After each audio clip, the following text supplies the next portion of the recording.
every time you hit the track. Every millisecond matters.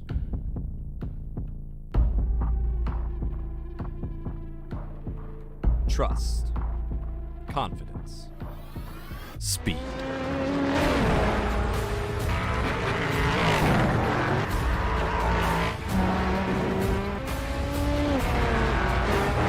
Built for every corner, every track.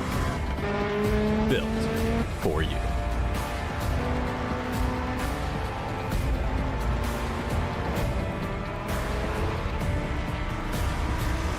Rdoks, only quality setups.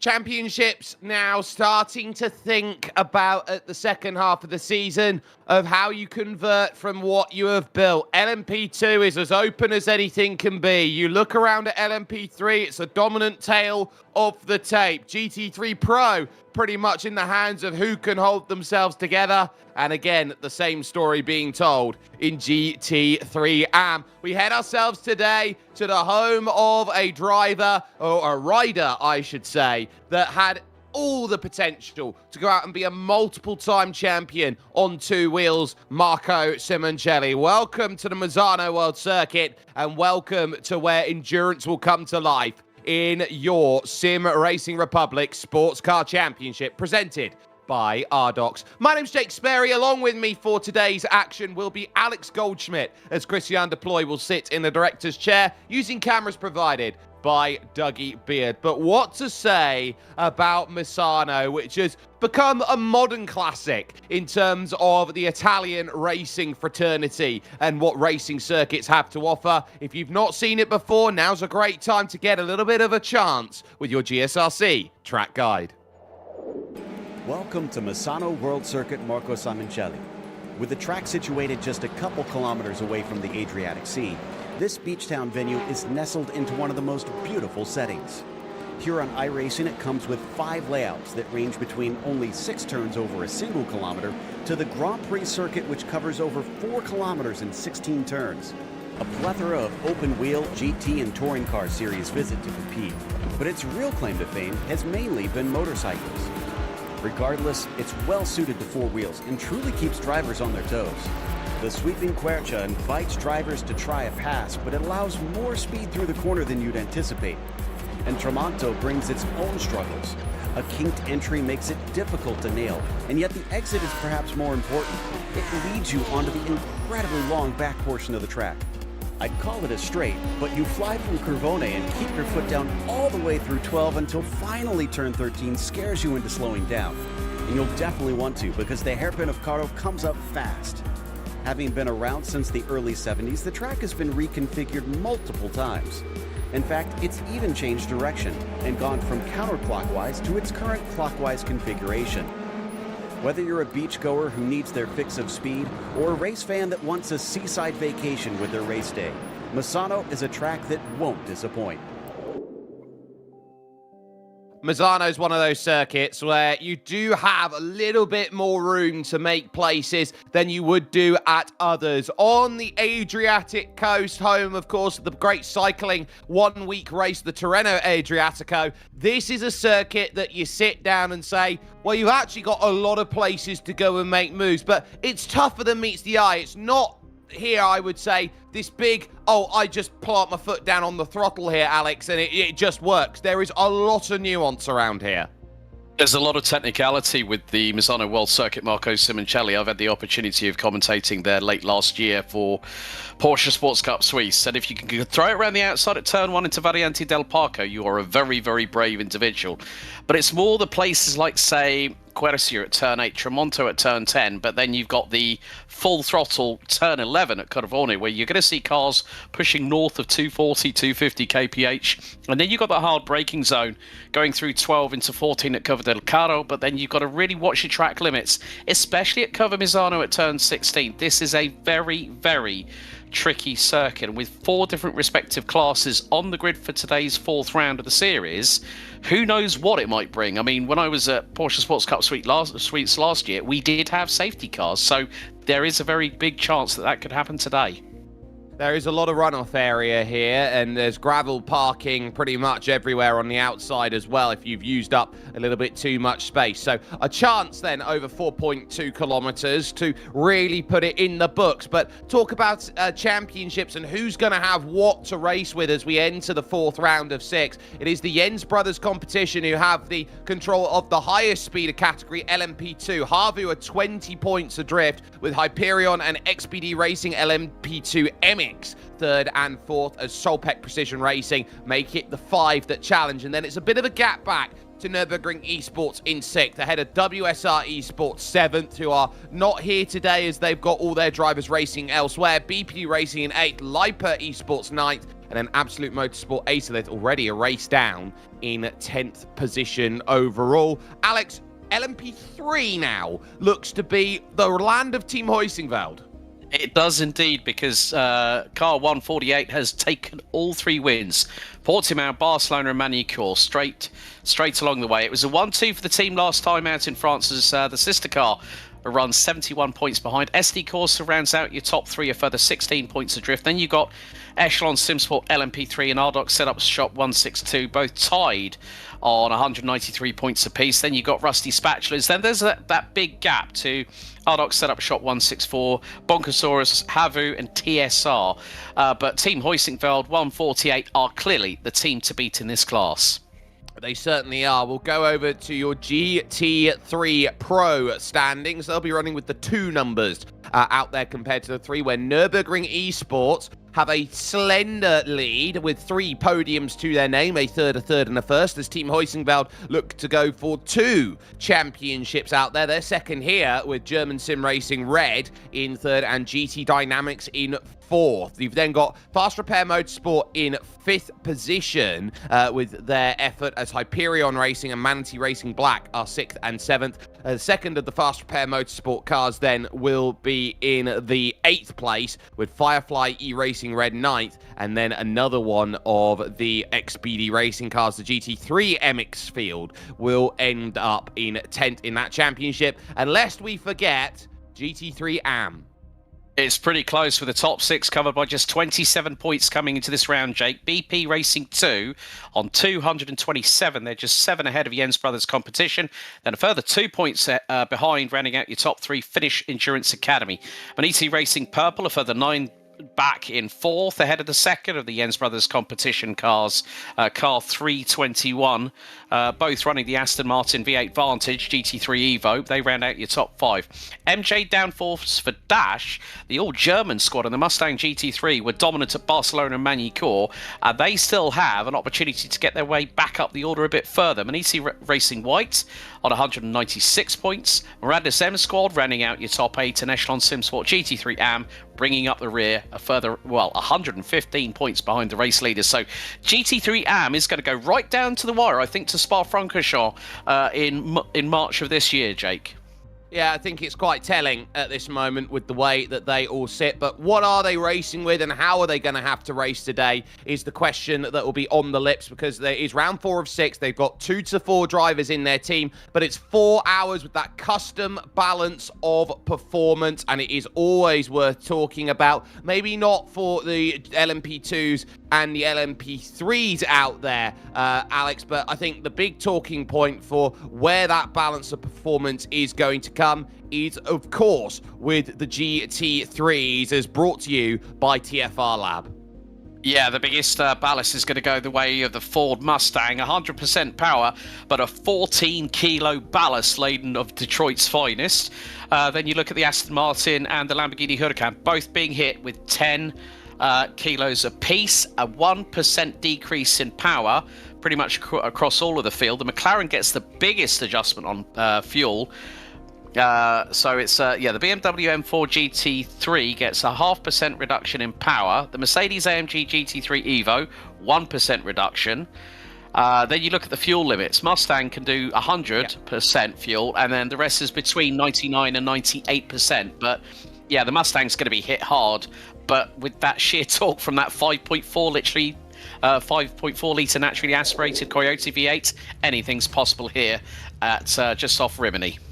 Yeah, let's take a look at your starting grid where Hyperion Racing took it in the 11th hour against Fast Repair Motorsport, as Solpec Precision Racing will line up third with Absolute Motorsport Acelit in fourth. It then follows with Nürburgring Esports Kettlechen and then Havu in sixth position, as the Jens Brothers competition 00 is seventh and Firefly E-Racing Silver are eighth. BP Racing will line up ninth with XPD Racing LMP3 MX in 10th, just the 11 in category here, as Fury Sim Sport will have to line up the number 30 from that 11th place. Alex Goldschmidt taking you through LMP3.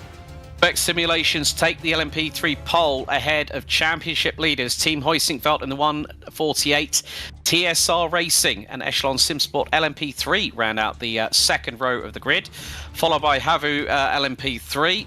Rdoks set up shop 164 and 162 round out your top seven, with the all-Finnish Team Rusty Spatulas and Team Hoisingveld 149 not setting a time in that qualifying session. Over to you, Jake, back for GT3 Pro, buddy. Yeah, which is in the hands of Fast Repair Motorsport, the 202, as 100 Force will be in second position ahead of Stint 1 Motorsport and GT Dynamics. You then have the second of the Fast Repair cars. They're the 204 with Nürburgring Esports in sixth. Negative Delta by SimGear.it. They will be in seventh position. Nice to see Ventislav Rajchanov with a good time, as Manatee Racing Black end up in eighth. Livier's Vibe Sports Red are ninth with Solpec Precision Racing in 10th position. It's a short pace lap with XPD Racing, GT3 MX, Delta Sport Sim Shop, Hyperion and Enosis on row 7, German Sim Racing Red and Team Hoisingveld 8, and Fury Sim Sport 9th. Very quickly to the GT3 AMs. Manatee Racing Purple take pole position ahead of the 394 of Jens Brothers competition. The 311 of MJ downforce for Dash. Can they make it three in a row here at Misano from third place on the grid? Manatee Racing White, BP Racing 2, Echelon Simsport GT3 AM, Jens Brother competition 321, the 370 of Maradna Squad, and Finnish Endurance Academy bring up the rear in the 377. But critically, they are not last on this grid, because Team Hoisingveld and Fury Simsport will be behind them. You can see the staggers as they get themselves ready to set off for racing action. The GTs, and we have only had a short pace lap, they're already just trying to get going. Pace car already in, so they're eager, with Nick Mercer in control of the Hyperion Racing LMP2. Jesus Noé will be alongside for Fast Repair, might be a brother of Aleix, who is so quick for fiercely forward. Green flag dropped, and the field starts itself off already. Good start by Francesco Pettelin for Absolute Motorsport Acelit, as they head themselves then for the first time through the Variante del Parco, and just giving each other enough room on the get-go. The room there as they fight now over towards that next section of road at the Curva del Rio. As LMP3 get ready. Yeah, it's going to be Daniel Harris leading the way from Jan Sentkowski as they go under green. They head through the second half of Variante del Parco. So the 177 Effect Simulations, Ligier JSP 320 manages to get through as we get underway here in GT3 Pro. And Abel Salan for Fast Repair Motorsports leads the way. But a good start by 100 Force in second position. Ross Booth piloting the GT Dynamics. Mercedes-Benz. This is an all-Mustang battle between Manatee Racing Black, who are trying to challenge Nürburgring Esports Klostertal, and they get through. They do, very well constructed off the start there. They needed that pass, and they got it as well, and they all look to try and find their chance then to settle as they head to the Quetcher corner, which comes along next. Here's the drive then for this very difficult right-hander, still stuck on the outside is Booth, as there goes the move by Moritz Koenig to go and get the pass done. Jeremy Baumert we'll watch on with Kevin Tavares as GT becomes very interesting off the start of this one. A bit of side-by-side there as one of the Aston Martins looks to try and hold itself steady off the exit. That will be Nemanja Radovanovic for the Jens brothers. They're just staving off Kruken here. Bit of too wide then in your LMP2 field then as Teemu Korhonen and top right of your screen trying to go around the outside turn inside at turn 3. Helps with a wiggle from Dominic Hurl, the Firefly iRacing Silver, but they still refuse to give it up as they head back to turn number 4 on track, the Curva del Rio. Yeah, and once we've already seen the efforts in previous rounds of the series, courtesy of Maximilian Meyer in the Jens Brothers competition 00, but Petelin looking to the outside at this point, going through, and you could just see how they are threading the eye of the needle. The LMP2 class, it is the fastest class out on track, but they have to be millimetre perfect, as we see the likes of GT Dynamics Ross Booth, who's currently 4th in the GT Pro category, battling away with Nürburgring Esports Klostertal's Jeremy Boehmer for position. That is for P3 in the class.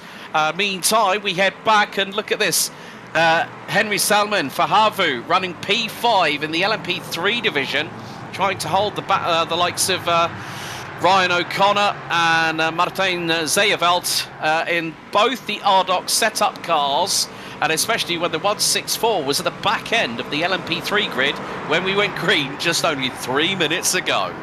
Well, it feels like it's been absolutely fraught with great race to go on. They've also got Ilka Kottasala and Adrian Dietzel there on the back of this one, so it is a very, very busy round to try and hold yourself steady with. Fast Repair Motorsport with the fastest lap check mark next to their name as we go over to LMP3, where Henry Salmon is there right now for the Havu LMP3 effort. Mike Bowen and Johannes Trout in front, leading the group then for TSR Racing. Top 2 have ran away in LMP3. It's basically 3rd and the rest.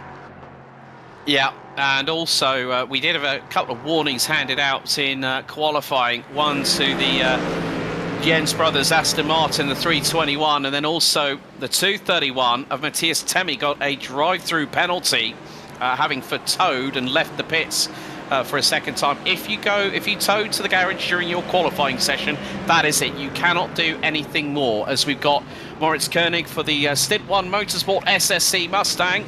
He's being closed in by Ross Booth in the GT Dynamics Mercedes, and then they've got Kevin Tavares in the Maniti Racing Black Mustang just behind the 278 cars. So battles are thick and fast, and one of the good things that we're seeing, even though it is 10th overall in GT3, Nemanja Radovanovic, sorry, I'm trying to get I have enough problems going over to continental Europe, and now with 46 cars on the grid. Yeah, I mean, Radovanovic is doing a really good job in the 394 Aston Martin for Jens Brothers competition.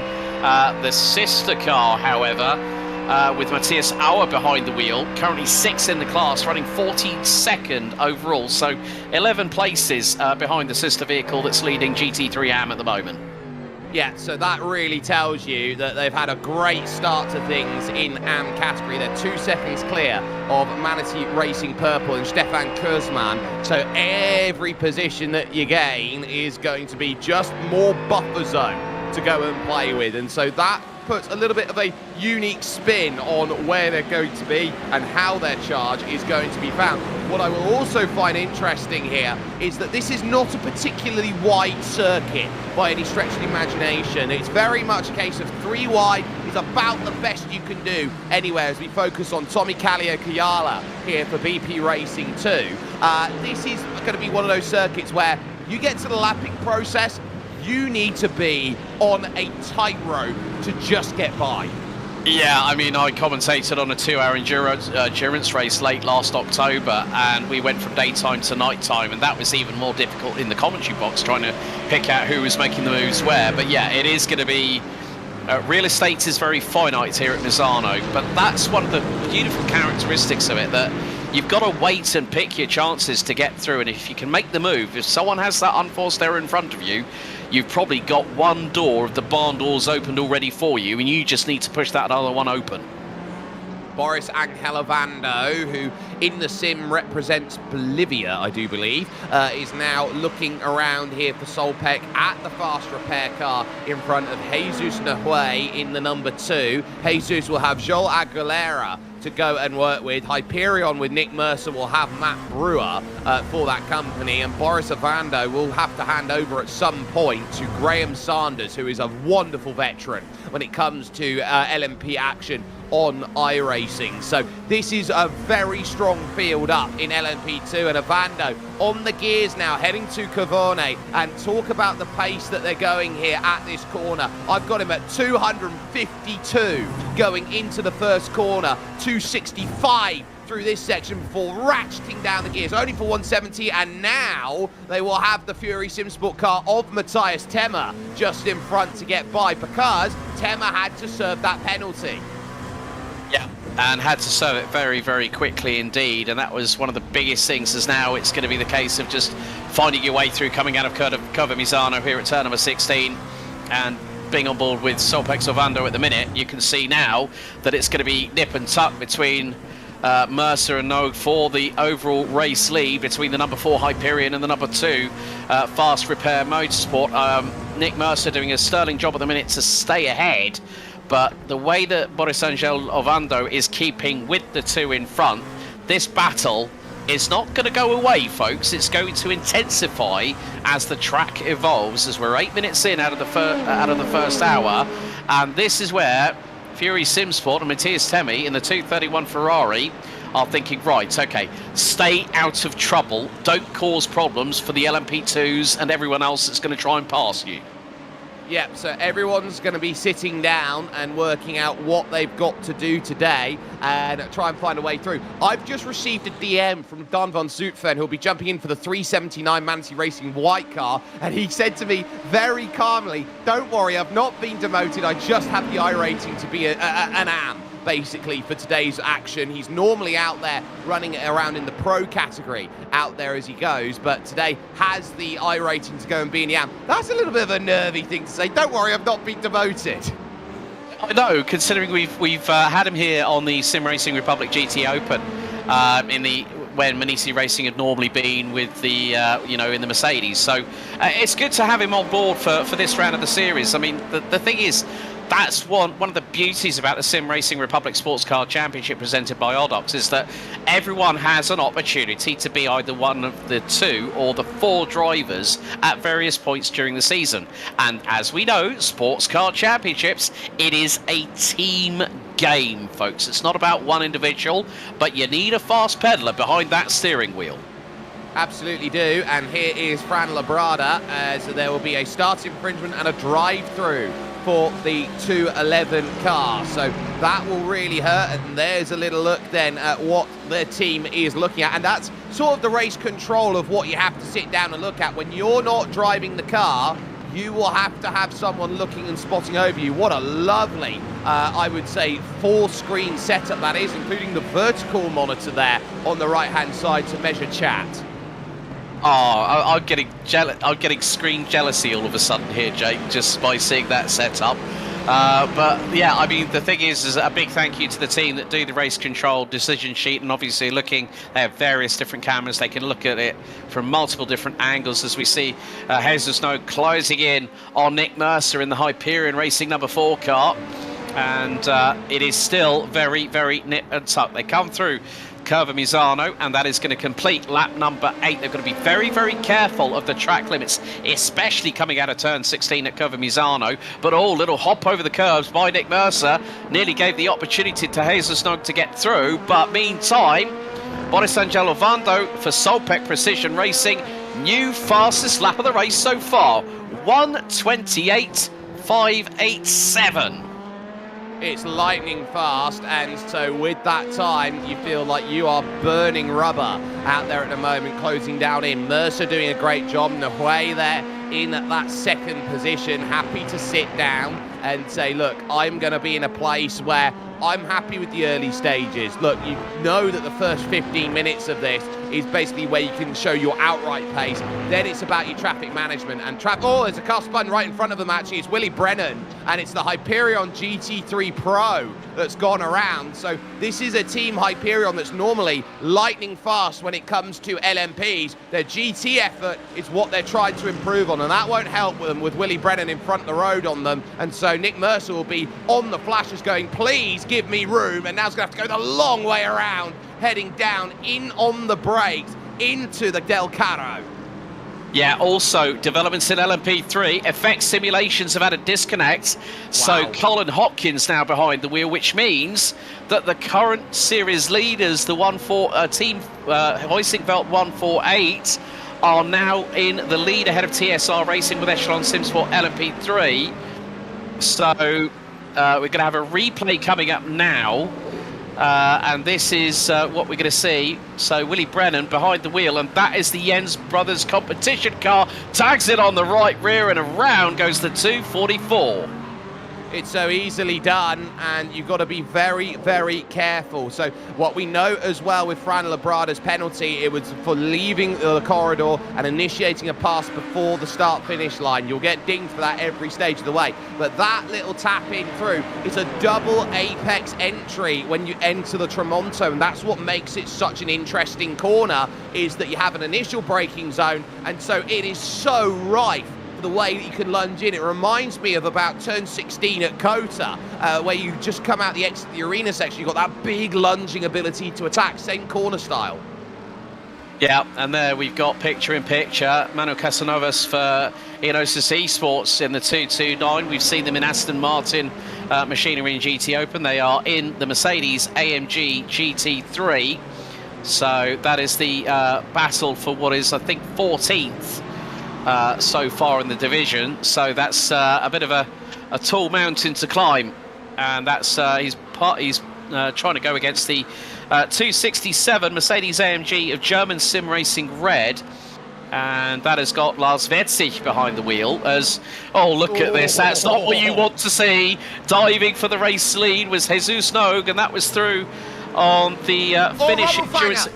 He's gone off. He's had a tag as he's gone through from third with Boris Angel Ovando, and now they're going to be 3 wide to the Del Rio here behind. Rommelfang is in the middle of it. Max Meyer to the inside, and now Petelin's going to try and pick the pocket off the exit. It's GT traffic. That's going to turn him around. Eriki Laitala caught out in the middle, nowhere to go, and scampering away goes Petelin as he'll lose out to Heitala, who goes 3 wide past Dominic Hurl. Oh my goodness, the Finnish Endurance Academy team, they had an absolute nightmare at Magny-Cours last time out, as again we're seeing Timo Korhonen in the Havu car. And look, this is where all this back marker traffic is really starting to throw a curveball. The LMP2 cars, there is that unwritten rule in sports cars that we all know, that if you are the slower car, stick on your racing line. If you are the faster vehicle, make the move, but make it cleanly. But Korhonen is still trying his level best to try and get through. This is the battle for P8. He's got Francesco Petelin for Absolute Motorsport Acelith, the all-Italian squad just in front in the 88, battling away for P8 in LMP2. Not too far behind them, they've got Walker Carroll in the Fury Simsport number 30. Walker's no slouch either. No, absolutely not. And so with every driver now trying to set down and say, look, this is my shop, I'm going to set up and try and get moves done. The first run through the lap traffic is always the toughest. It gets easier as it goes.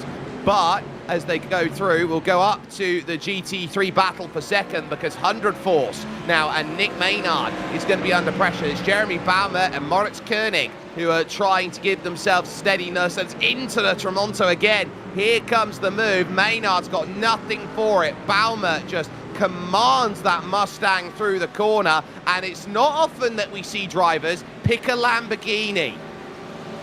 No, and especially when the fact that Moritz Koenig for the Stint 1 Motorsport SSC Mustang, so it's a Huracán sandwich between the Mustang bred at the minute, but what a move by Jeremy Boehmert, especially with the fact that that car has got 14 kilograms of ballast on it, which means you think it would be at a disadvantage, but it's helping that centre of gravity, especially going through the corners.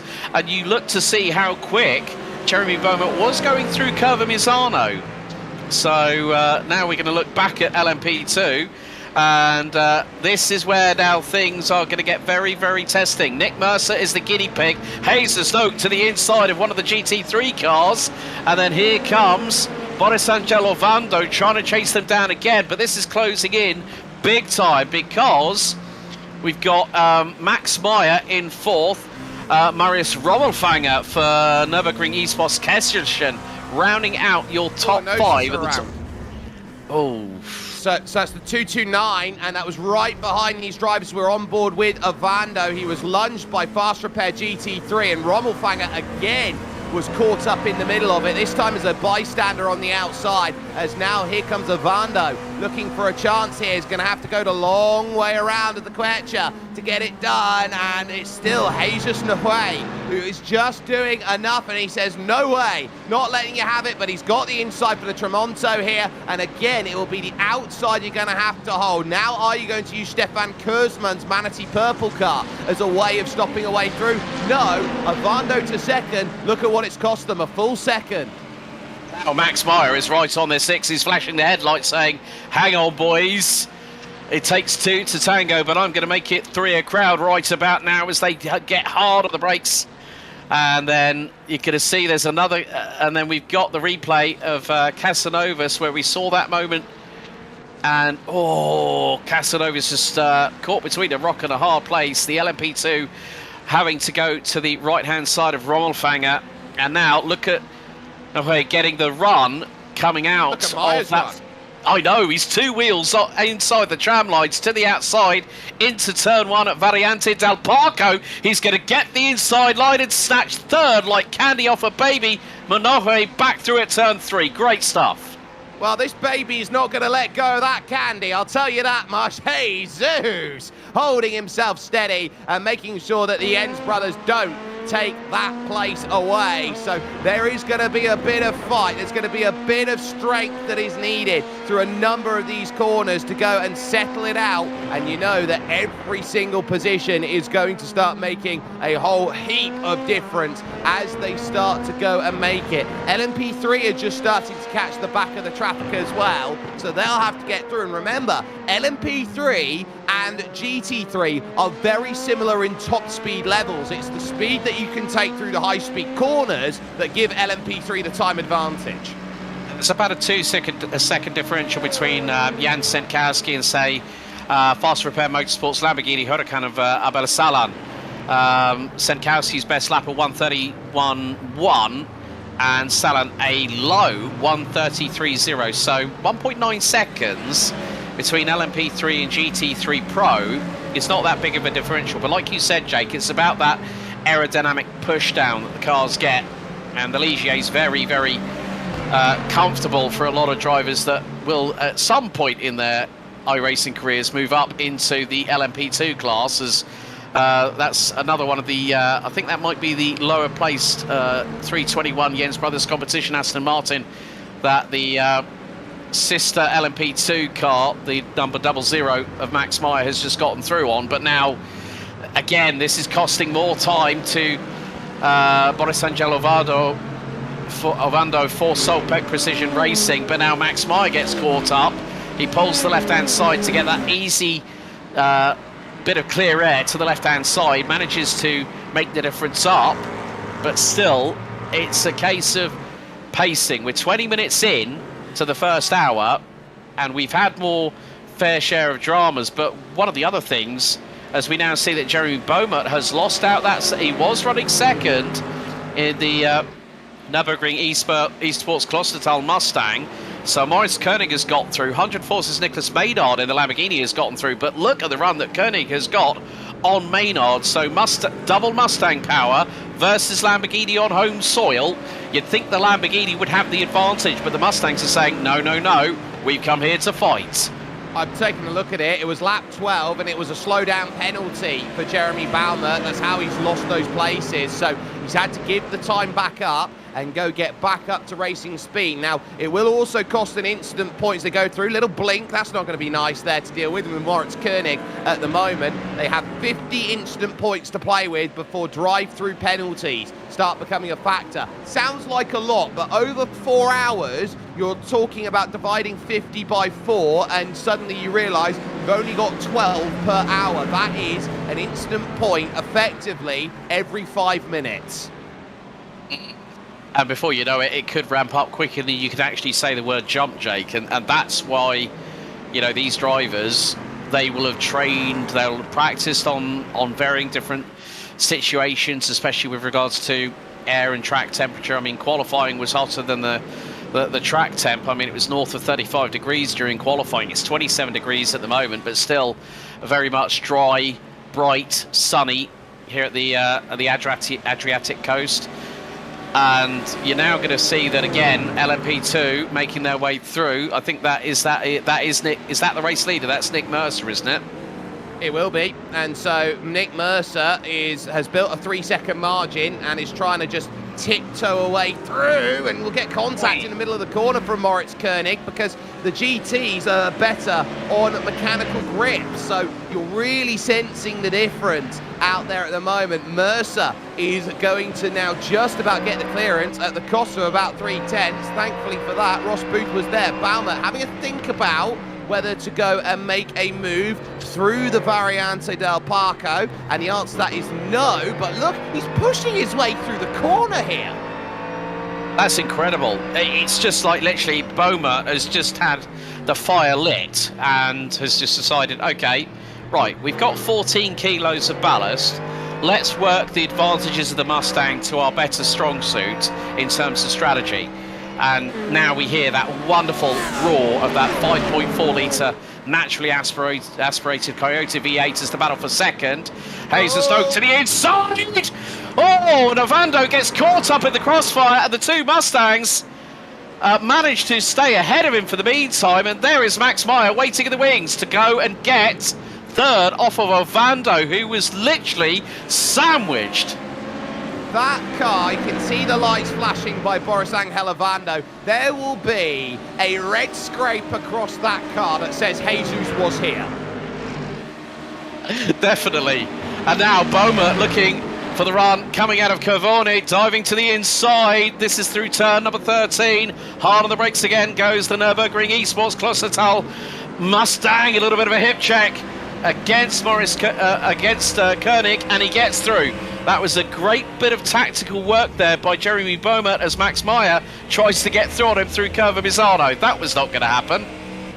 No, Otto Heitler then gets through with the movement then, and soon too goes Marius Rommelfanger down the inside of his own teammate there of Baumer. So clearance found. Meyer now looking out in the Jens Brothers competition car to get by Boris Angel Ovando for Solpack. And so now they've got a chance to just settle it down, get some rhythm out there. As we've got one car down in the pits here, which is Matthias Auer. He's down in for minor contact responsibility, so he's got a drive-through penalty. There is also another car that is down in the pit lane, I think, at the moment, which is the XPD Racing GT3 MX car at the moment. They are also down in pit lane as Auer here now looks to sit and say, look, can I try and get anything back from it? We'll need a lot of help. Has anybody told these drivers that in the first 25 minutes they're racing like it's the last 25 minutes and it's not a case that you've got 3.5 hours left of this race?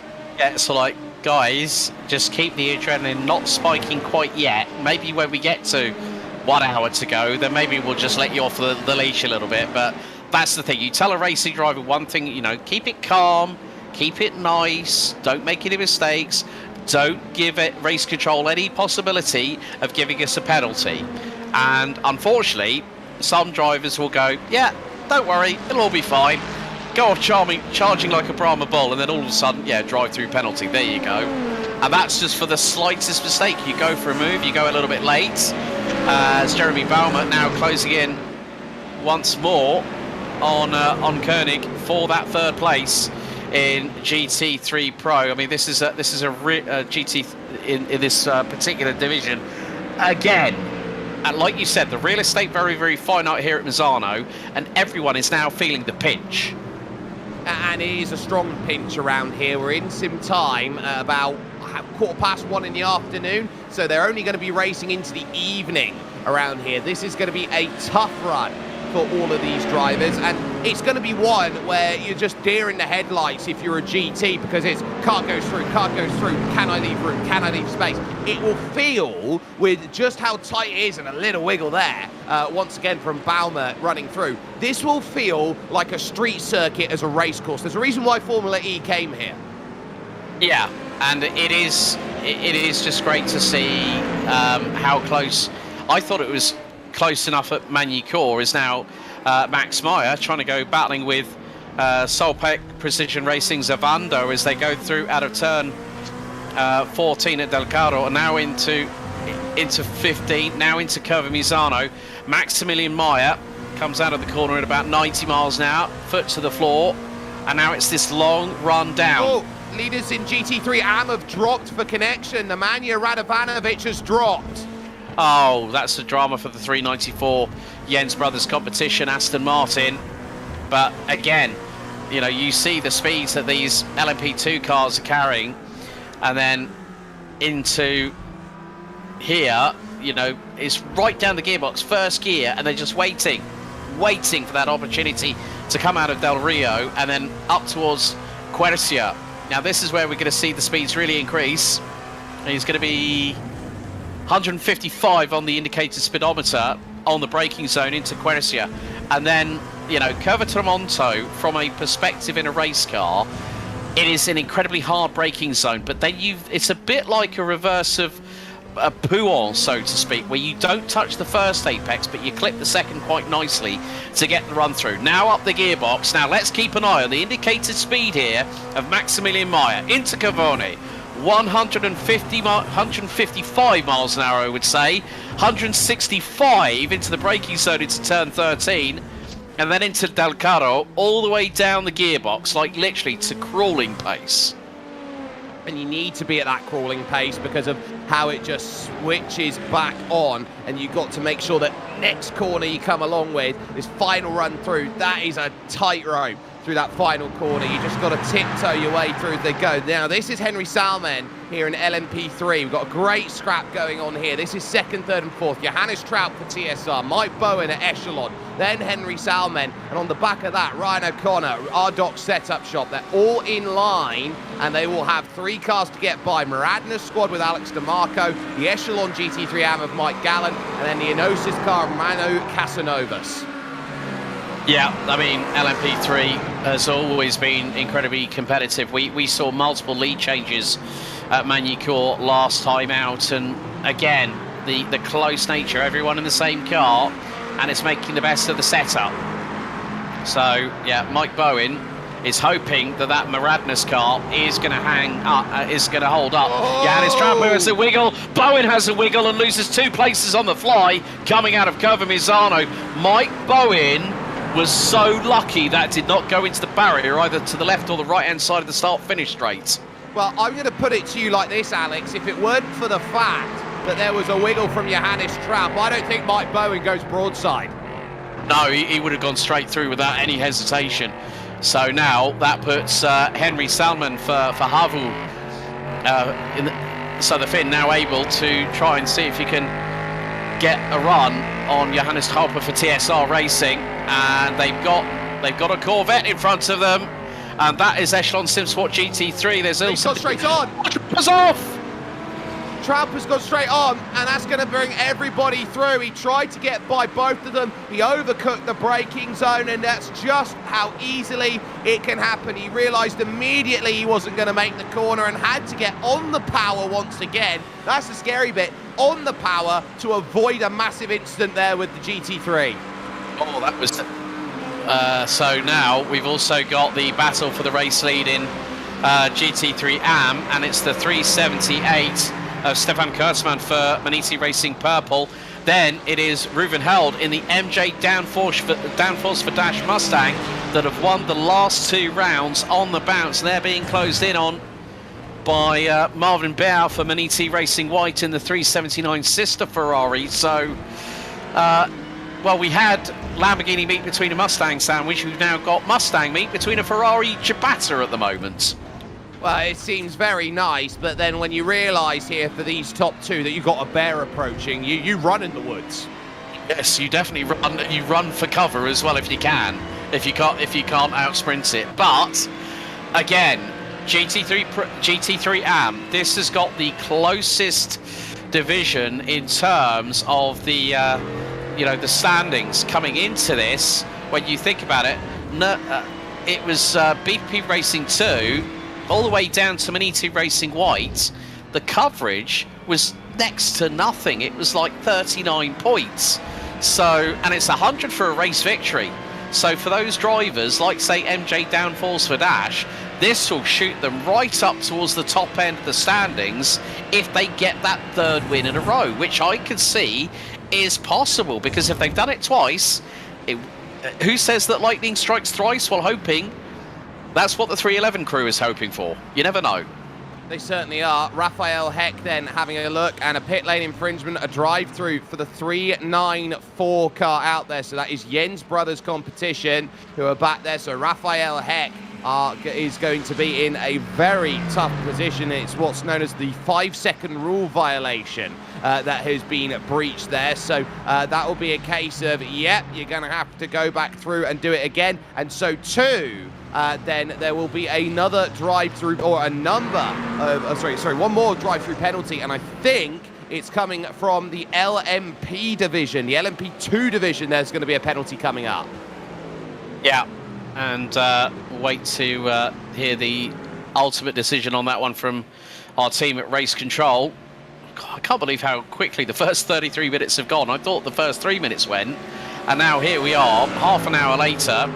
And still this battle for P2 in the GT3 Pro class as Fast Repair Motorsport sets the new fastest lap of the race, 1:28.544. So Nicholas Maynard in that 100 Force Lamborghini doing an absolutely sterling job. And it's Marius Rommelfanger for Nürburgring Esports Kettelchen, who will get a minor contact responsibility penalty, drive-through for contact with Acelith. Absolute Motorsport Acelith number 88. Yeah, so it's going to be a case of those drivers looking. We've got one car that looks like it's just spun. They're coming through the Tremonto, so that will be back up to pace you go. And now it's going to put two wide there. So as Dietzel goes by, that's Henry Salmen then, who has dropped from about 4th position on the road. We did have a car come down into pit lane, it looked like, from GT3 Pro as well, so going off cycle then with a pit stop there. So some dramas to say the very least, and I'm not sure if Salman had some help or not. I'd assume he did. Yeah, because he would have been battling with the likes of Mike Bowen, Ryan O'Connor, as the Rdoks setup shot 162 now rounds out your top two in the LMP3 class. But Jan Senkowski for Team Heusingfeld 148 leads the class by a clear 7.3 seconds, as there's Adrian Dietzel trying to go around the outside. And, that was not quite well. That you could well, he's trying to go on the inside there. That's the battle for P8. So you're going to find, and that is with Ilka Kotisalo for the Rusty Spatulas crew. We've seen them at the sharp end of the LMP3 division in this championship before, but they've been rather quiet as of late in the early 35 minutes of this opening hour here, Jake. So Rusty Spatulas, we know, do have the pace that when they get the opportunity to get through, get some slipstream,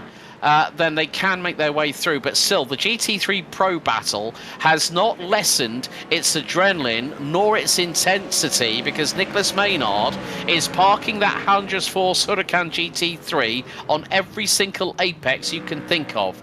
So with the fact of Koenig and Baumert in the two Mustangs, they are waiting and biding their time. But whilst this is happening, look who's in the background.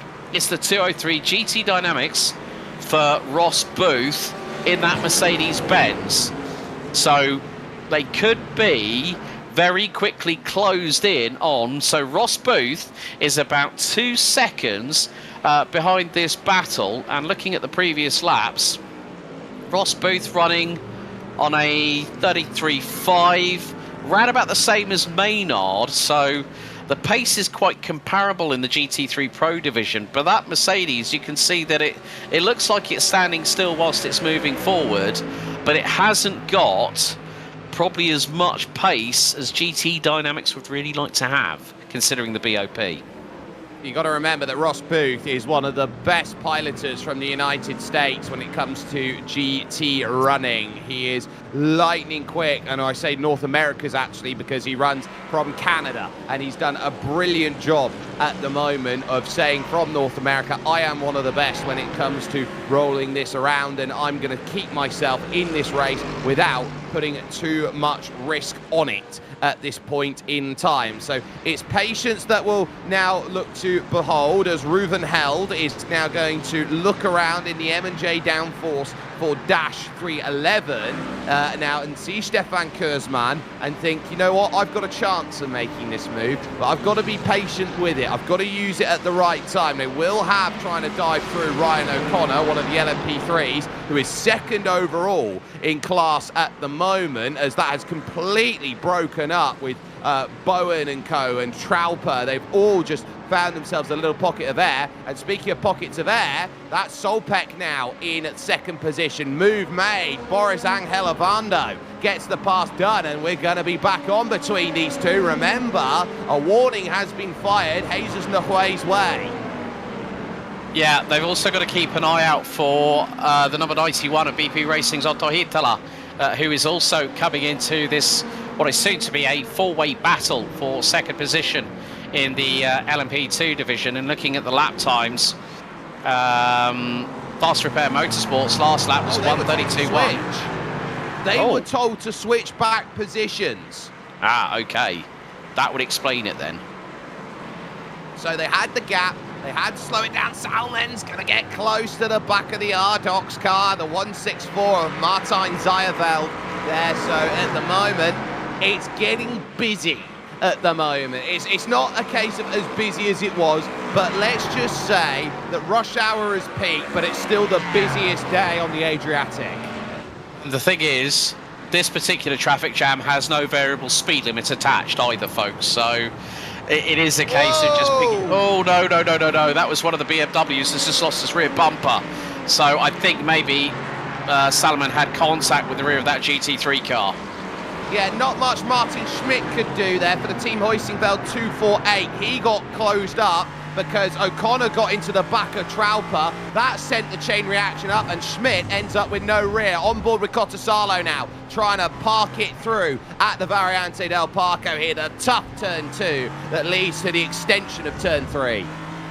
Yeah, and now it's going to be going into Curva del Rio at this point at turn 4 and 5, and Cottasalo makes quick work of the Team Hoisingveld GT3, and now we'll try and once again try and close in on Martijn Zayeveld in the Rdoks Sims, the Rdoks 164.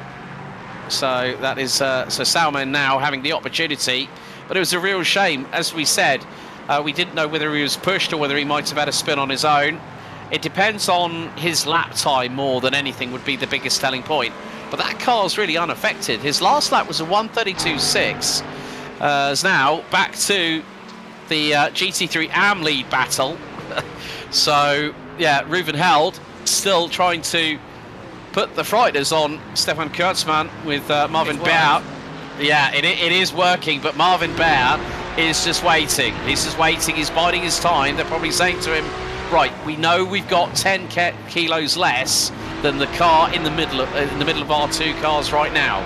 So just try and use if you can. But when you've got a twin turbo V6 versus a naturally aspirated V8, well, guess which one is going to stretch the legs on the straight line stuff, and it's that Mustang, despite that 14 kilos of ballast. Great on board here.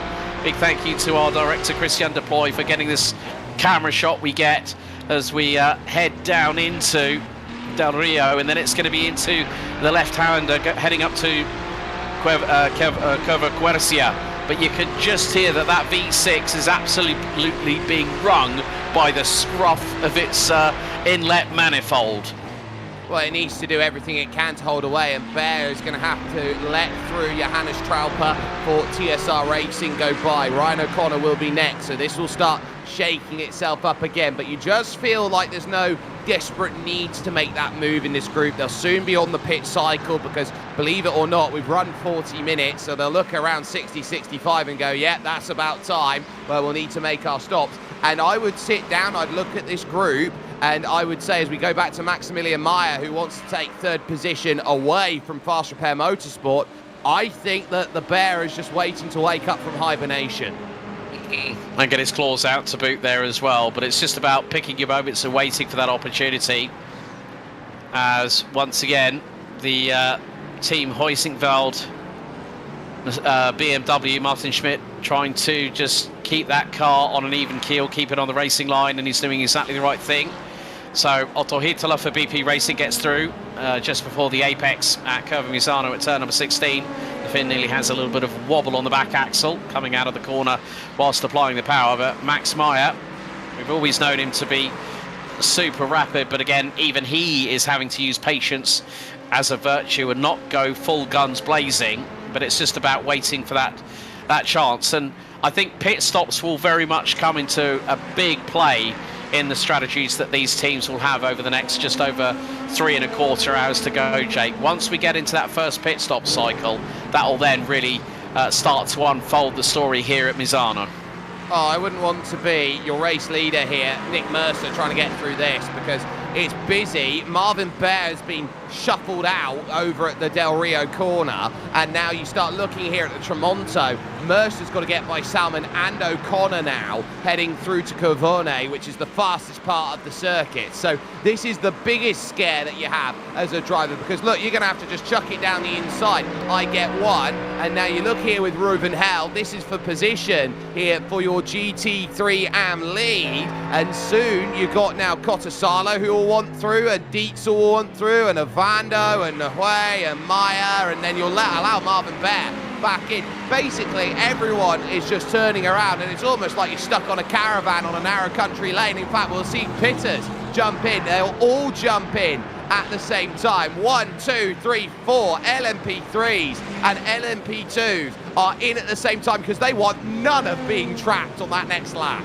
Oh no, yeah, you're definitely right. I think that's probably the right call, to be honest with you. It's just getting a bit too close for comfort for a lot of those LMP3 teams. So to make that dive into pit lane, that was a very, very shrewd decision, and just think, I do not want any part of this. Whereas Nick Mercer for Hyperion Racing continues to keep that number 4 car, the Dallara P217, the same car that all of the LMP2 drivers use, along with the Ligier JSP 320, but good as always with the GT3s that we do have a little bit of more manufacturer variety, so to speak of, and there is Jan Senkowski. And again, Team Heusingveld in the number 148 LMP3 class lead. Let's not forget, folks, they are at this moment in time 71 points ahead of the sister crew. If they go into Jerez with at least a 101 point lead, by the if they've got 5 wins on the bounce come Jerez, that's it. LMP3 has been dominated by one team and one team alone. They look to continue that winning run, but we're still with 3¼ hours still to go, folks. You might say, how might the blackjack cards end up on the table?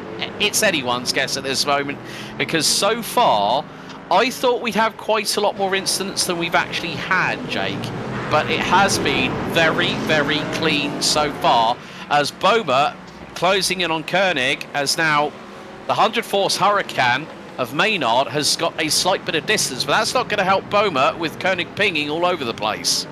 No, and that will also affect the slipstream in a straight line, so Moritz Koenig will have to be a little bit cautious about how you settle that out together. A driver change at Solpeck as Graham Sanders now is in. The rest of your leaders in LMP2 are down on the lane. Your top 5 all in the pits, and just leaving now is TSR Racing and Moritz Runk, who is in behind the wheel of that LMP3. He'll be chased out by Ryan O'Connor. So Nick Mercer stays in the car, so too Jesus Nahuay, so too Marius Rommelfanger, Dominic Hurl, Eloy Caballero, and Walker Carroll all stay in the car. But now leaving is Dominic Hurl, Nahuay, and Mercer won't have as much of a gap as he did. There is the likes of Sanders now getting up to speed. Now, we've got to remember here around this circuit, because they cut so much out of turn 2 and rejoin back at turn 3, the commitment line to exit pit lane is an eternity and a half, and the clearance there from Sanders. Now Meyer's up to speed. Can Meyer get the clearance through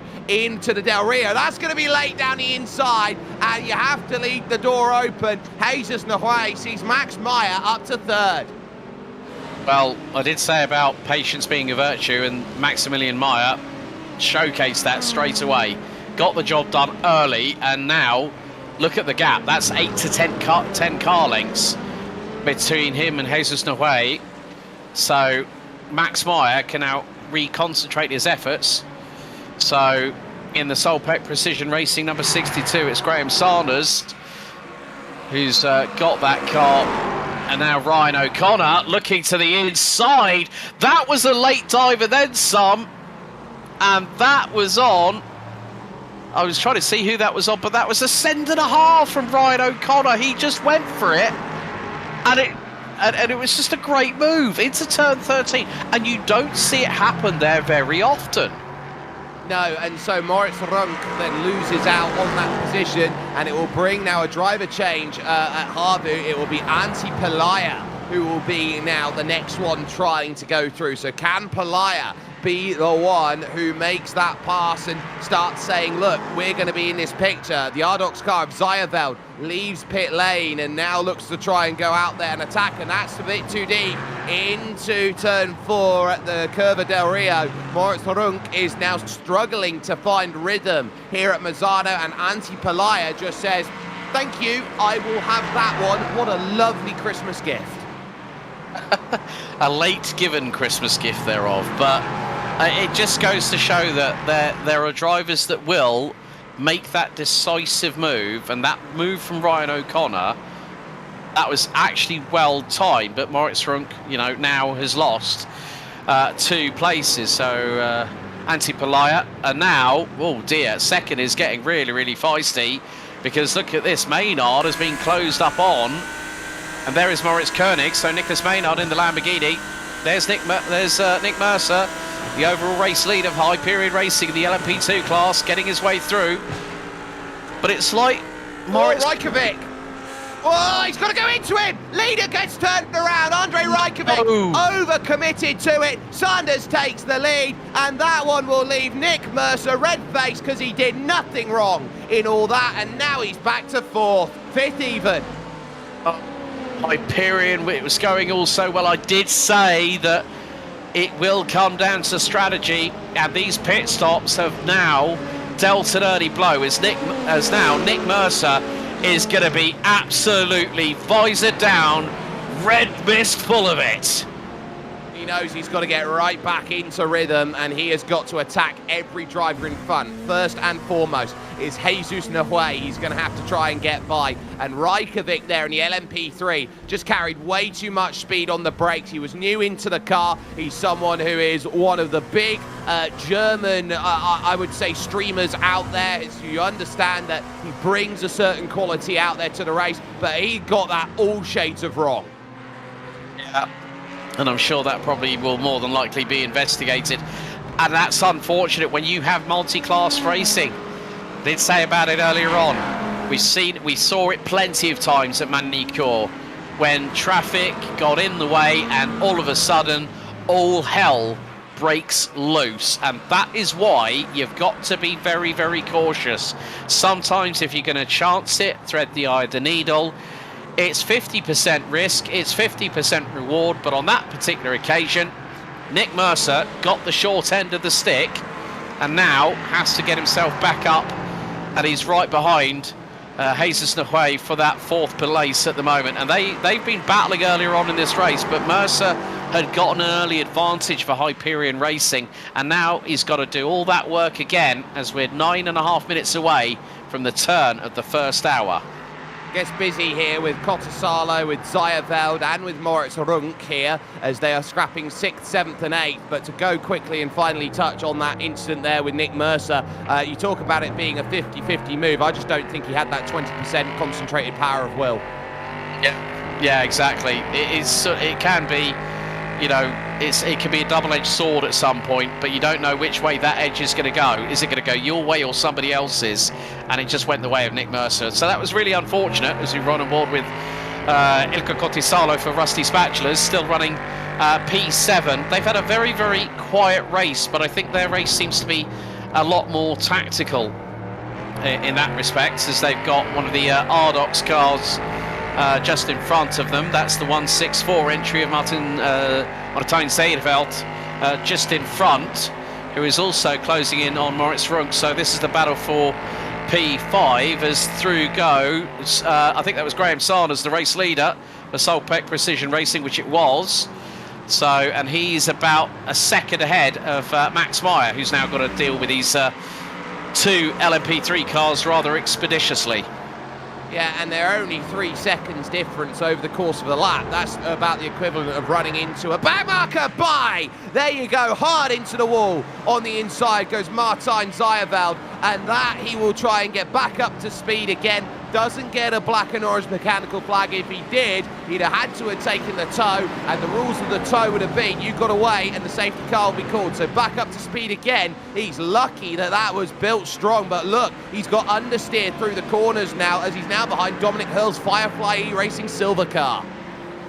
It's not tracking correctly at all. So yeah, with that chronic understeer, it's a wounded animal right now is the 164 Rdoks set-up shop car, and it was a real shame. I mean, just the back end just stepped out of him on him coming out of Curva Misano at turn number 16. If you try and put the throttle pedal down just that fraction of a second earlier, it can hit hard, and that's exactly what happened to Zayeveld. So now he's found himself in between the battle between our third and, well, I think that's our third and fourth place runners in GT3 AM. So MJ downforce. Bammer. Oh dear, disaster for Nürburgring Esports Klostertal, and that means that Raichinov in the negative delta by SimGear IT now takes 5th place. So Jeremy Bomer, now the thing was he was very, very close to Moritz Koenig in the Stint 1 Motorsport SSC Mustang. They've been battling quite a long time. It was behind. LMP2. Oh, Francesco Petelin, Absolute Motorsport Acelit, has gone steaming into the Tramonto, and he's just not made the corner in time to slow it up.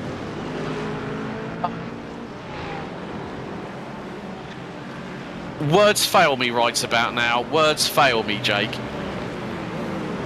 Sometimes that says it all. And for Jeremy Balmer, he's now back into 6th position. And so now that negative delta team, and there's a lovely burgeoning Bulgarian sim racing scene out there with all of the sim racing that goes on. Raichinov is currently battling up there in the GT Masters that they run, and he's doing a good job there. Willie Brennan, though, for Hyperion, he'll be in a little bit of a scrap right now as he works his way through Cavone and now heading down over towards that very tight Curva del Carro, and will be looking for a way to stay with Arturo Vicente Jaén in the 204 for position. Replay then, we'll go and grab it right now, and this is Balmer. So he enters the corner, look, doors are shut. He's trying to shut it anyway, and then he just runs out of road. I think, yeah, I mean, he runs out of road, but I think, as you rightly said, Francesco Petelin had way too much speed carried through into turn 13. Now, Raichinov on the back bumper of Bomer. Now, this is the battle for P5 in the class, so, yeah, I wonder how much damage there is on that Mustang, because that was on the right rear quarter where Petelin made the contact and spun Bomer around in the 287 Nürburgring Esports Mustang, and that just goes to show We're going to see another replay coming up very shortly.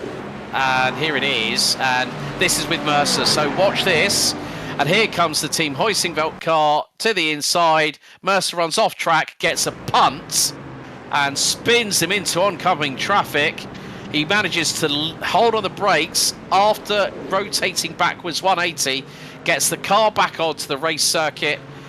But yeah, and I can say that is currently under investigation from race control. No surprise there.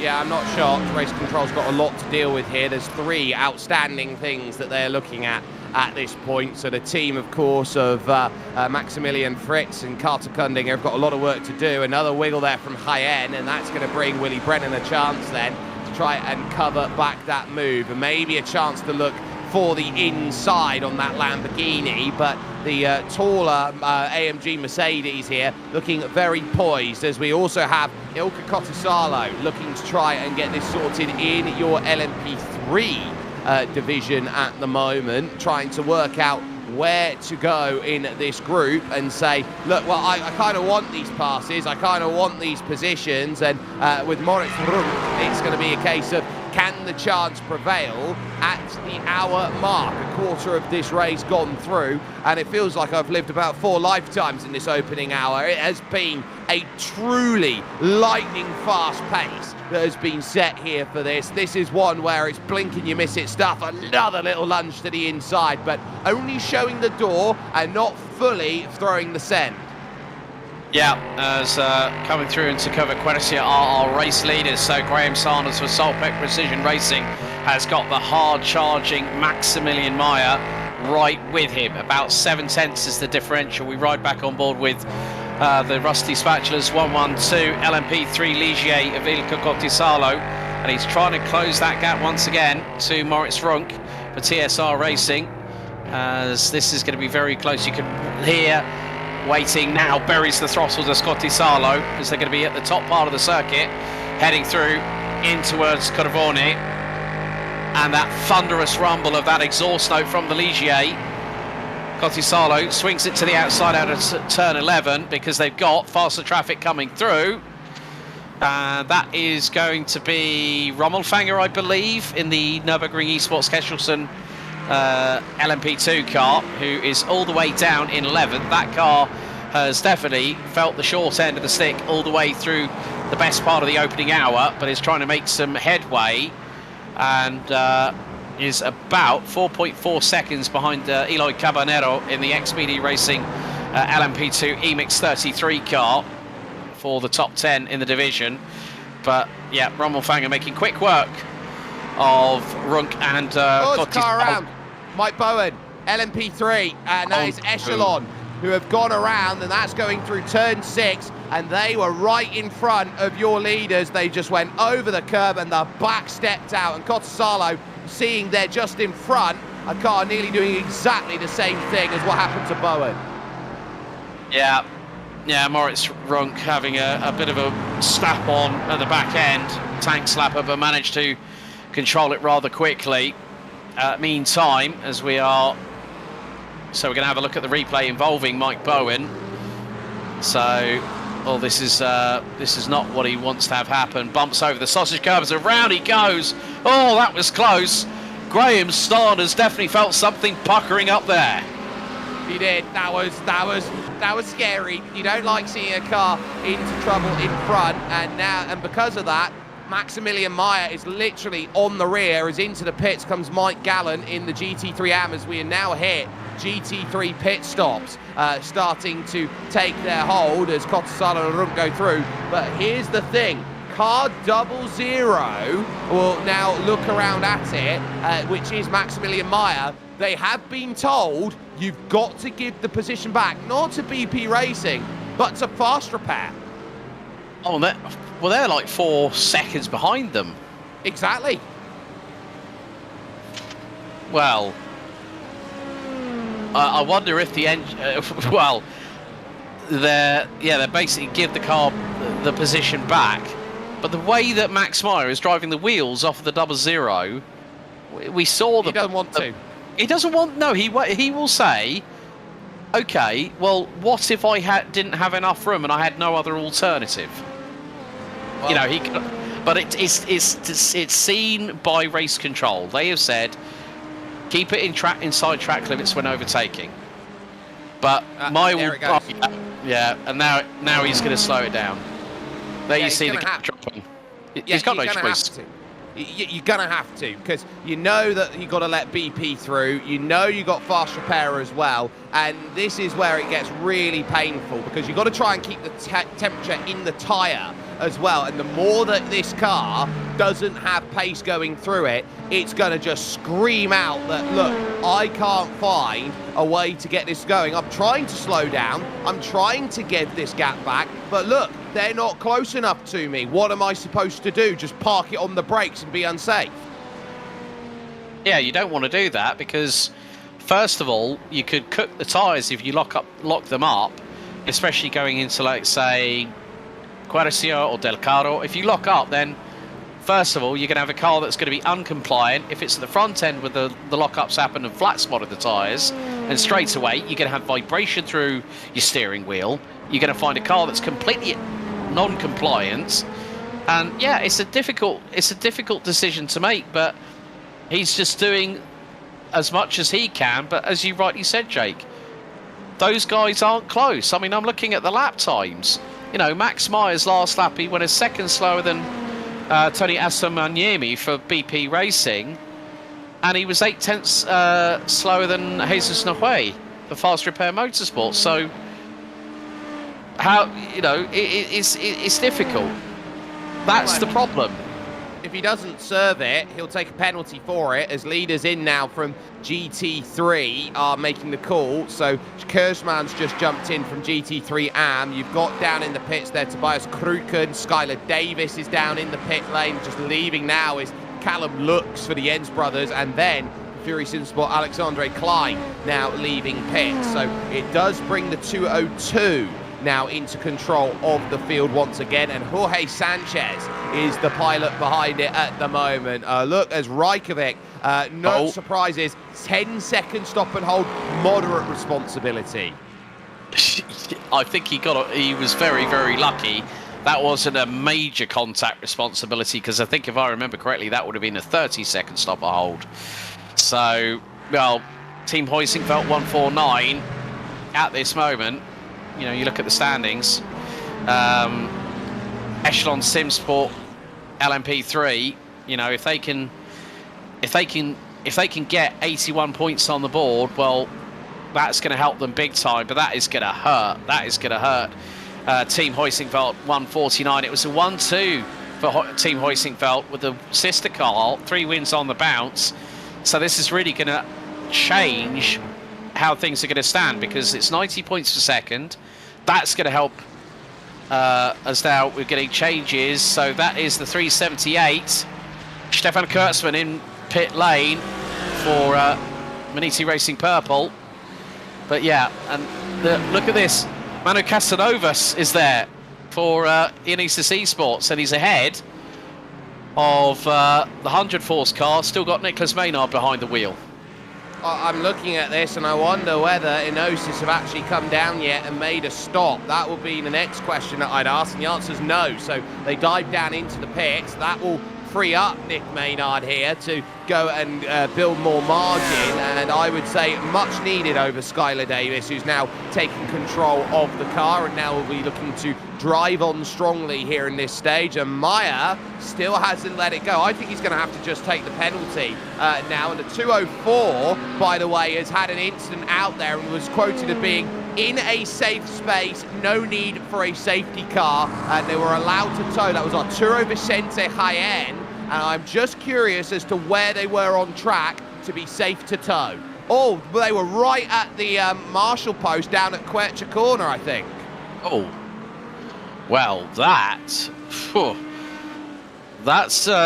there's plenty. There is a lot of runoff there as well, to a point, but yeah, it's just one of those things that, you know, being that close. So we are an hour and 5 minutes in, and we have had no safety car deployed in this race here at Misano, and that is I have to say, hats off to all the drivers and teams so far for, okay, yes, we've had a few incidents, but we've got a replay coming up now, just to look at this one, and this is Andonagui for Fast Repair Motorsport in the 204 Lamborghini. Now that car is 16th in the... Oh no! And that was with Havu, and oh dear. That Lamborghini lost its rear end. The bumper's gone. I think there's probably... Yeah, he's just gone right to where the space in the barriers was. So smart driving there from Andika at that point.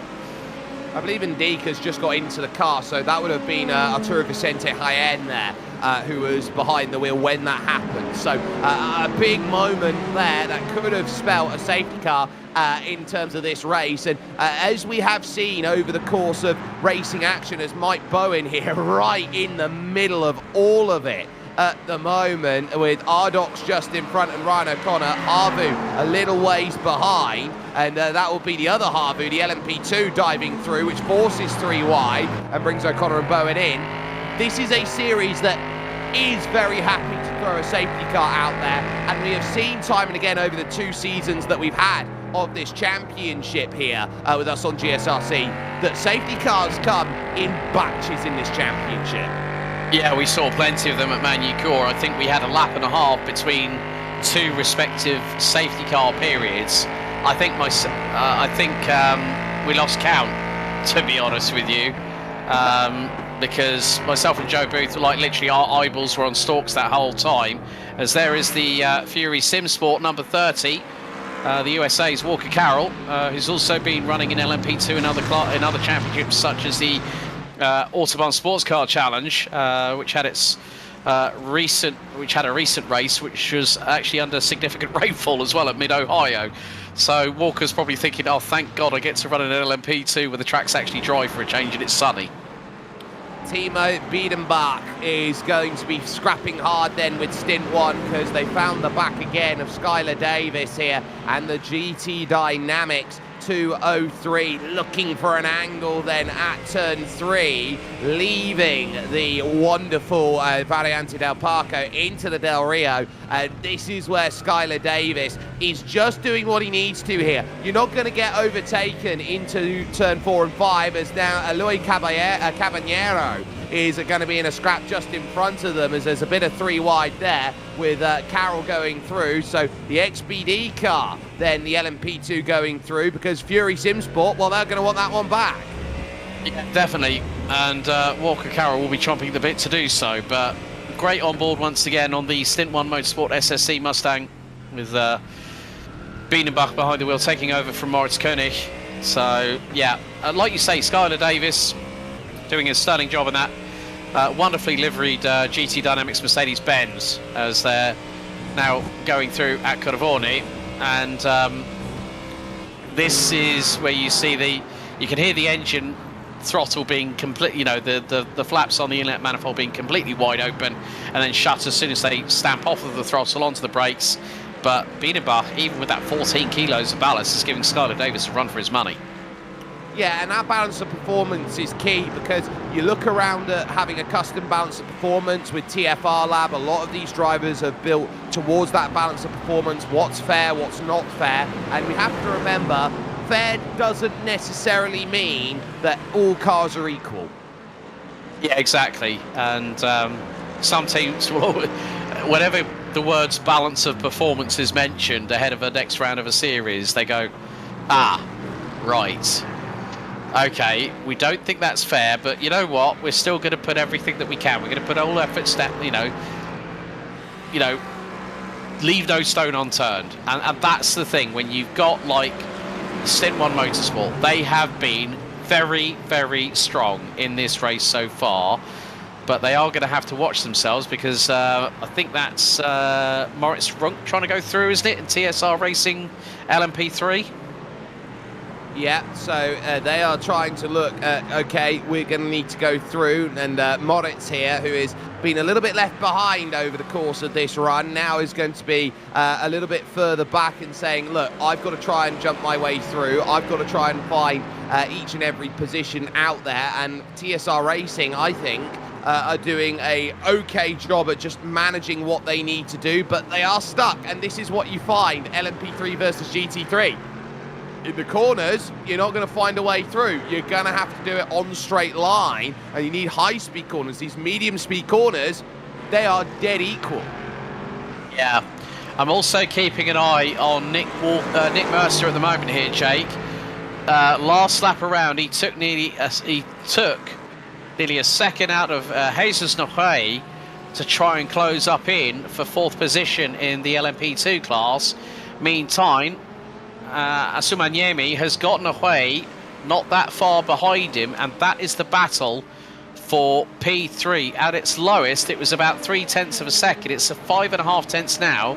So Nohé trying to close on in and actually expanded the gap between himself and Nick Mercer to about 1.7 seconds. Was 0.4 quicker in the opening sector. Yeah, so that is telling, I think, right now, that Nick Mercer has seen the cars in front that he wants to chase down. He's got a visible target in front of him instead of, I would say, an ethereal one when you're 7, 8, 10 seconds down the road. And he has gone, right, let's get locked on and very much find a way to close it up. And with the traffic that they're dealing with here, they're not getting past Erkki Laitala with any form of pace at all. They have to exit out of the park and now into Del Rio turn 4. It really is hurting them. And again, that'll be another 0.5 second to 7/10 that they'll drop in that section alone. But you've got to remember, it's a dance when you're dealing with lap traffic. It is a case of sometimes it gives, sometimes it takes, and there's not much you can do about it. Yeah, that's very much the case there. So running on board with Fast Repair Motorsports, Jesus Nohé in that 4th position in the LMP2 class, and that gap is 4.5 tenths of a second. Asanyemi through that back marker traffic lost about just under 2/10 in the opening sector as Nohé threw at Corvone, threw on one of the SimRacing GT3 AM cars, which I think might have been Marvin Bear, because, well, Marvin Bear is leading GT3 AM for SimRacing White. Stefan Kurtzman now in P2. Ruven Held for MJ Downforce for Dash, still within contention for getting 3 wins on the bounce in the AM category. They didn't start the season, let's not forget. So 1 at Barcelona, 1 at Magny-Cours, did not take the season opener at Portimao. So that puts them, you might think that might put them on the back foot, but again, showing good strength, which will put them, if they finish on 3rd spot in GT3 AM, that will put them on 281 points with the 3rd place finish after 2 wins back-to-back for rounds 2 and 3. As Jesus Nohé has got, Nick Mercer has closed in. Nohé lost 1.3 seconds in that opening sector due to back marker traffic, and now Mercer's got Nohé back in his crosshairs again. There's no car between them at the moment.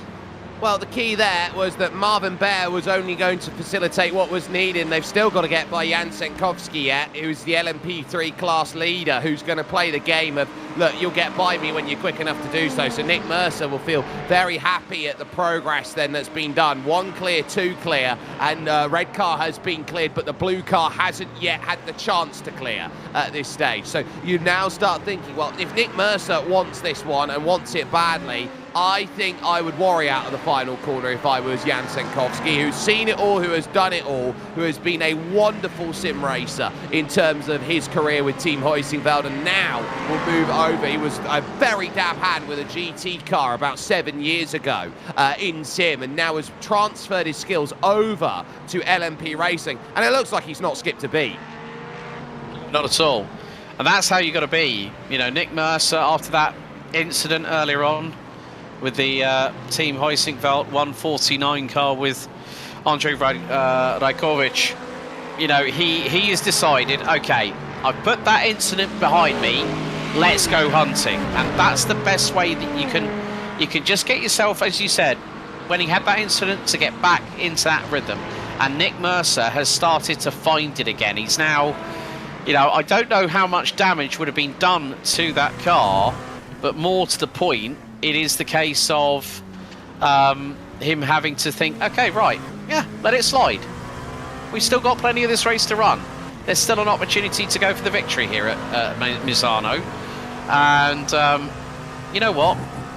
Let's see what happens. Hyperion Racing in LMP2 or GTPs are very, very quick, so you can never, never count them out. I'm just getting word in on what happened with Maximilian Meyer and the cause of that, what he's done. He appealed the decision, that's why the penalty didn't go through, and they ruled it no further action.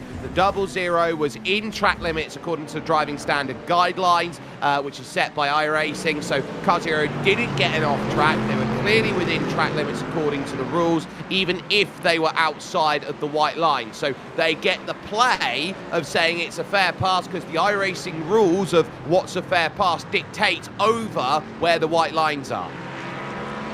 So, okay, that means that Max Meyer doesn't have to worry. And now he can just go on, flat chat, and try and chase after Graham Sanders. And now it's a case of, can the 00 get closer and closer through every single sector? And when you think about it, when the way that it's been for them, you know, we've had 3 different winners in the LMP2. We had WSR at round 1 at Portimao, XPD Racing LMP2 EMIX, and more to the point, Jens Brothers Competition 00 took the win at Manucore last time out, so they want to try and double up their advantage, whereas Mike Bowen is going to go up the inside of Ryan O'Connor. That was a brave move at Del Rio, and the 129 Echelon SimSport LMP3 car with Bowen behind the wheel strikes an absolute perler. Yeah, and that's good enough to go to second. They scrap in front. This is Casanovas versus Marsani here for Firefly Red, and so now they're going to go Mercedes Ligier into the Tramonto, and look how far wide you're going to have to go to let them all go through. All that hard work, a pearl of a move, and it's gone straight away. The pass straight back by O'Connor. Casanovas still can't find a way past Marsani. Now they're going to have to go side by side at Cavone to allow these drivers to go through. There just about gets one cleared, and now here comes the second. You're going to have to be brave on the brakes or fall into line. Whew. Breathe, lads, breathe. You've still got a chance, still got to try and clear through, and just about the Caro, they get it done. How are they all through in one piece? I think Mike Bowen's going to find there's a little less paint on the left rear of that LMP3 Ligier. But my goodness, talk about threading the eye of the needle, getting through on 2 battling cars. Sandro Marsani and Manu Casanovas battling away for position in the GT3 Pro classification. That's for 13th overall. They've got Biela right behind. Bowen back up the inside. He's found the room again. Mike Bowen, no hesitation, no second invitation required, and that has definitely seen that move completed. But there's more back marker traffic just up ahead as one of the Mustangs that he's going to have to get through. But on that particular occasion, Ryan O'Connor was powerless to defend against it. He knew, okay, we've still got 2 hours and 40 minutes to run, and that was very, very neatly executed by Mike Bowen. Got the job done early, saw the move, went for it, made it work. Yeah, it's a lovely pass. He's a turn 4 merchant. He's down at the river, Del Rio, and saying, look, it's mine, and you're not going to stop me. It was Tommy Kayala that they managed to work away by, but Mike Bowen now, he's going to have to settle down because he's got 32 seconds to chase back up to Team Hoisingveld at the moment, and Jan Senkowski, who has, I will say this nicely, he's ran away. Oh, he's trying to find the nearest bar that can serve him a mojito on the Adriatic beach at the moment. That's how far away he is. But yeah, the thing is, the 148 crew, again, okay, little bit of a lock up there, but he knows, okay, no harm, no foul there.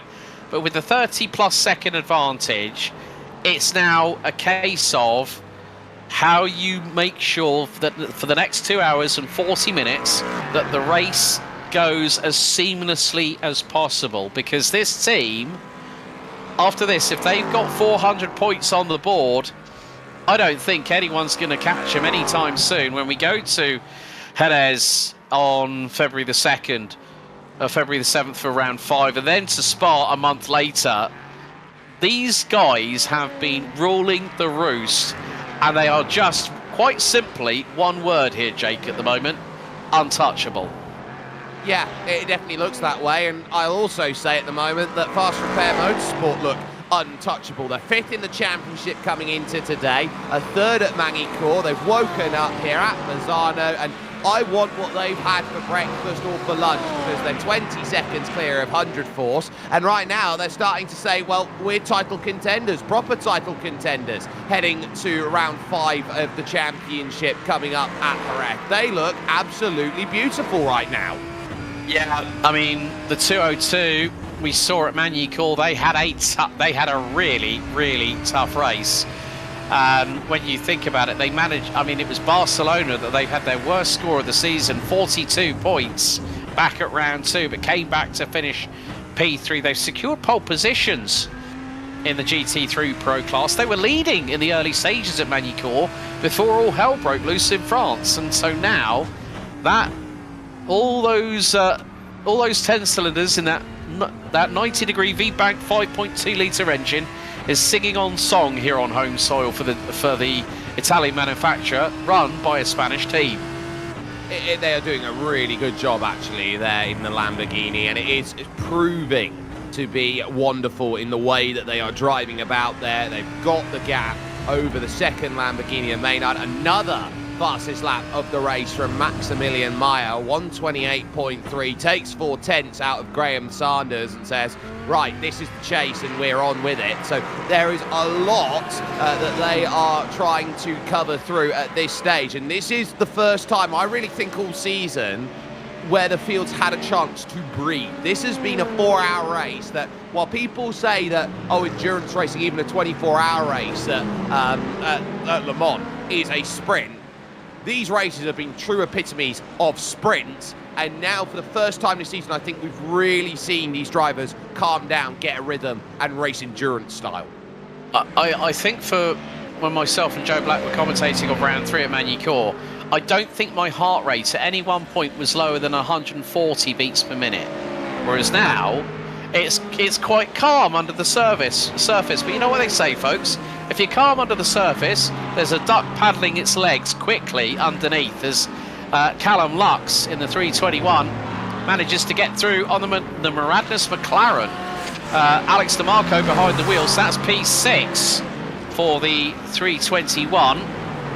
So Callum Lux managing to bring the second of the Jens Brothers competition. Aston Martin's a little bit further up the GT. Well, it's the leading Jens Brothers competition, Aston Martin. The sister car is about 52 seconds back in the hands of Raphael Heck, and that one had a drive-through, had the 5-second violation, so Raphael Heck, who's still behind the wheel of that car, did have to suffer a drive-through earlier on in the race. But yeah, there is now a chance for drivers to breathe a little bit, as that is the number 30 Fury SimSport LMP2 car, still piloted by Walker Carroll from the US, and Marvin Bear for Maniti Racing White in the Lamborghini 296 GT3 leads the way in the AM division ahead of the Maniti Racing Purple Ferrari of Stefan Kurtzman. Reuven Held still holding on for hope for MJ Downforce for Dash in the 311 Mustang, rounding out the top 3 in the class. But let's not forget, about half an hour or so ago, all 3 cars were vying for the class lead. They absolutely were, so it means that this can be a race that changes quickly, or something that will be, you know, brought back together in potential. I'm keeping an eye on what's going on between the Rusty Spatulas and Harvu, because Antti Palaja here in the 125 is finding himself with mirrors full of a Finnish compatriot here of Ilkka Kotisalo. In fact, this for the podium right now in LMP3. So we say that the Rusty Spatulas haven't been doing much. Well, not doing much has got them fighting for a podium. And that brings me to a question that I think we need answering, is what the heck has happened to Ryan O'Connor? He was battling with Mike Bowen for that second position, And now he's dropped down to 5th as Pelayo has a slight wiggle. And was that a slowdown penalty he's just had to serve? Yeah. Because so Cottisalo for Harvu, or for Rusty Spatulas now gets through. Here goes Ryan O'Connor, back he goes through at Cordovoni for P4. So Pelayo having to serve a slowdown penalty. Turned. Ryan got turned. In fact, he was caught by anti-Pelayo. So that is Pelayo redressing the place. Okay, so keeping him out of the eyes of race control. Bit of a smart play there by Havu, which means now he can get back up to full racing speed coming out of turn 16 at Curva Misano as they go into Variante del Parco, the triple apex complex here at turns 1, 2 and 3. It's a lovely, lovely section of the track. I do have to say that I'm going to recall one of the memories for the well, we've got a replay coming up, so I'll tell that little story just afterwards, but this is what we saw. So yeah, this is when Havu went into the back, bang, there's the touch, and there was a secondary contact, and Ryan O'Connor gets a double love tap in the right rear, rejoins, and then nice play nice sporting gesture by Antti-Pelayo from Havu to redress the balance. Yep, so by that measure of metric, there's not much you can do then in that scenario. That's just going to be, we both lost the time from that as they go. Skylar Davis then, still looking around, and they note that Timo Biedenbach has gone through, and so that will be for 3rd, and behind that as well is still the championship leading 287 of Nürburgring Esports Klostertal with Jeremy Baumert behind the wheel, and Baumert will know how aggressive you're going to have to be to go and get a result out of this race. They know how important the team is getting the points, and they will have to go to Arda Müldürsu, then the Turkish driver, to be the next one to go and get by and say, look, these are the results that we need to get out of it. But they are being a little bit cut up a bit right now by Nahui and also Asumanyemi, who is there, Tony Asumanyemi for BP Racing. So they are in that sight line of, well, everyone's just finding the rhythm. But I will say as well, as in comes Graham Sanders, I was just about to say we're on the cusp of prototype pit stops. We are in the window of prototype pit stops. Cottisalo, another one down in the pits. Yeah, as Nick Mercer finds his way through on Skylar Davis, as Jeremy Baumert doing a really good job. I mean, obviously another one that was turned around early doors, and that Mustang still tracking true in 5th position as we ride on board with Baumert right on the back. Nearly gives a love tap to the back end of the GT Dynamics Mercedes of Skylar Davis coming out of Del Rio, as they will now run up to Covaquerecia, up to 4th. And Mercer, you can see again, just getting through that back marker traffic nice and cleanly. So it's now putting him, well, he's trying to close that gap to Jesus Nahui, but the gap between them last time around through the first sector, because of this back marker traffic, it is ebbing and flowing like a pendulum as we are fast approaching the second half of hour 2 out of 4. What a nice opportunity to see some clean racing, but also some fast and frantic manoeuvrability in the opening hour, Jake. This has been a very, very good race here so far at Misano. And it is one as well that while we look at it as Baumert gets close through the Del Caro and works through, leader comes in and Max Meyer, while there's been some categories where it's looked like it's been all sorted, the GT categories, throw the form book out, because think about Nicholas Maynard right now in 100 forms. Right, there's 19 cars that have taken a start in the championship in GT3 Pro. They walk into today as part of the championship 18. Yeah. And I think it just goes to show that, okay, yes, there's a lot of time between races, but sometimes you'll see there'll be a little bit of a Cinderella story to talk about, and that will come normally in the mid to the second half of the season. And so I think from their perspective, they must be thinking, you know what, finally, I mean, they've had no more than 16 points at Barcelona, 13 points to point. Oh, and Sanders has Now, was that... That's was he live.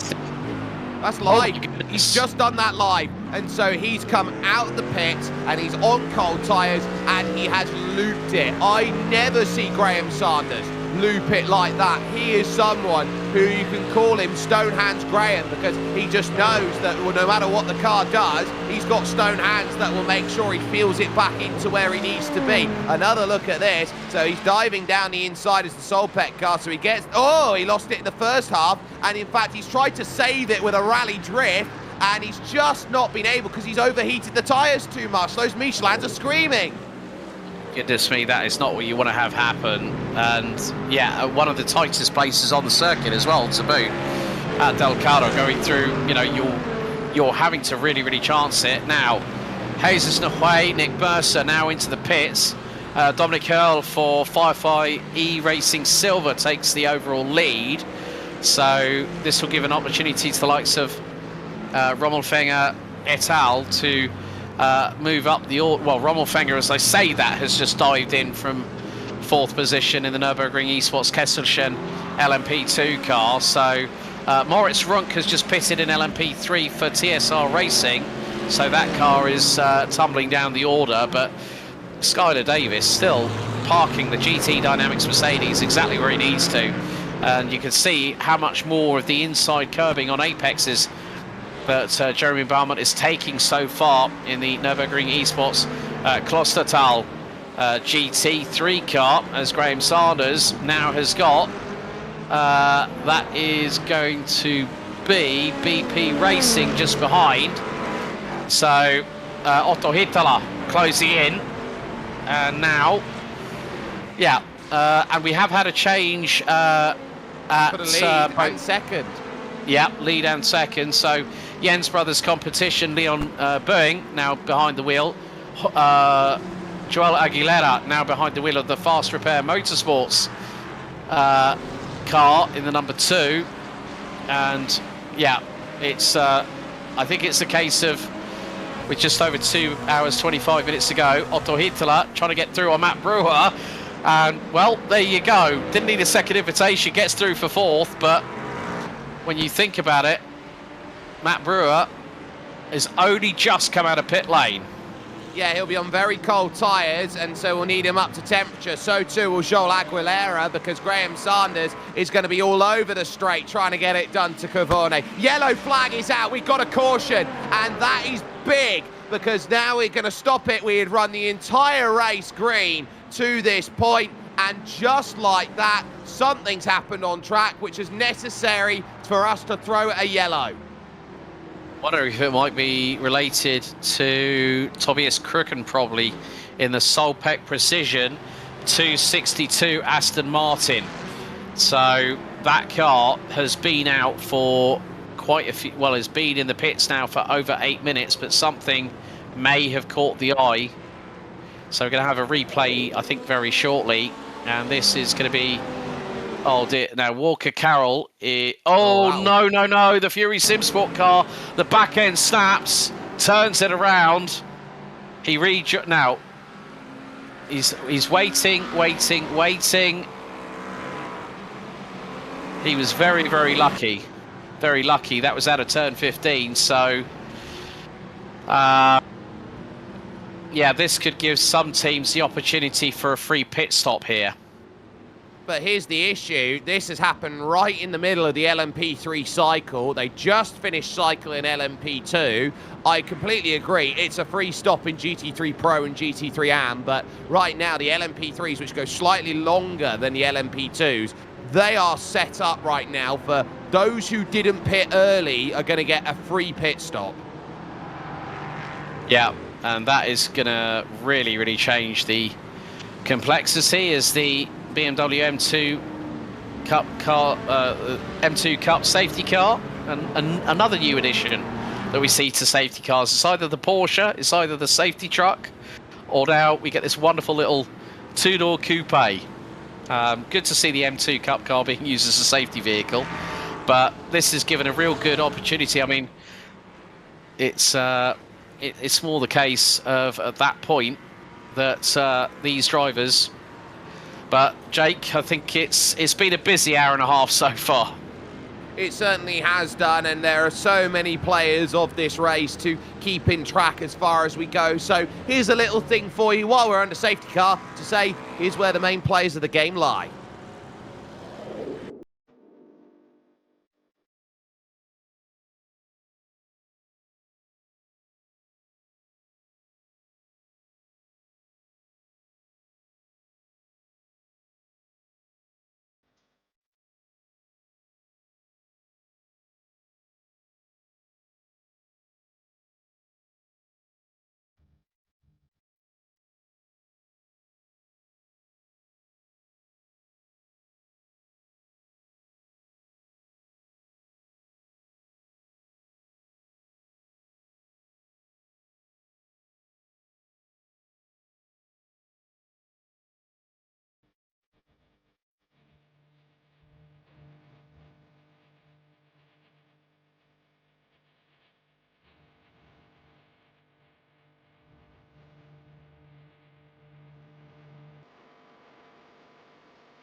Welcome back, ladies and gentlemen, to the SimRacing Republic Sports Car Championship presented by Rdoks. We are not yet in a position to go green, as we are very much under caution at this moment in time, with many a driver at this point sat back realizing they've had a great hour and a half's worth of running, but they are now going to have to set themselves up for what comes next in this battleground of racing at Misano. Jake Sperry and Alex Goldschmidt bring you the coverage, and this is where I think you have to be very open and alert to what this racing has been at the start. It was fast, it was frantic, and it has now clawed everything back.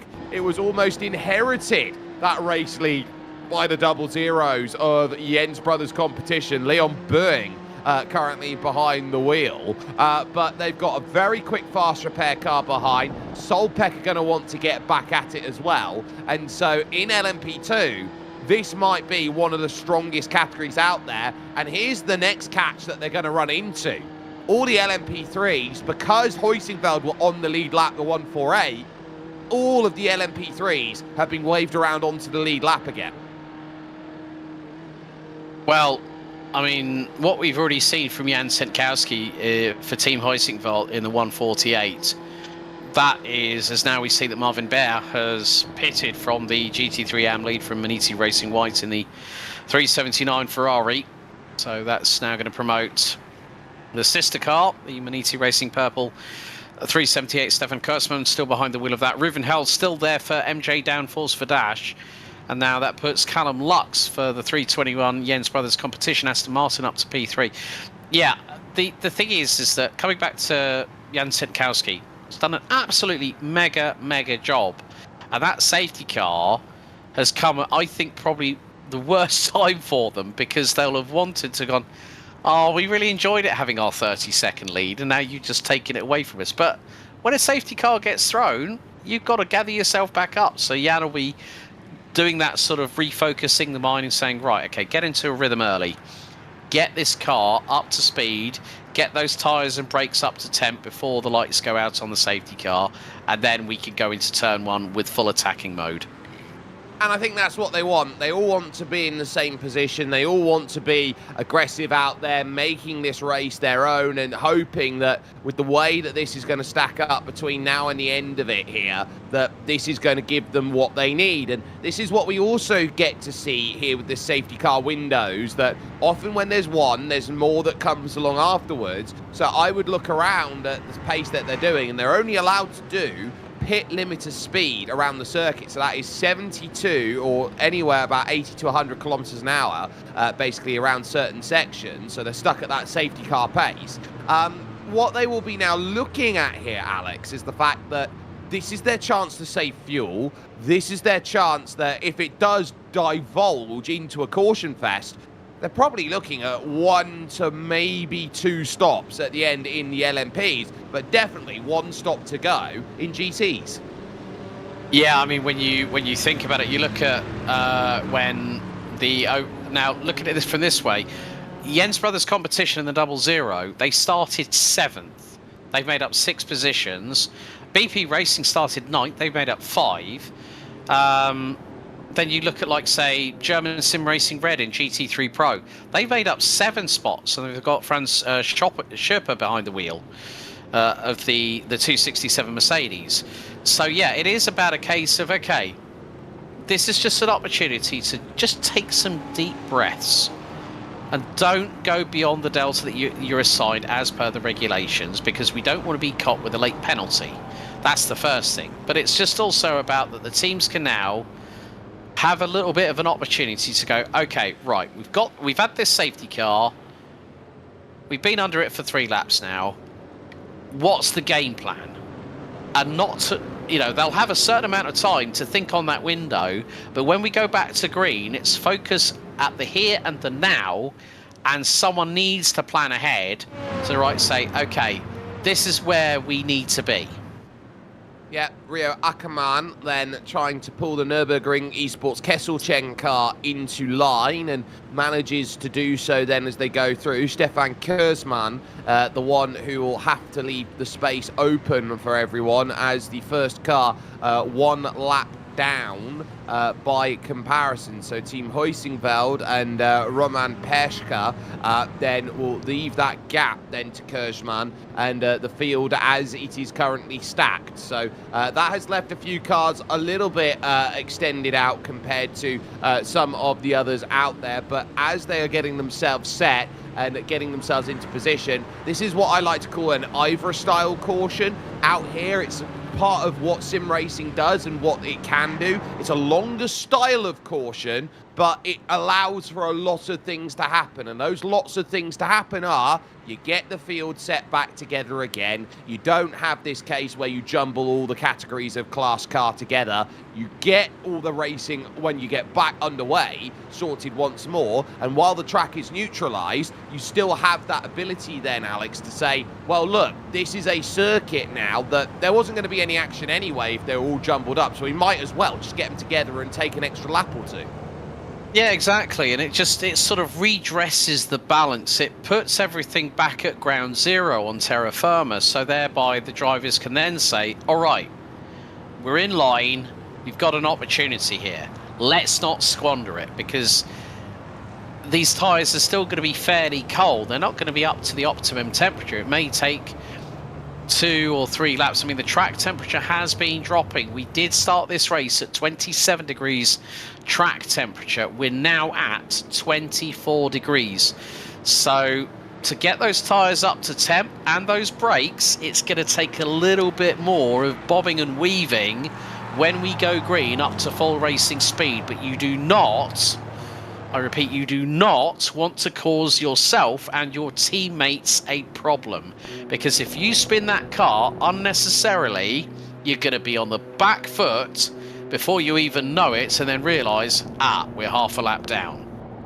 The bigger panic, I think, is going to be how they get those tyres back into an operating window, because they haven't been allowed to weave because of the nature of the safety car, so they've been basically pivoted on a point. How you get the tyres back in that window, how quickly you manage it, and how you avoid the troubles of what everyone else is doing, that's the key that I think makes this race a win or a lose for which category starts to sit. So when you're looking back and saying, right, I don't want this to be a trouble on the start, you are going to be desperately weaving those tyres when they allow for drivers to weave, so that you can have half a chance of not wasting 3 laps just dancing about on ice, hoping that you're going to get a car that turns back to water instead of, you know, being left with solid 4-block tyres of ice and skidding about everywhere. We still have, at this point, with 2 hours, 13 and a half minutes remaining, we've had 3 cars retire overall, and that is all from the GT3 Pro classification. First of all, the 211.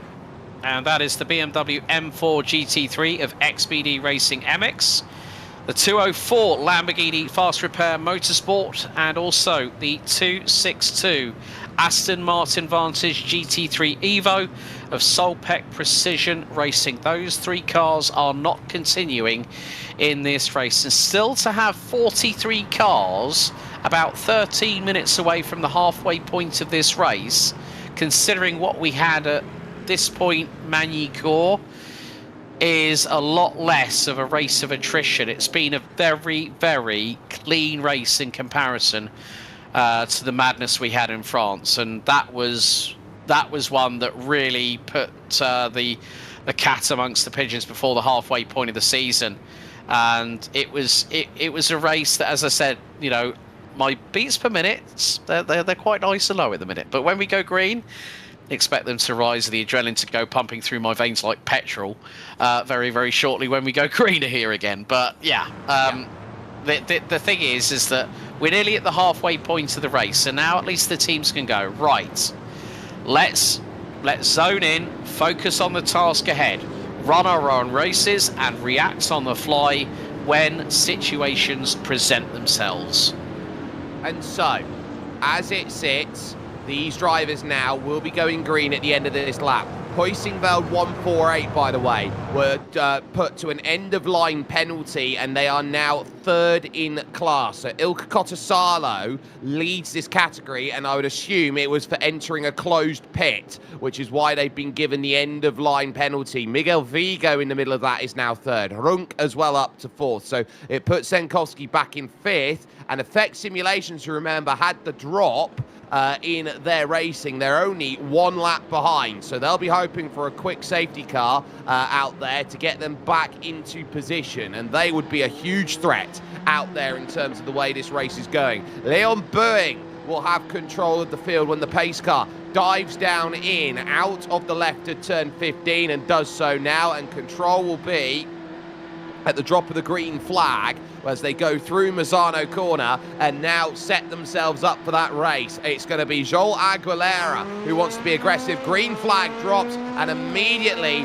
they are on the noisy pedal. They can't initiate a pass over the line. They now just have to get up to speed and going again just before the halfway stage of the race.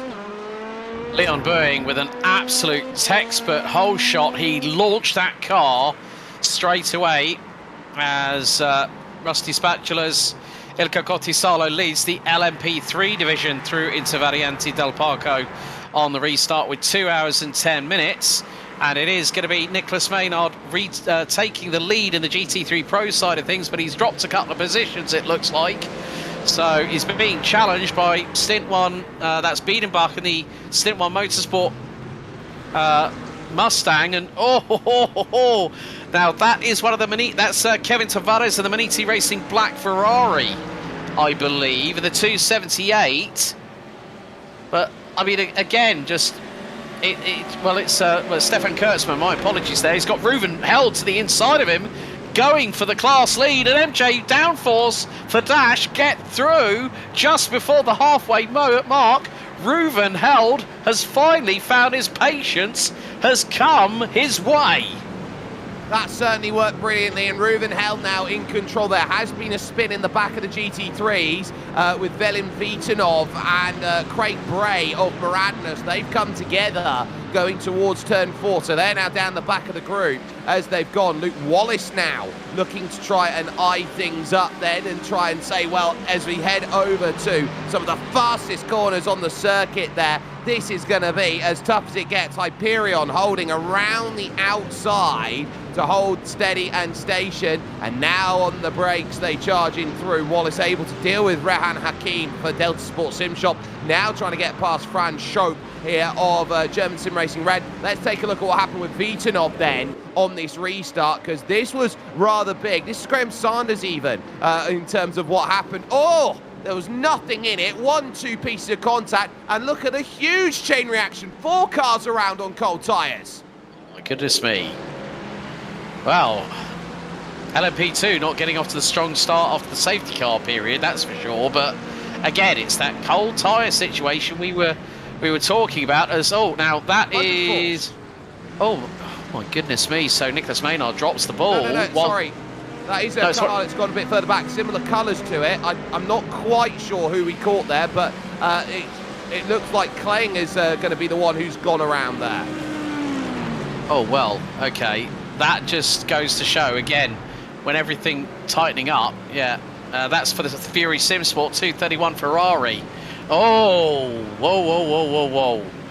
That is not what you want to do when it comes to over-rotation, but he manages to snap the back end to the right way of pointing around the track. So, but good to see Luke Wallace now trying to close his way in to the Mustang in front. So, again, just a point of biding your time. Martin Schmidt from Team Heusingfeld still running in 10th position in that class as Anaboldi diving to the inside.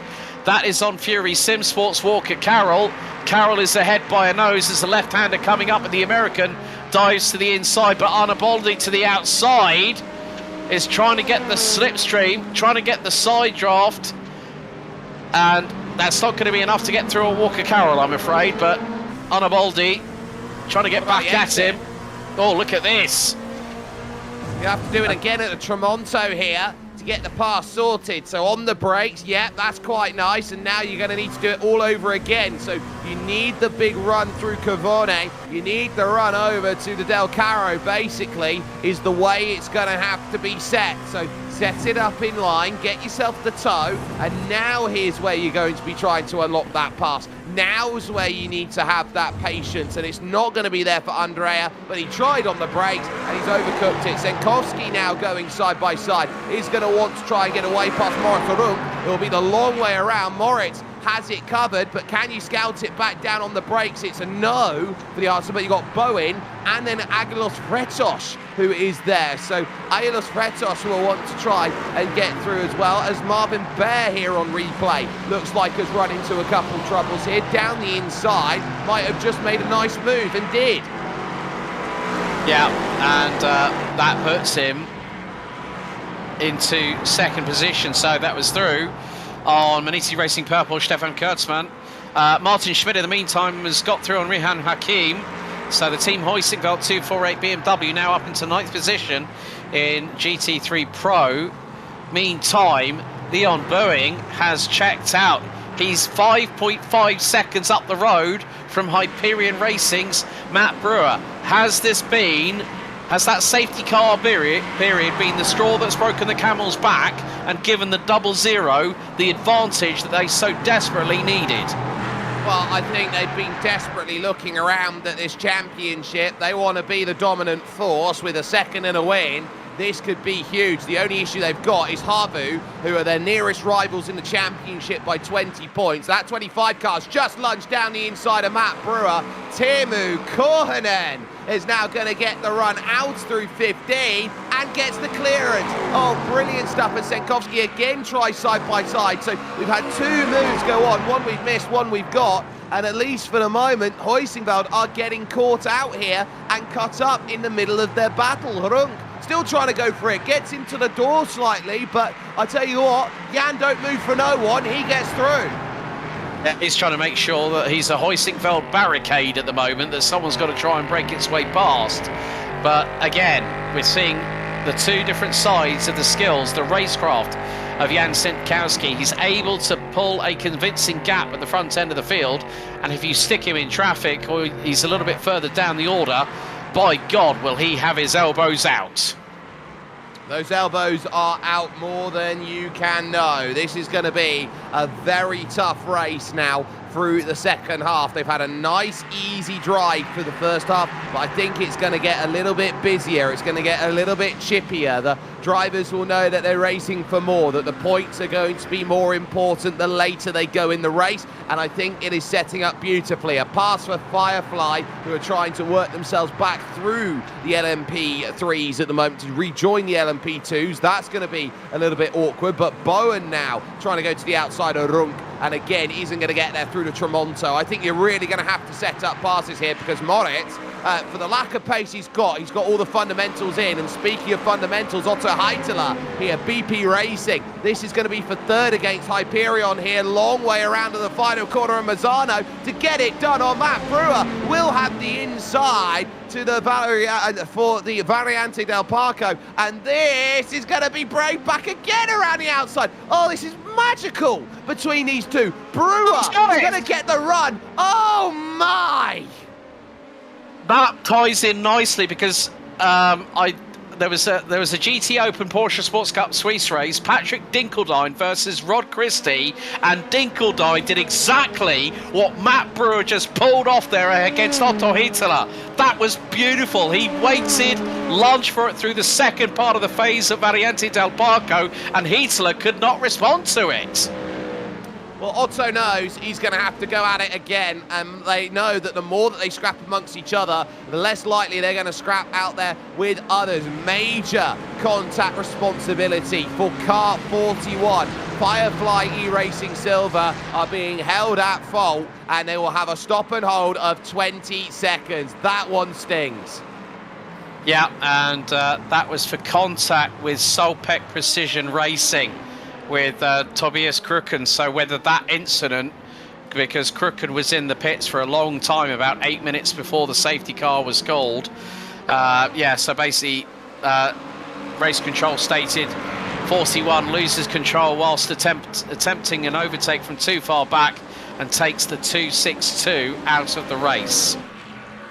Oh, we got car spun. It's Fury again. Alexandre Klein is really struggling to keep the car on a straight line. He's just lost it through turn 5 out there, and has only just got back up to pace. Moritz Runk now right in the midst of it all. TSR are going backwards here, and they've just held off Rdoks 164 and Aielos Vretos there going through. So Aielos is now thinking, can I find my chance to get through? Because if everybody's magicked their way by, surely I'm next. Here's a look then at Klein. He's just over the inside curbs, and then the back lets go, and he's lucky he's not caught anyone else.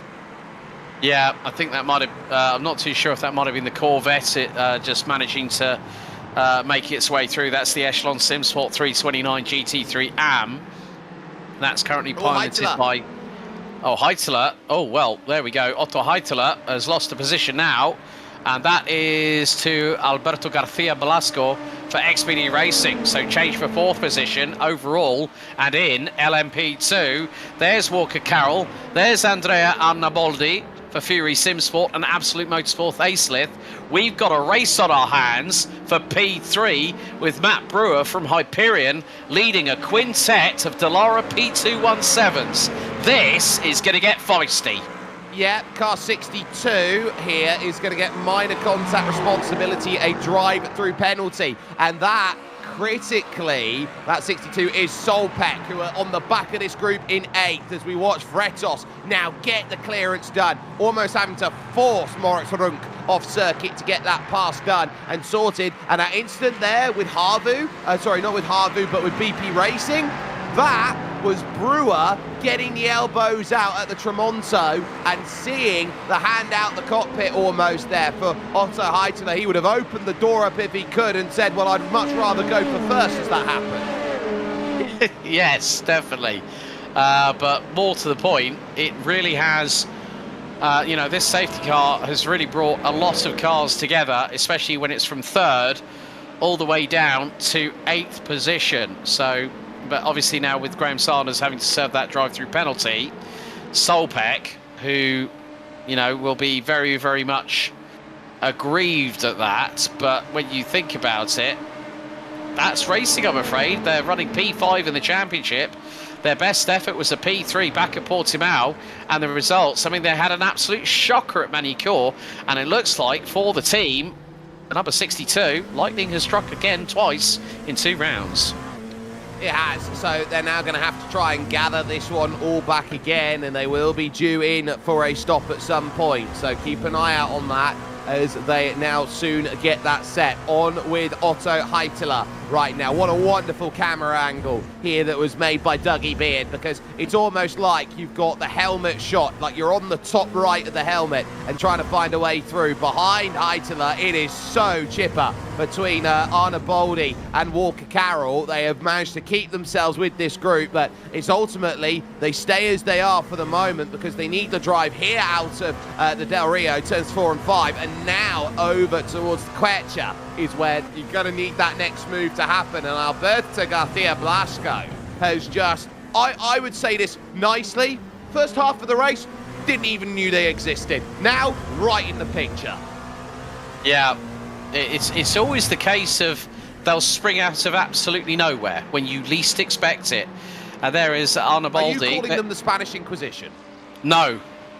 I'd probably call them the Spanish cavalry, the way that they've actually come through this field at the moment. But it just goes to show, we said about strategy, real estate not being that great with regards to tarmac surface here at Misano. And XPD Racing have played their Joker card, and it's worked. And they've made it up to P4 now. The thing is, Matt Brewer at this rate is finding himself more to be the Adriatic cork in the wine bottle at the moment, because he's stuck in P3. He's 4.8 seconds behind Timo Korhonen for Havu, who in turn is 6.1 seconds behind Leon Boeing for Jens Brothers competition. So now you could say that LMP2 has been turned a little bit upside down, if you will. You certainly will, and in terms of getting that sort of place in and sorted, as far as the analogies go, I would say right now, Matt Brewer is a gondola that is stuck sideways somewhere in a Venice canal. Yes, and unfortunately no one can get him out of it at the moment. But, oh, hang on. You can see they're getting through on the Fury SimSport 231 Ferrari of Alexandra Klein, currently still running 14th out of the 17 GT3 pros that started this race. As there we see picture-in-picture, a replay. That's Arne Baldi versus Carroll, and this is going to be, well, they're wheel arch to wheel arch, and Arne Baldi, that's through Del Rio. Arne Baldi gets through at turn 5. Good job. Yeah, it was a long time coming there for the Absolute Motorsport ace of this team, and Andrea Arne Baldi needed that pass and has negotiated it on Walker Carroll quite consummately, I would have to say, with that one. And Joel Aguilera will also be wanting to jump through and get back up nearer to the front of it. Now, keep an eye on the race lead of LMP3, because they are side by side, and Cotasalo runs wide, and Miguel Vigo now is going to move through. Doors left open. Daniel Harris. Now, this is big for Daniel here, because he knows that if he can clear the likes of Miguel Vigo, he's back on the same lap. If he gets back on the same lap, if there's another safety car, he's back in the picture. Yeah, and that would be a real good opportunity for FX Simulations, our pole sitters for this race.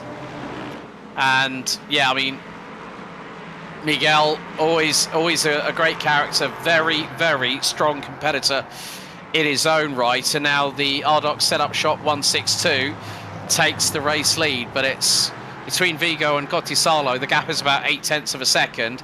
So now, can Daniel Harris... Oh, what on earth was that from Miguel Vigo? I think he's trying to signal, I'll allow you through. So, yeah, there we go. And so just like that, there goes Daniel Harris. He's back on the lead lap. And this will be a case of, I'll push you into the Tramonto now, because I can use your slipstream to fend off from the cars behind. I would say it's a little bit of an eclectic way to let someone know. Normally, I'd just go on the radio and say, yeah, you can come through, buddy. But ultimately, that's the way you do it. P3 car round at Misano. Just when you think you've seen everything, there's something out of the woodwork that surprises you, myself included.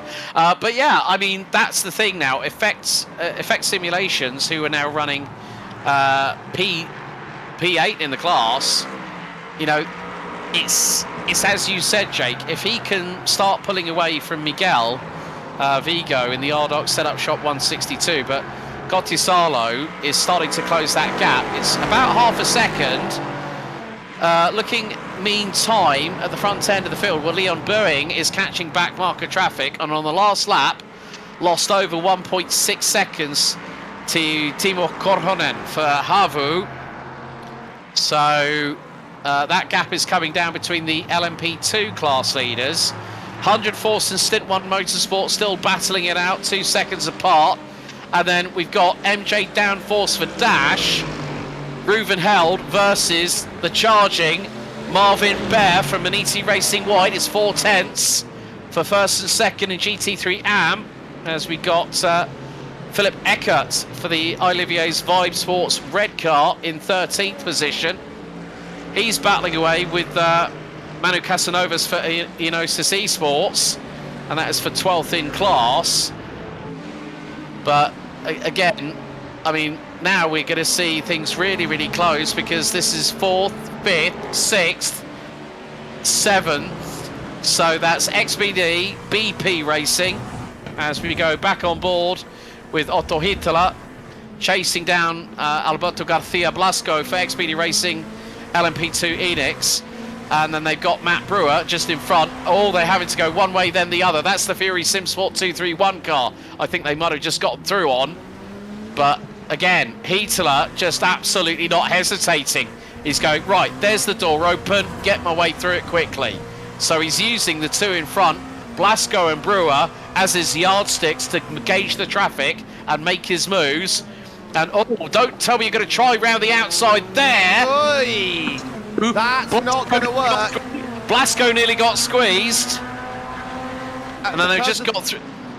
And because of that, oh no, there he goes, bang! Contact, XBD into the side of Matt Brewer, and it will also take one of the GT3s in play. Velin Vitanov again has to jam on the brakes for it, but Matt Brewer, wow, second time at the Tramonto it's come into play, but that was very bold into the corner by Alberto Garcia Blasco, and round they all go, and it falls like a house of cards. The car involved was Mike Gallant for Echelon Sim Sports GT3 AM in the Chevy Corvette Z06 GT3R. He was caught between a rock and a hard place. Now he finds himself in 5th position, but he's battling with Stefan Kurtzman for Maniti Racing Purple. Meantime, Manu Casanovas swiping left and right behind Philip Eckert for Firefly E-Racing Red in the other Mercedes-Benz.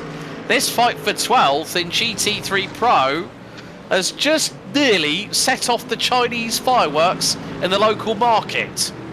No, and you can't keep swiping left and right like that. You're never going to get a date that way. You just got to know that as you sit down and know how you're going to go and get that move, you know that Philip Eckert, you've got to be predictable as you go. You can do it late, but that was way too late. And now you're going to get the LMP2s all up in your business. So this is going to be as tough as it goes. You cannot keep thinking that, oh, I'll go to the inside, I'll go to the outside, I'll go to the inside, I'll go to the outside. You just got to choose a lane that's there. Oh, that's not going to be easy. Tommy Kallio-Kiala getting a tag from Walker Carroll. Yeah, and that was the BP Racing 2 Mustang in the GT3 AM division, running with the 3 at the beginning of their numbers. But yeah, Walker was very, very lucky on that instance, as now Jeremy Boehmer pits from position, and that is now down to at least 5th position, but you're going to have the likes of Skylar Davis, Luke Wallace, Franz Schopfer possibly getting through, as Walker Carroll trying to get through here on Philip Eckert for Firefly. Oh, he had to quickly switch to the left-hand side, as there was Nicholas Maynard in the top right picture-in-picture for just a brief moment live on the circuit, and that car has dropped down to 4th, so is off of the podium in GT3. You're going to see here Intervariante del Parco, and just goes straight on. Escape road accidentally taken, and that has lost Maynard. Did his wheel disconnect? Well,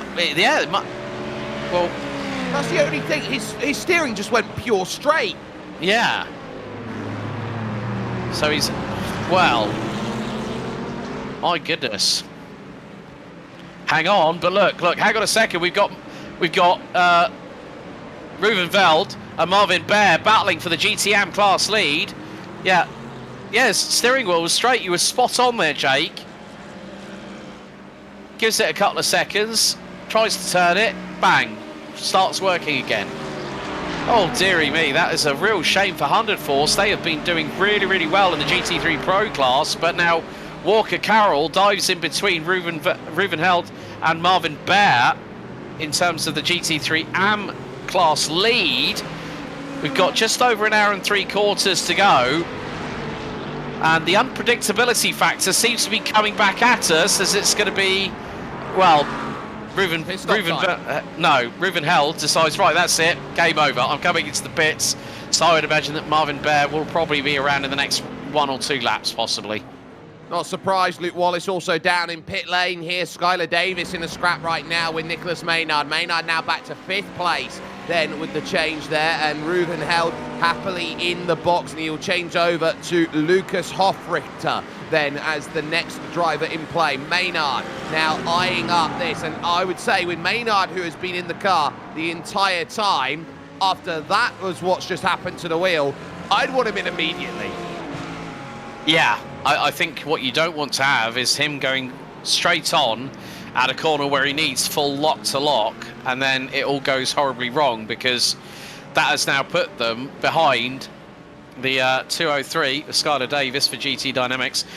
Start infringement. There comes a drive-through penalty for car 378, and that was from Stefan Kurtzman for Maniti Racing Purple. Yeah, so this will be for, I think, overtaking before the line. So 378 is GT3 pole sitter, does 3 things wrong. Goes faster than the safety car speed in the last few turns, leaves the corridor immediately at the beginning of the start zone, and accelerates to restart the race before the beginning of the start zone. 1, 2, 3, drive through. Yeah. Well, that's going to put them out of contention, I'm afraid, in some respects, for at least the victory. But yeah, here's the recovering Alberto Garcia Blasco for Expedia Racing. I mean, that was a real shame what happened between him and Matt Brewer, and that's the second time that Hyperion Racing have been the casualty on the receiving end of contact. Well, sometimes, you know, you just get unlucky. Other times, you know, you put your car in the wrong position because you're not doing exactly what's needed. Now, here's Antti Pelaaja looking to try and get close, having a bit of trouble with some traffic, as Ilkka Kotasalo will now have to defend. It's Alexandre Klein that they've worked through. And on the back, just stalking these 2 drivers, Jan Senkowski, who will have to, at some stage, hand the car to Fabian Siegmann as the next driver to get in and sorted. So you're looking around at this group here. Ilkka Kotasalo will desperately be wanting to run away here, because Antti Pelaaja and Harvu, I think, in terms of a team, they are some of the latest breakers I've ever seen in sim racing. Well, that's, yeah, I mean, judging by the performances that they've shown, I mean, Magny-Cours, they were doing exactly that. And there's opportunities to go for late lastminute.com dive bombs, and they were showing their hand at that quite a few times, which is quite good to see and quite entertaining at the same time. But, you know, and now 5 seconds stop and hold for Alberto Garcia Blasco for minor contact responsibility. Notes from race control: overtaking car has insufficient overlap at turn-in and also misses the apex. Contact occurs and the number 4 is spun. Penalty increased from drive-through to 5 seconds due to previous warning. Oh, and now this is what happens. This is going to be one of those where you say, look, I got to try and be, I would say, open to the fact that there is going to be battles out there as we watch Freight Cook here going at it here with the Nürburgring Esports car. And we got 2 brilliant battles here because Nürburgring Esports, we're a few miles away from Germany at the moment in the Nürburgring, but it seems that at Misano, they are in everything. Rio Ackermann now having to defend here from Walker Carroll right now. So this is pretty much everyone, hold on to your hats. We got battlegrounds everywhere.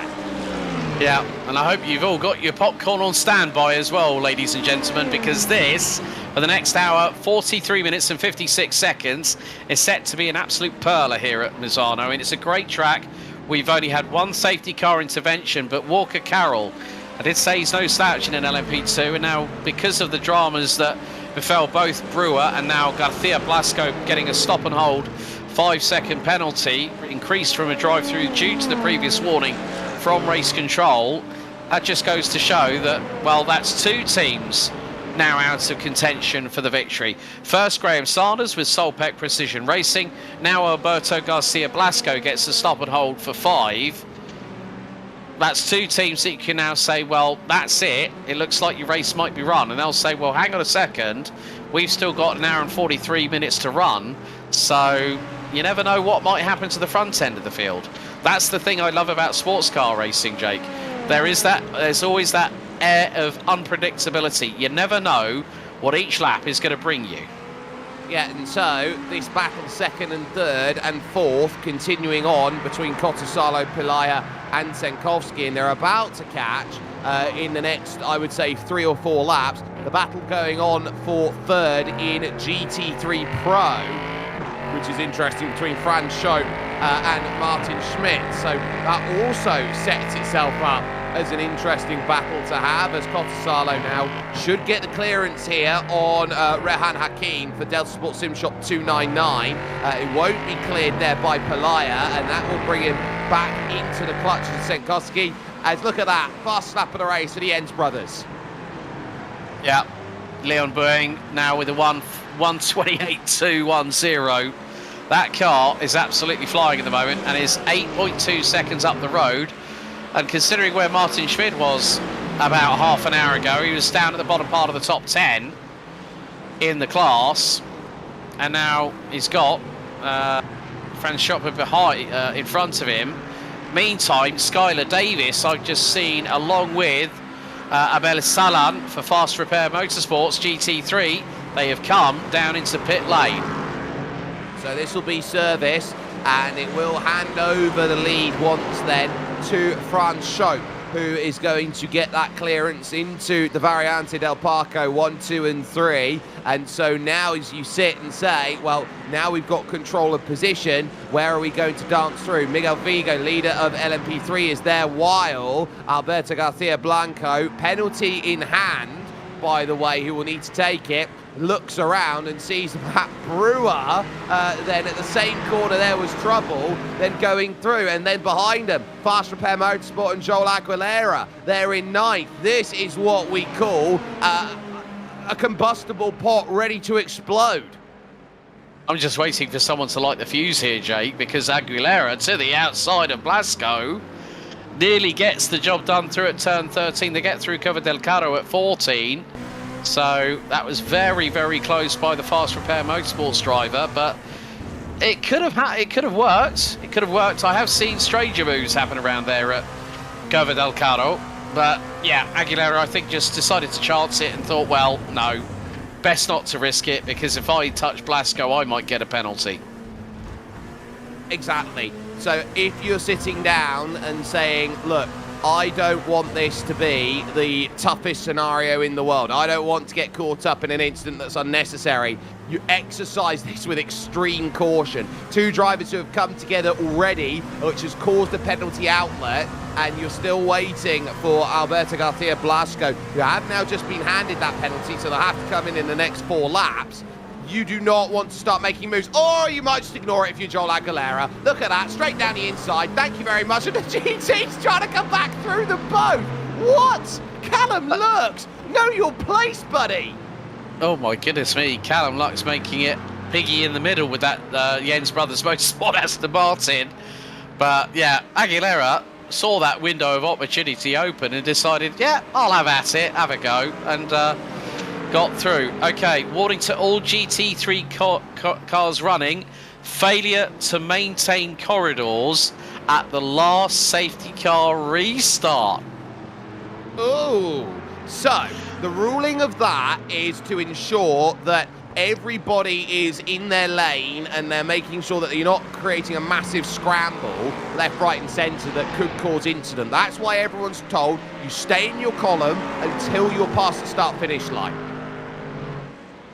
Yeah, so that means effectively now that everyone on the GT3 grid, Pro and Am, have got a warning, the next penalty will more than likely be a drive-through, if anything happens, at least. Yeah, so that is pretty much a case of notice has been served out there as they go and get themselves ready and sorted. So now as they are looking around and thinking, okay, what more are you going to be thinking about? Where are you going to be making sure that each and every place is out of trouble?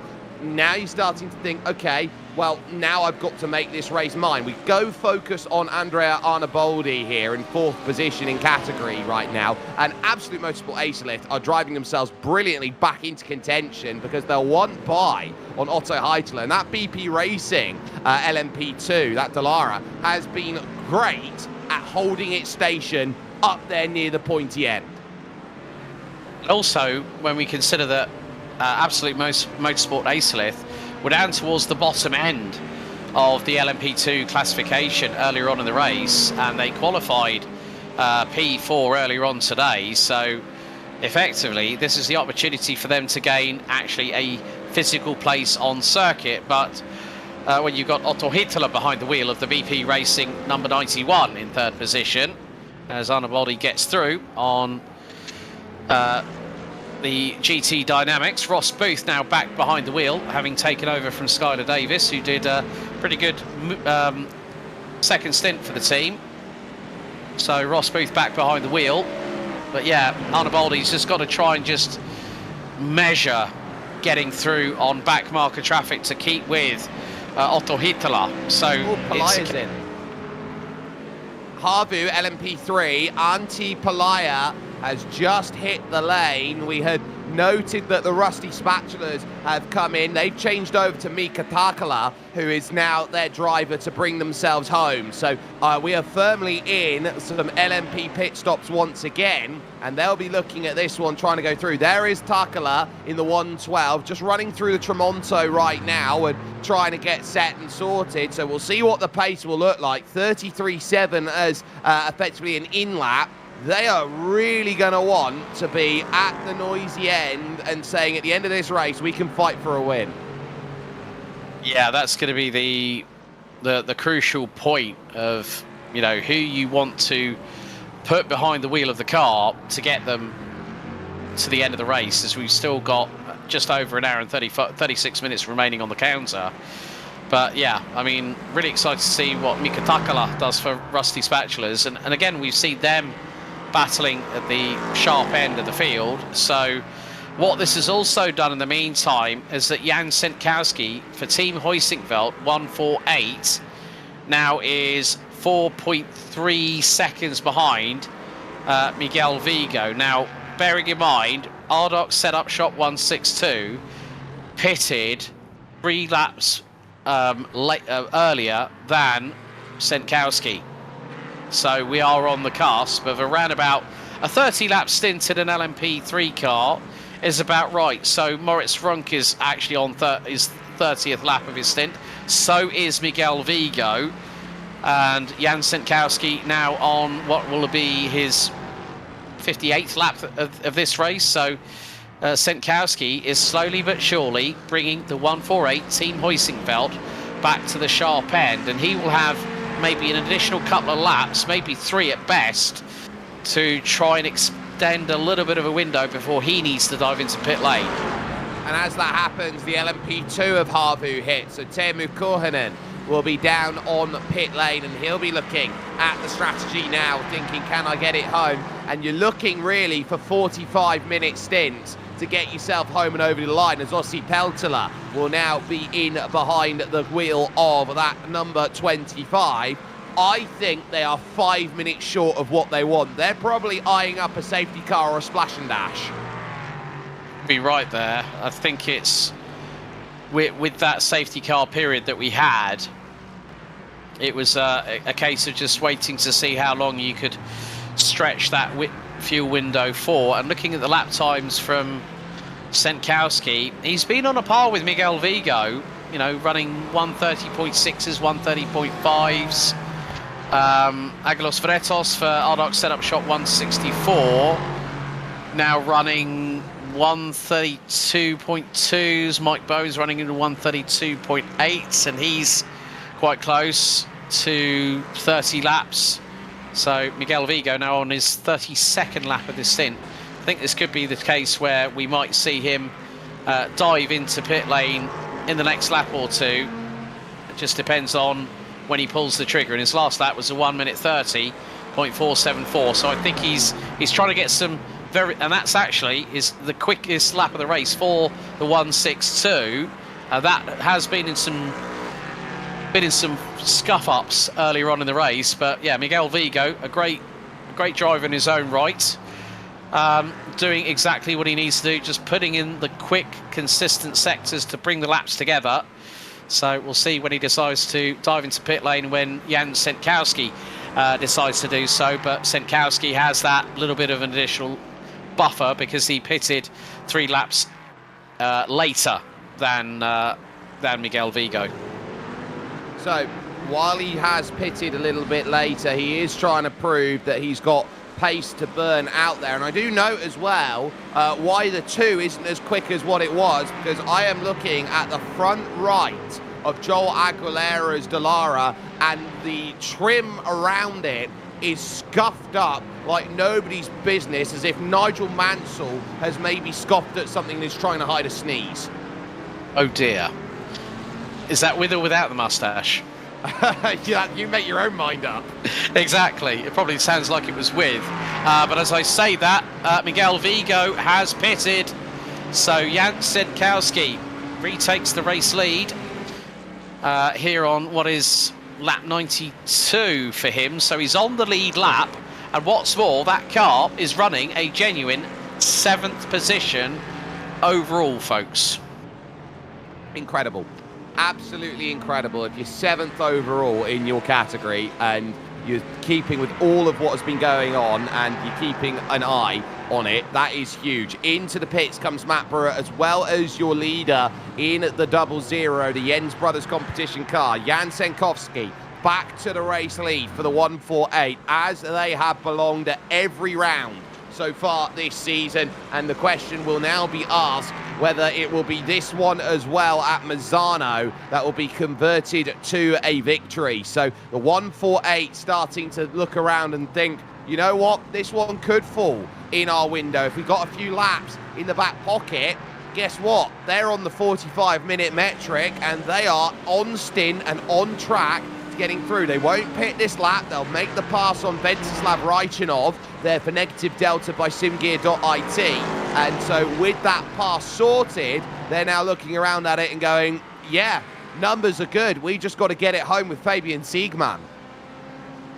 Yeah, that's got to be the case. I mean, Jan Senkowski has done a monster job over the last 2.5 hours, and if that is not impressive enough, okay, yeah, a little bit of lock up here or there. We saw that even when he even had a 32-second advantage over the rest of the field from first to second position, but Senkowski has just done a pretty well. When you look at it this way, Joel Aguilera has just done a 23.581 in the opening sector. Jan Senkowski, ladies and gentlemen, has just done a 23.871, just shy of 3/10 off the car that was third in LMP2 that has just dived into the pits.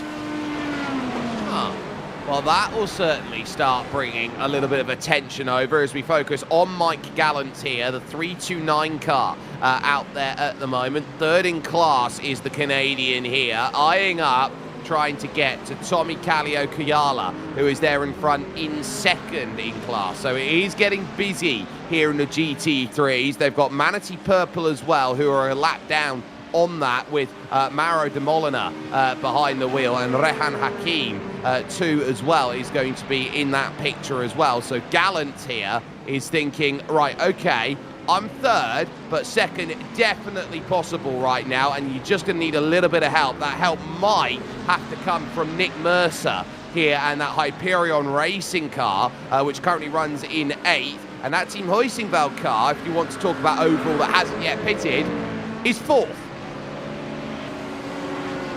Yeah. It's just crazy how so much of this race can change dynamically over its duration, and we still have to wait until Jan Senkowski brings that car into pit lane, and he's now on lap 32. Now, I think if I remember correctly, lap 32 will be when Jan Senkowski should be bringing that car into pit lane, which is exactly what Miguel Vigo did. That car in the 162 Rdoks setup shop car is now nearly the best part of 56 seconds. Now, if pit stops are to go by in terms of total pit lane time, the last pit lane travels that Jan Senkowski did was a 1 minute 12.278. So with the distance between him and Miguel Vigo being at around about the 55-second mark, that's about a 17-second differential. So Rdoks setup shop will go through, as will Harvu with Henry Salmon behind the wheel. It could possibly put, and as I say that, Senkowski has just pitted, so that could bring them straight into the path of Mika Takala from Rusty Spatulas.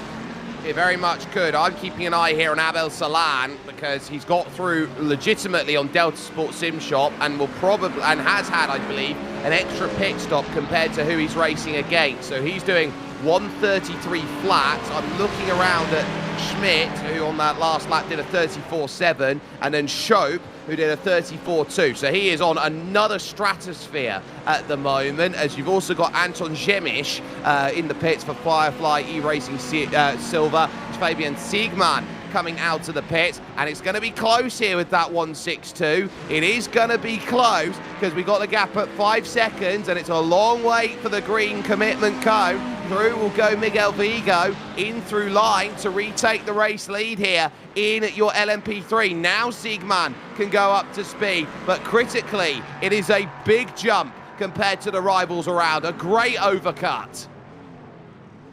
Yeah, and that has put him, what is it, 1.1 seconds behind Miguel Vigo.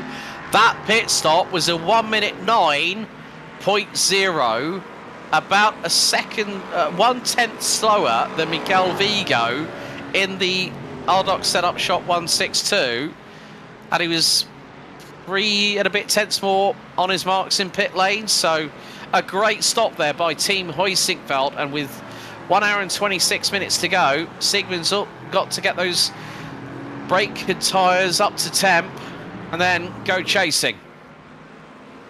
Give it a little bit of time, give it a little bit of freedom, and you're going to find the result that's needed. Siegmann knows this, and he will realise that Miguel Vigo's got one job over this last stage of racing. Fend off what's there behind, but it might be an extra stop depending on how it plays out from them. So Harvu and Rusty Spatulas, by comparison, 18 seconds they've lost over that run. That's huge by comparison. Yeah, that's quite a significant amount of distance. But I think the thing is, Henry Salmon's now got to watch his 6 because Mika Takala's right with him. He's about a second behind. Then you bring into the mix the 164. Rdoks setup shop. Agelos Rdoks is there also in the hunt. So 3rd to 5th in LMP3 is covered by about 1.6 seconds. Nick Mercer still behind the wheel of the Hyperion Racing number 4 car, which has had 2 big dramas in this race. He's closing on the fast repair motorsport number 2 of Joel Aguilera. Oh, no! That was quick. Oi.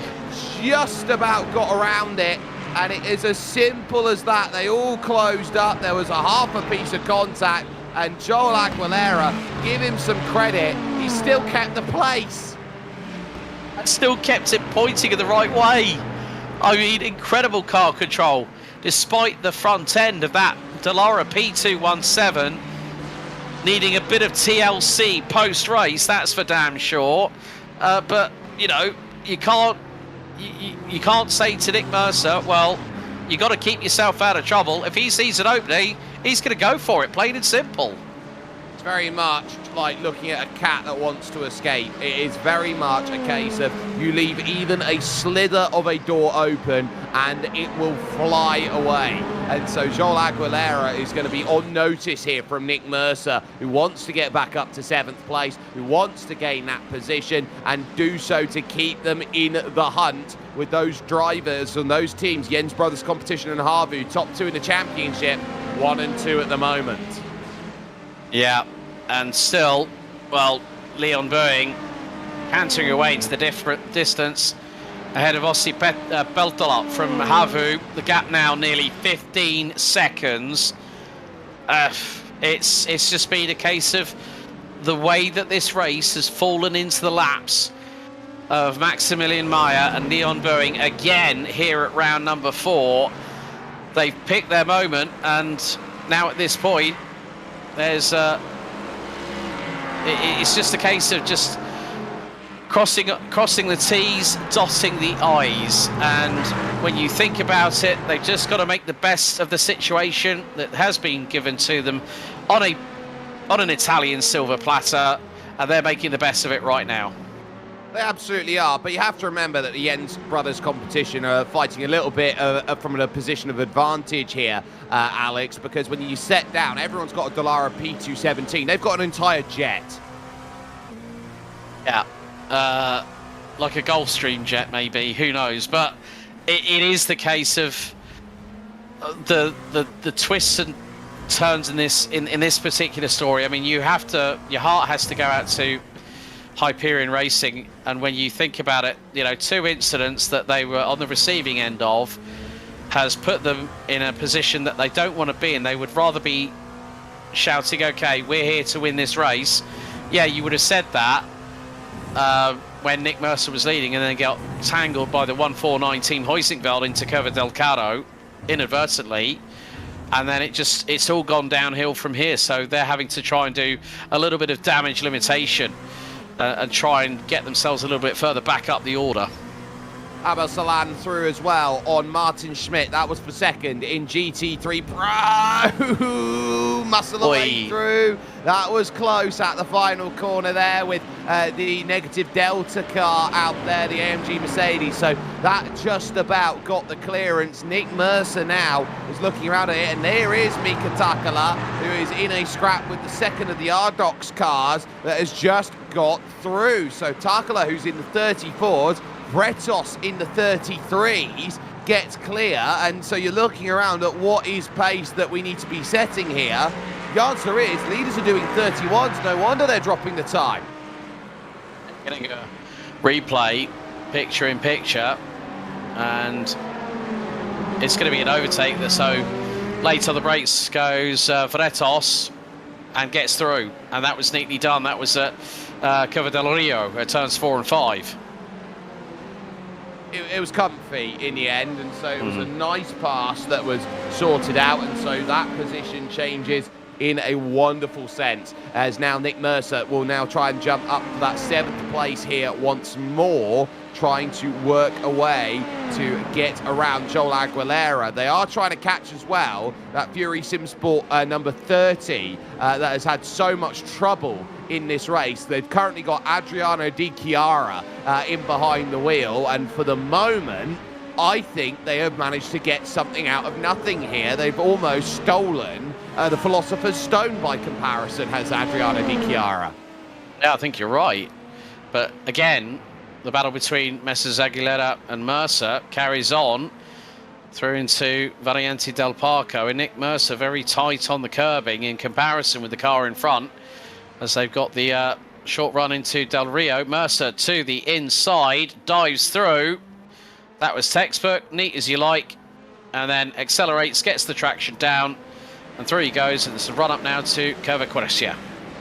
So, if you can get this run sorted, which way are you going to go? Outside tries Aguilera, doesn't have the run to go and make it work, and so this is where you're sitting down and going, not quite. But when you're looking around at what this LMP2 is, it's actually sort of the red-headed stepchild of the family that you have, because LMP3 is sort of where you start out, and yeah, you might not have much power on it, but you certainly get the sense of it. The big hypercars, you've got all the tools and gadgets and tricks of the trade to make it happen, as we watch what happened here to Martin Schmidt. Oh, gets turned around. Is that by Skylar Davis there, who's got into the back, or is that going to be someone else there who's managed to help the spin around? So that's really hurt there. I think, sorry, that would be Delta Sport Sim Shop who would have got into them, so that's a pretty big hit.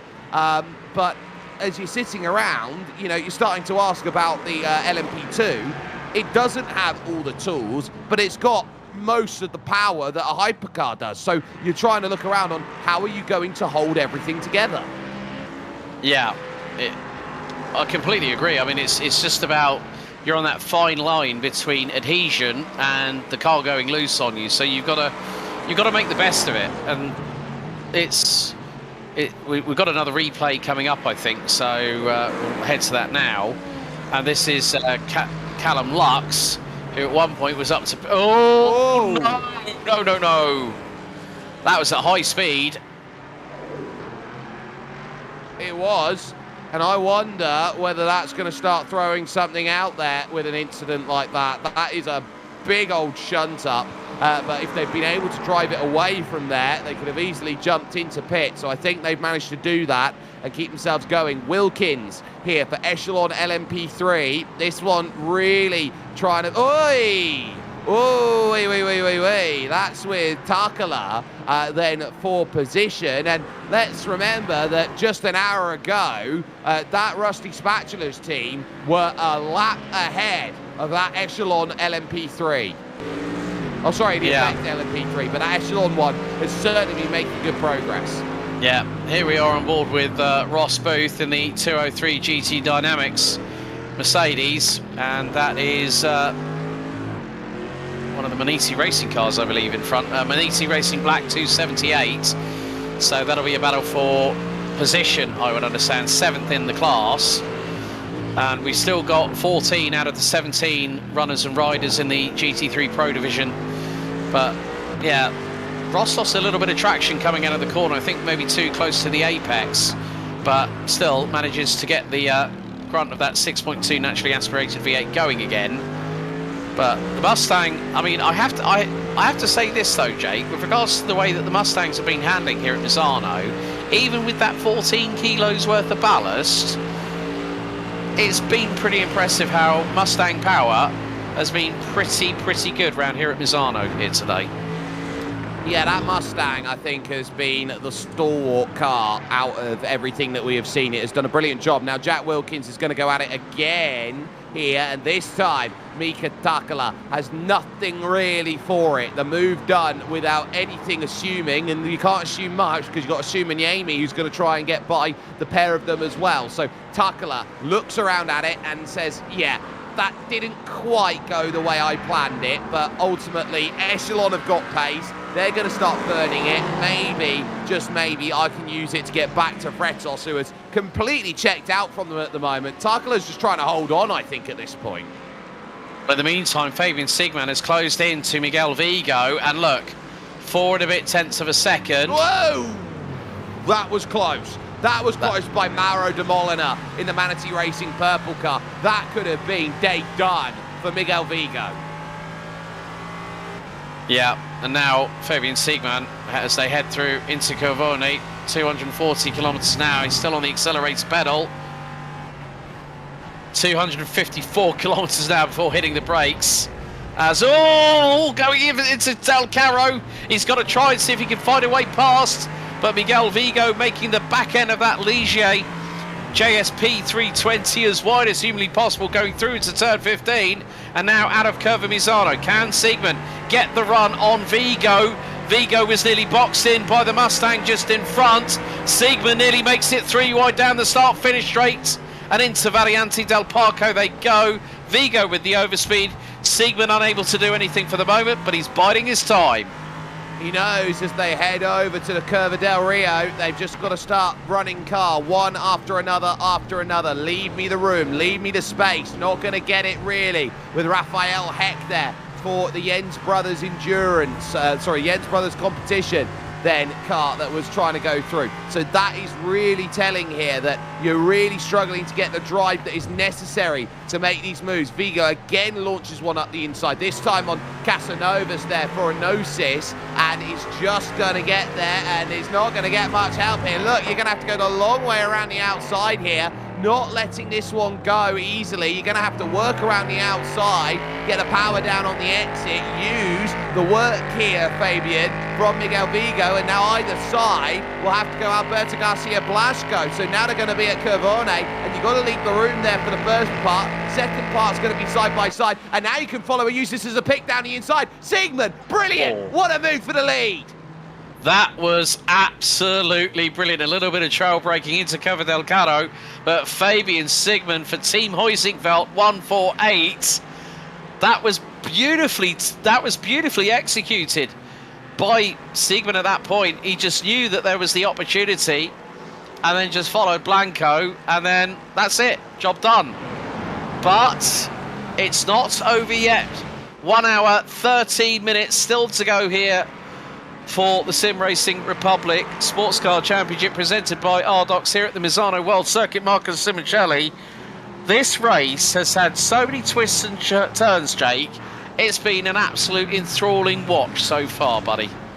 It has, and so I don't think here ever in a SimRacing Republic race you truly know what the story of the race is going to be by the end. There are so many different moving parts. It's what makes this Endurance Championship such a thrill to be on the call for and to watch as well when you get the chance to out there. BP Racing 2 in GT3 AM down in the pits at the moment, so they are making their stop as Siegmann now will try and build a margin away from Rdoks, but Rdoks are going to need every piece of fuel that they can muster in that tank for the remaining parts of this race. So they'll be happy, actually, I think, to sit behind Fabian Siegmann and say, look, you go the pace you want to, we'll try and hold on, and if we do, it might actually give us the chance to save the fuel to keep us in the race with you. And also the interesting thing, at one point Miguel Vigo had the fastest lap for LMP3s in this race, 1:30.474.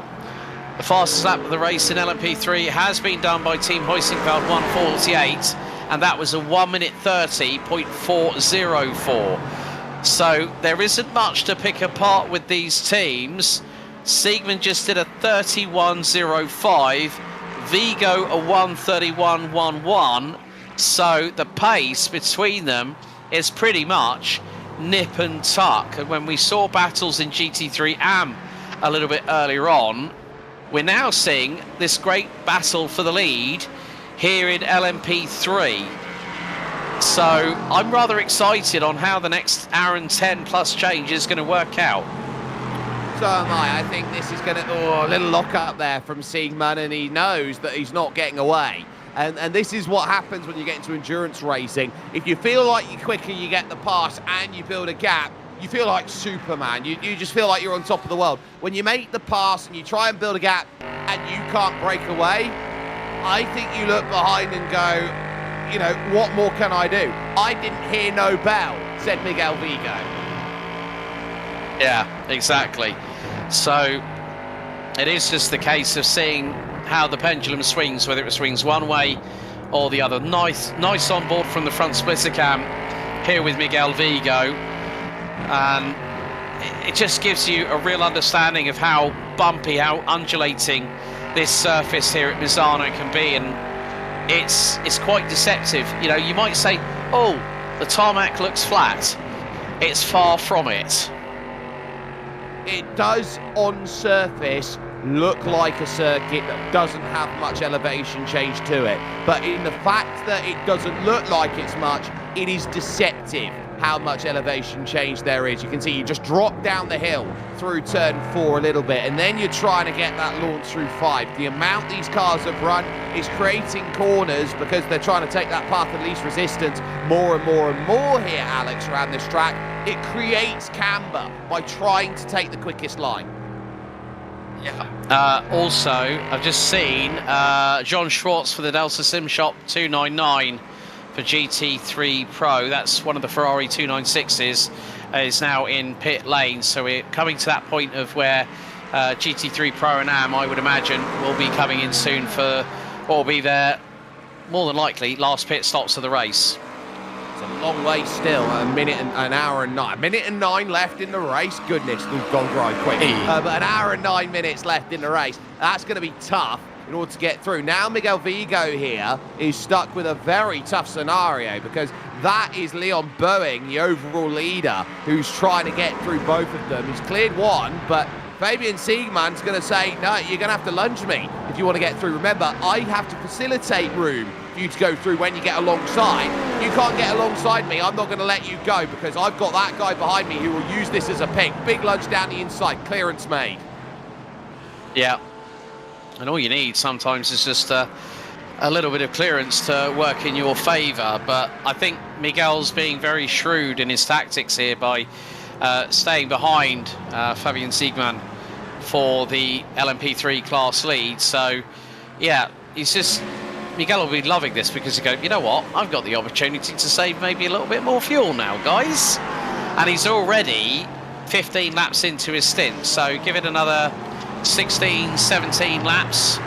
That'll be the last time that they'll be coming into pit lane. But then also you've got to factor in that for Team Heusingfeld with Fabian Siegmann, he'll come in about 3 laps later and will have to spend less time putting fuel in the car as we see a lockup from Miguel Vigo there.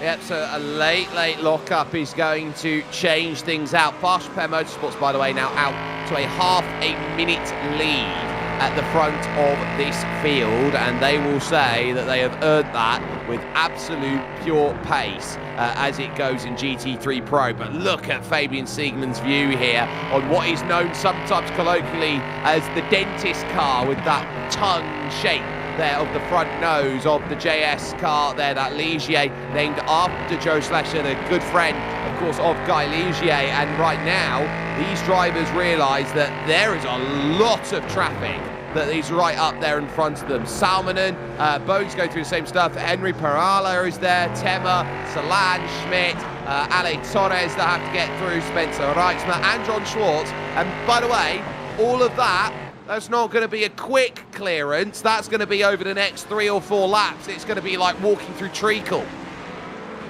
Yeah, and the thing is that Fabian Siegmann is going to be the first one to encroach on it, but Miguel Vigo will see this as a window of opportunity as we see Joel Aguilera die. Oh, ew. That was through into Variante del Parco. So the Fast Repair Motorsport number 2 car that is currently P8 at the minute in the LMP2 division once again has a little bit of a stumble. And you can't afford to stumble like that because eventually you're going to catch the branch a bit more and you'll fall on your face. So that's going to be a case of another get out of jail free card used at that point. But Miguel Vigo realising that he's got to stay vigilant here and find a way through. Clever lunge down to the inside by Siegmann. Had to put it on Matthias Temmer because there is no way that Miguel Vigo was going to make that. And this is what we talk about by gapping. Can attack the corner fully where Miguel can't, and suddenly that gap's up at 0.8 of a second, if not over. Yeah, they're now through on the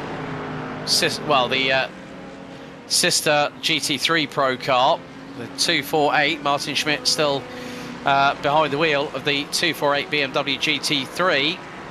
And now Miguel Vigo, he's losing more time as he goes into Del Rio here at turns 4 and 5, and that gap is going to start to creep up, and it goes over 1.1, 1.2, make that 1.3 seconds.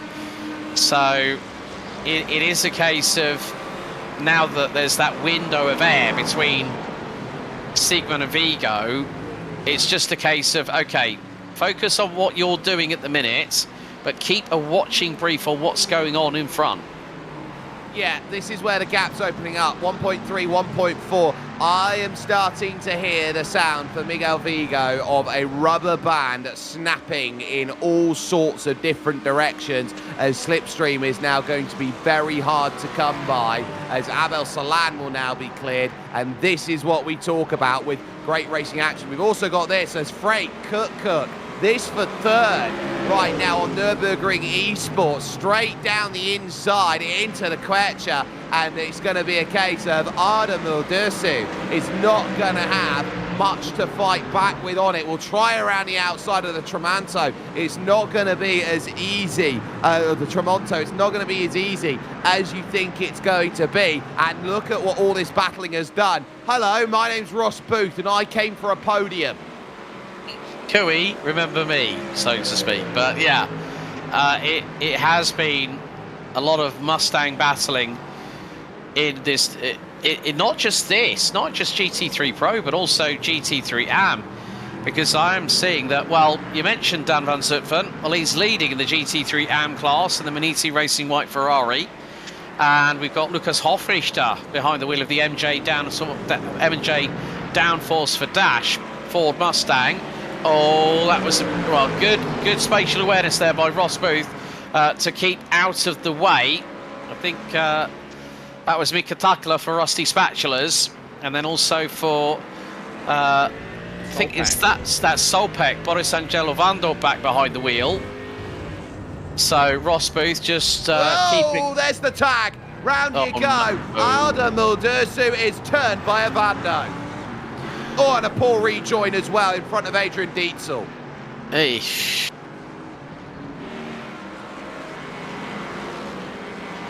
I have nothing else to say on the matter.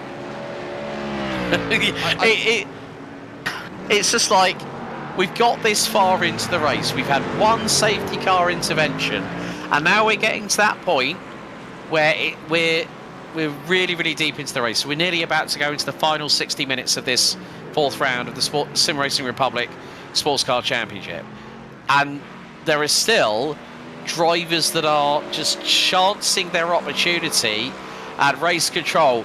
Drive-through penalty for car 177, effective actions for minor contact responsibility, and that was with Daniel Harris making a move on Martin Schmid.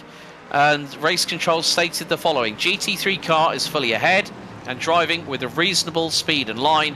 177 sets up the overtake wrong and runs back into the back of the GT3, spinning Martin Schmid around. So, from hero to zero, I'm afraid, for FX simulations. Well, they fought for the lead lap so hard. They got it back. They've been praying for a safety car, and this might just demise them once again if they fall the lap once more. Yeah, and bearing in mind, they also were our pole sisters in the LMP3 class as well. They took that away from Jan Sentkoski and Team Heusingveld, number 148. We're going to have a look at the replay here. So this is when Muldursu gets the tag on the right rear. Mustang goes rotating around. And, well, there lies the evidence, Your Honour. I think that is about as guilty as getting caught with the hand in the cookie jar there from Boris Avando. There is not much that you can say about it, except you knew you needed to be alongside to make that move. You were nowhere near alongside to make that move, and that will be a penalty. But how much is the question? So this is Raphael Heck. And this might be, on the exit. How many times have we seen that today? The answer's none. on the exit of Quecha, you expect that you're not going to have the rear step out with a lack of grip. Yeah, and also the sister car, when we saw Callum Lux go off and hit the barriers hard, well, the 321 becomes our 4th retiree, and we are down to 42 cars still running around the circuit here at Misano, as we are about to head into the final 60 minutes here at Misano World Circuit. Marco Simoncelli, 3 hours down, 1 to go.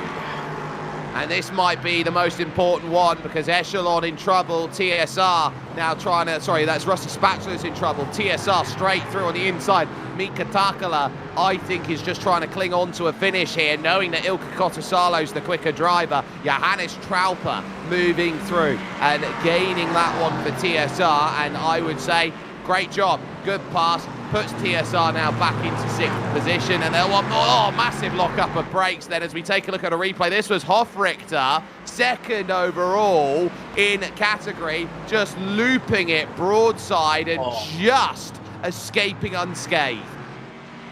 That has put him a big chunk behind Dan van Zutphen for Maniti Racing Black.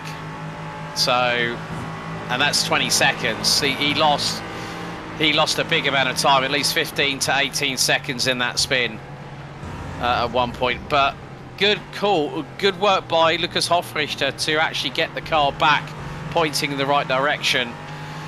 But still, they'll be kicking themselves a little bit, saying like, we could have gotten 3 wins in a row here, boys, but never was the case to be. I'm just looking at that 278 for some reference out there. They are having a really good run. So at the moment, I would be looking around and saying, where more can you find it? It's the 379 at the moment. So I believe our timing has just grabbed the wrong car as GT3 AM leader currently at the moment. But it is Dan van Zutphen in control of that, and he's about 5 laps away from bringing that one sorted. So there's Frank Cooks, who's 2nd in class 278, and he's doing a good job, because that actually has just noted the final pit stop then of the race for Fast Repair Motorsport. So now Abel Salan, who has been in behind the wheel for the majority of this race. Jorge Sanchez took a little stint in the middle. This is the only difficult thing they'll have to deal with. They took a full stop. Everyone else, I think, is going to be on splash and dash mode. Yeah, definitely. I completely agree. And the last pit stops in the LMP3 will pretty much dictate who's going to be... Dan van Zutphen almost into the back of Abel Salan there. Now, we normally see this man in the SimRacing Republic GT Open as well, and doing a sterling job in that so far. But again, it's that real estate here at Misano, and it is still at this later stage as we're getting, the sun's getting lower and lower, so we must be at around about more than past 4:30 sim time, and Dan van Zutphen dives into pit lane. So that'll be the last stop for that car, with just under 57 minutes remaining on the counter. So that'll be good enough to get them to the end of this race. Now the big question here will be, how much longer is Lucas Hofrichter going to be out on the circuit in comparison? Because he's now going to take the lead, which happens now in GT3 AM. So it's dependent on how well Lucas Hofrichter drives. Now, he did that big moment earlier on a few laps ago, so let's hope that he can keep the M&J downforce for dash 311 on the circuit here at Misano, because the more that he keeps it on the track, the better off he will be in trying to close that gap. But with the pace that you and I both know that Dan van Zutphen has in his back pocket, it's going to be close. It will be, but you also forget the other part of the scenario, which is that Dan is a commentator, predominantly in Dutch when it comes to Zandvoort. So when you're looking around at it, he's doing it for us, so he'll have the will of us behind him as well. Exactly. And now he exits out of pit lane and rejoins. So, but we've still got Spencer Eitzmer for Echelon SimSport GT3. I mean, the 329 Corvette has been the de facto observer on incidents happening in bigger classes in front of them during this race. So that car has now Manisi Racing Purple with Maro de Moliner has just pitted. So, flashes on by the car behind Dan van Zutphen. And that, I would think, is the Stint 1 Motorsport. Yeah, it is. And they are currently leading in GT3 Pro. A little bit scary here, especially when it's blinking around you there, that Stint 1 Motorsport car, the 222. So Koenig gets by, and so you're starting to think here, if you're done right, just stay calm. We'll just try and run our laps now until the end of this race. 1.7 the gap in LMP3. There's Dan Griffin driving then. First time we've seen him out in the car for 100 force here, and they are having a wonderful race. And you have to say, when you come into the championship 18th, you're going to walk away with some very sizable points. This is what we call great day at the office. Yeah, and at points was leading the race as well, let's not forget. So they definitely did the right choice of sticking with the Lamborghini Huracán GT3. And who have they got in front? Oh. So it was only going to be one lap for Lucas Hofrichter. So that is then going to change things around. That will be their third stop. Now, looking at this, Echelon SimSport GT3 AM have had 4 pit stops in total. And that car, I think, might be one of the GT3 AM cars that could be on splash and dash mode. Sorry, it looks like they've just blinked a bit there, has M&J, which is still scary enough in itself, as Lars Wetzig into the pits for German SimRacing Red, so they'll make their stop then to the end. So there are panics out there in the late stages of this race still. There are still pitfalls that they will have to navigate at Misano. We are in sim time heading to 4 o'clock in the afternoon. It's only March 1st, but the sun is typically low around this time of year in Italy, so that's why we're seeing it look very much like an eveningscape at the moment, so early into it as they go. But Dan Griffin here is sitting himself in that 4th place, and I would say getting some great points when you realise that Ross Booth is lightning fast. Frank Cook's done brilliantly for Manatee, who are one of the best teams in Germany, and then you've got Stint 1, who at the moment have just kept themselves out of trouble.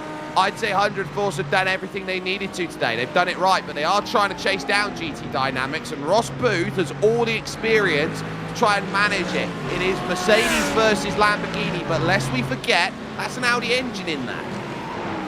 Yeah, so 2 respective German power plants battling against each other, one with just an extra 2 cylinders bolted to the back end of the 90-degree V. But in terms of the stints, Ross Booth on lap 32 of his stint, Dan Griffin lap 33.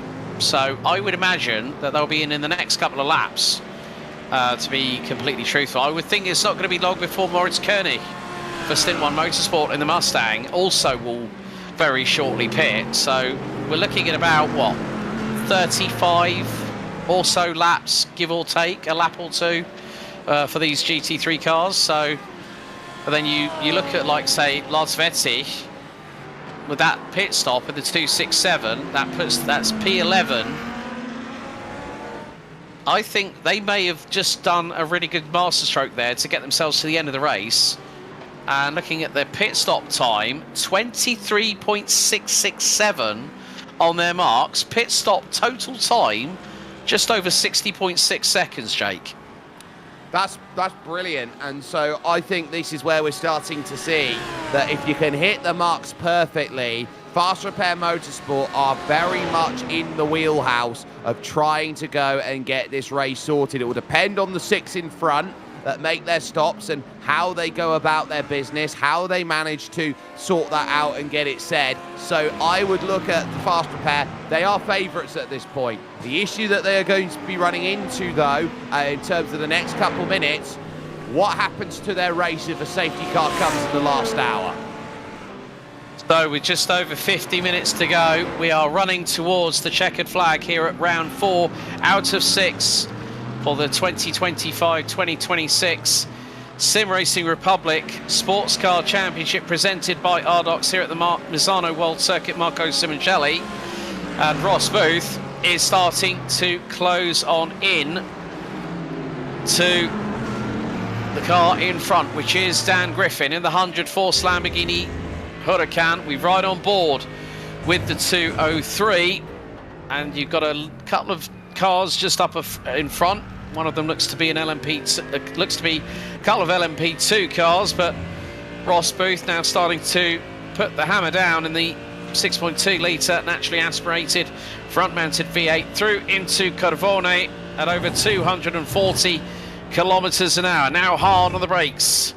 Down into Curva del Caro, a little bit of lock up from Dan Griffin in the Lamborghini just in front, so Ross Booth closes under braking. Lamborghini having that little bit of handling prowess through that mid-mounted rear-wheel drive Italian car. Ross Booth dives into pit lane for what will be the final time after 33 laps of running, so that will be a case of bringing the GT Dynamics car to the end of the motor race itself. And Luke Wallace for Hyperion Racing in the 244 Mercedes has also decided to dive into pit lane at the same time, and that is now going to promote Abel Salan for the 202 Fast Repair Motorsport Lamborghini Huracán GT3 that has a little bit of a wobble through the mid part of Variante del Parco, now into Curva del Rio at turns 4 and 5. So he's got to find a little bit of speed, does Abel. And the gap between him and the other Lamborghini of Dan Griffin, 12.5 seconds.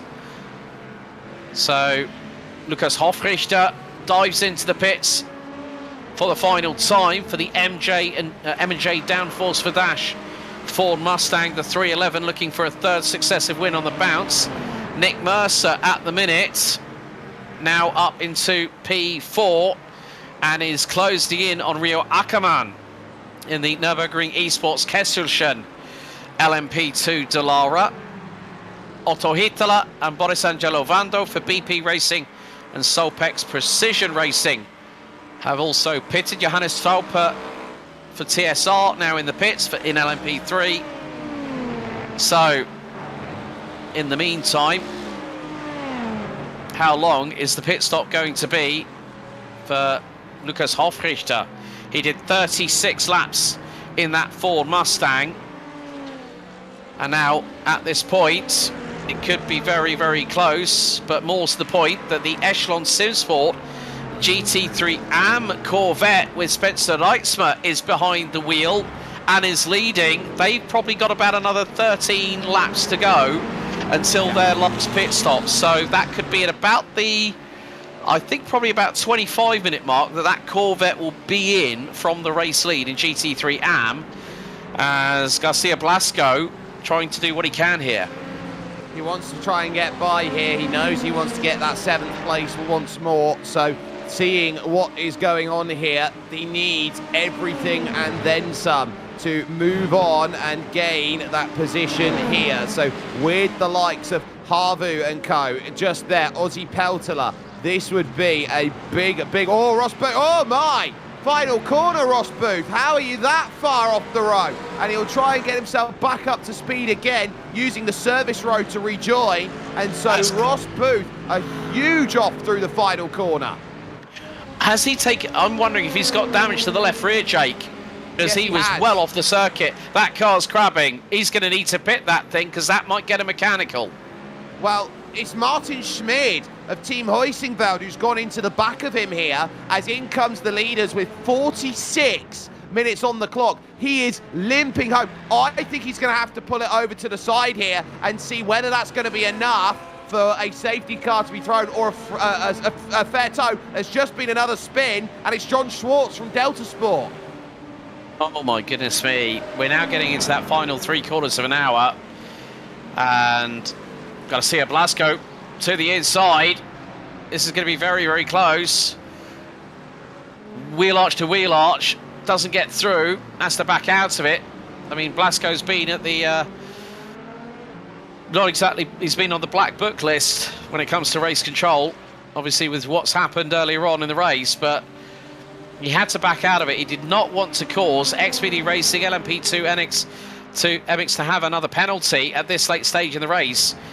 But he's got to be very, very careful at this moment in time. 203 was allowed the safe tow, so we stay green for the moment. Alberto Garcia Blasco trying to get as much clearance needed. This is the look, final corner. Martin Schmidt takes a narrower line. There was a wiggle through the middle. Oh, he just gets run over. There's no other way of describing that one, Alex. He was just caught in the middle of nowhere, and he got ran over.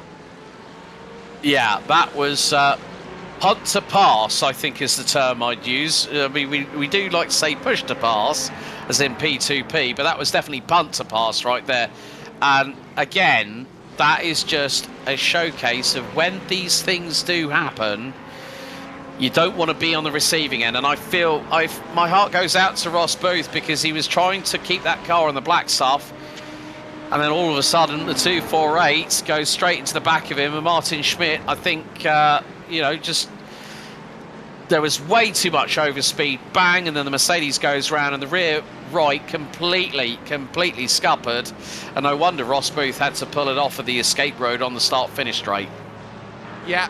In has come Nürburgring Esports Kessel Chen, the 87. They have just put back in Marius Rommelfanger to try and finish this race off the way that they need it to. Sanders has gone by for Solpak, but that's not the concern at the moment. They will know that they are currently second, and the leading Jens Brothers team of Leon Boeing has gone by. Now who else will go by, as they will now try and get themselves through. So Boeing now to second, just waits for Fury Simsport to make that stop. And I would look behind at some other cars that are in, because you've got Echelon that's in. Now Alberto Blasco hits the pit. And so this is going to be a question of, well, how long is it going to take? Nick Mercer, I think, is going to be the key in terms of this pit exit. And they are going to be ahead of them as Rommelfanger desperately waits for the green line. There is Nick Mercer. He'll be coming through turn one. But that's going to be of no consequence to Rommelfanger, who will be out and away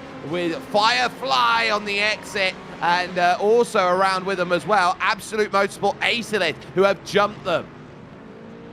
Well, all bets are off as we are fast approaching just 42.5 minutes to go. And the frantic and furious nature of the race that we saw in the opening hour, Jake, has re-emerged here with 42.5 minutes remaining. This, again, we're now seeing these sports car races, these endurance races are very, very taxing on the mind and on the physical nature of sim racing. It is not easy when you are really going 10 tenths within the limits of the car, but then also when your engineer saying to you, right, okay, this is your delta, this is how much you're gaining, keep it on the track.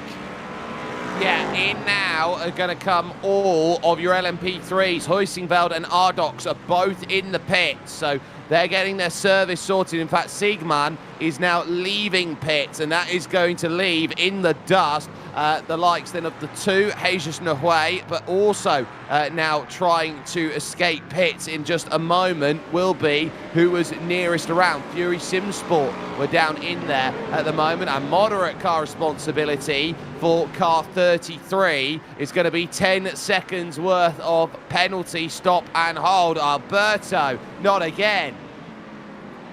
Well, yeah. He's definitely off their Christmas card list for 2026, that's for sure, at this moment in time. Even though we are in the throes of January at the moment. But what a difficult race it's been for XPD Racing, and also for Garcia Blasco. It's not been the race that they would have wanted And we know how quick they can be. They made their way up to P4, and then that's when it was like someone was ripping the pages in the storybook out of it and saying that chapter's not going to make it, that chapter's not going to make it. Sorry, boys. It is as simple as that's not good enough, and you are going to continually get dinged and dinged and dinged until you get there. And also dinged, I believe, is Effect Simulations, who are down in the pits as well. So they have finally had their penalty applied, and they're trying to get themselves home and hosed at the moment. Jens Brothers, 20 seconds to the good. But I ask this question, which Finnish team is going to be second on the podium? Is it Harvu or BP? We've got 40 minutes to find out.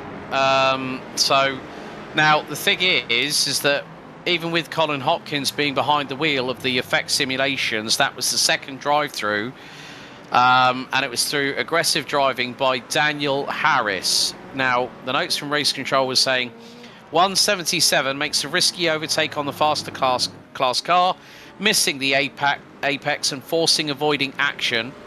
And drive-through was applied because of the warning from incident number 30.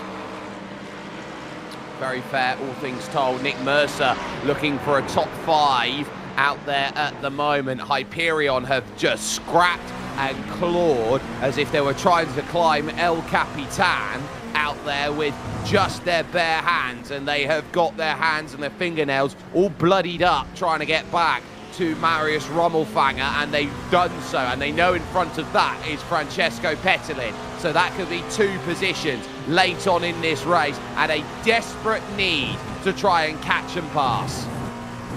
Yeah, I think it's just about Nick Mercer just throwing everything, including the kitchen sink, at it and hope it sticks. But it's also about, like I said, crossing the T's, dotting the I's, make sure that you negotiate that back market traffic in front of you. And if the person in front makes a mistake, as there goes through Rommelfanger, through at the final corner at Curva Misano, and that's the Hyperion GT3, that sister car that Nick Mercer has just passed, and that's with Luke Wallace behind the wheel of the 244 Mercedes. So it's always nice when you've got teammates in different categories that they'll say, okay, right, you got Nick behind you, Luke, get out of the way. All right, no problem, Chief. Exit stage left. And the way that you're watching Nick Mercer just make progress here and try and take that time. He did a 29.7 on that last lap. He is motoring to try and get by. This is set the phasers up, and there is Dan van Zutphen, who is also trying to get the phasers up here. This is needing to be a pass on Henry Perala for position, and straight down the inside. Well, there's not much of an argument there. There's 9/10 of a second difference on that last lap. Easy pass by Dan. Yeah, and that's, you know, we know the caliber. Oh, he's took a tag. Oi, He's taken a shot to the back from Perala. He's okay, there's no movement, but he took the hit. Balmer now under pressure. Yeah, and with that, 37 minutes still to go, 41 cars. Obviously, Ross Booth having suffered significant damage, and that Mercedes is not going to come out for the rest of the race. That's a real shame for what Skyler Davis and Ross Booth had done up until that point before Alberto Garcia Blasco. And just come onto the scene, and then bang, straight into the right rear of the Mercedes, broke the suspension, and that was it, game over. But Rommelfanger is also trying to do what he can, because he's right on the back as he gets through on Michael Schmidt, I believe, in the 248. Martin Schmidt gets through on him and is right with Francesco Pettelin. So this is probably going to give a little bit of a glimmer in the eye of Nick Mercer, as right through the sister, right through the inside of the sister, the Klostertal Mustang for Nürburgring Esports, with Jeremy Beaumont behind the wheel of that, but Rommelfanger right on the rear of Pettelin as they're now coming out of Tremonto, heading into Curvone. So the battle for P4 really starting to heat up, and whilst that's happening, Nick Mercer is less than 8/10 of a second behind Rommel Fanger, so now it's become a 3-horse race for P4. Pit lane infringement for car 177. Effect Simulations get a drive-through penalty for a 5-second rule violation. Well, when it rains, it pours for them, but as Rommel Fanger scraps it with Mercer behind, with Petlin in front, this is where I say to you here, Alex, Martin Schmidt, the car in front of him, is the only car ahead of him in the GT3 Pro Championship, so that would be a critical battle if that closed back up together. Look at the run by Rommel Fanger as that happens, trying to get the move, but it will be stymied up as they go through by Mauro de Molina. Yeah, and Molina keeps out of the way. So good spatial awareness by the Maniti Racing Purple Ferrari driver in the 378.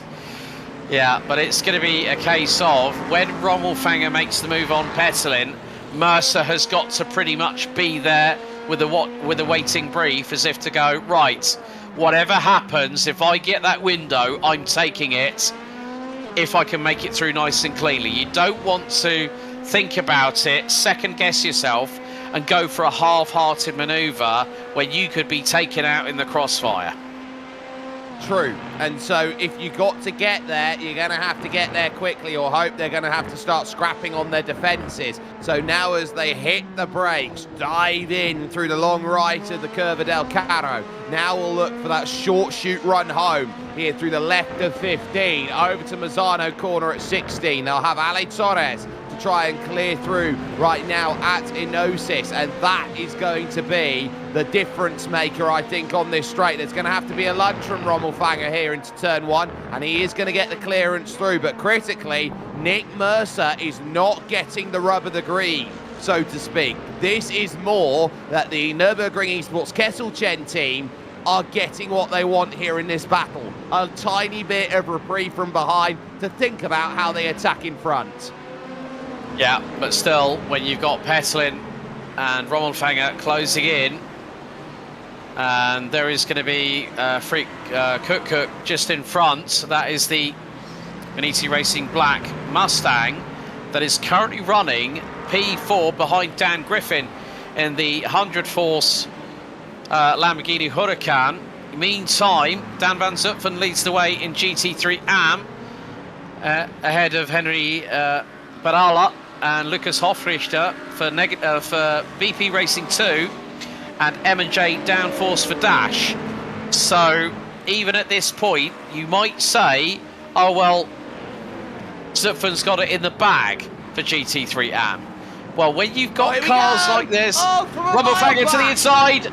From a mile back, Marius Rommel Fanger sends one that not even the Hubble telescope could see. Now he's got an angle for Misano corner, straight down the inside. I'll have to let him have it. What a pass.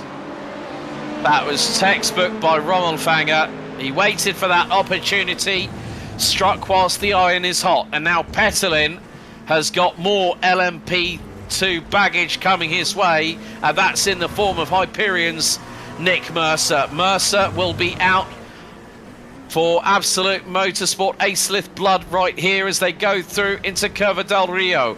Then it's the run up to Curva Quercia. They've got some GT3 traffic in front of them. I think that might be the Fury SimSport, Matthias Temme behind the wheel, who keeps the right hand side of the circuit. What's Mercer got in his book of tricks here? Right to the back. He nearly goes into the back of Petlin.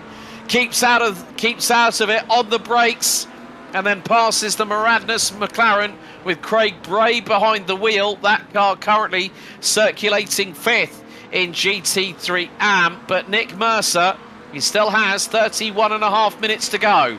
He has plenty more bites of the cherry still to come. He definitely does, but he's got to try and construct this like a critical role boss battle at this stage. Mercer, you're going to have to do something special to get both of these drivers past, and there's lockups aplenty with Fabian Siegmann now to clear, who's 10 seconds clear now of Miguel Vigo in category, and that's going to play all the difference there in that one. As it all goes, LMP2 is 2 seconds between second and third, and as we're ticking with half an hour left to go, Typically, you don't see safety cars this late. Clearance is there. Oh, wiggle from Ziegman. That would have been scary then to deal with for Mercer. Now we'll have to wait out of turn 3 of the Variante del Parco and try and go through. Oh, as we say that, 91 might be in a bit of trouble soon, so keep an eye on that. That's going to be coming across the timing screen soon. Otto Hietala from BP Racing. Oh dear, that's not what that Finnish team wanted. You did say about whether it was going to be Havu or BP Racing that would be the best Finnish team as race control. Moderate contact responsibility. Car 91 BP are going to have a stop and hold penalty, and that is Otto Hietala on the 244 of Luke Wallace from Hyperion Racing. That is a death knell sentence because it will drop them outside of the top 5, and it could drop them the lap as well. Otto Hietala will look around this, will have his head in his hands as he goes about with half an hour to go.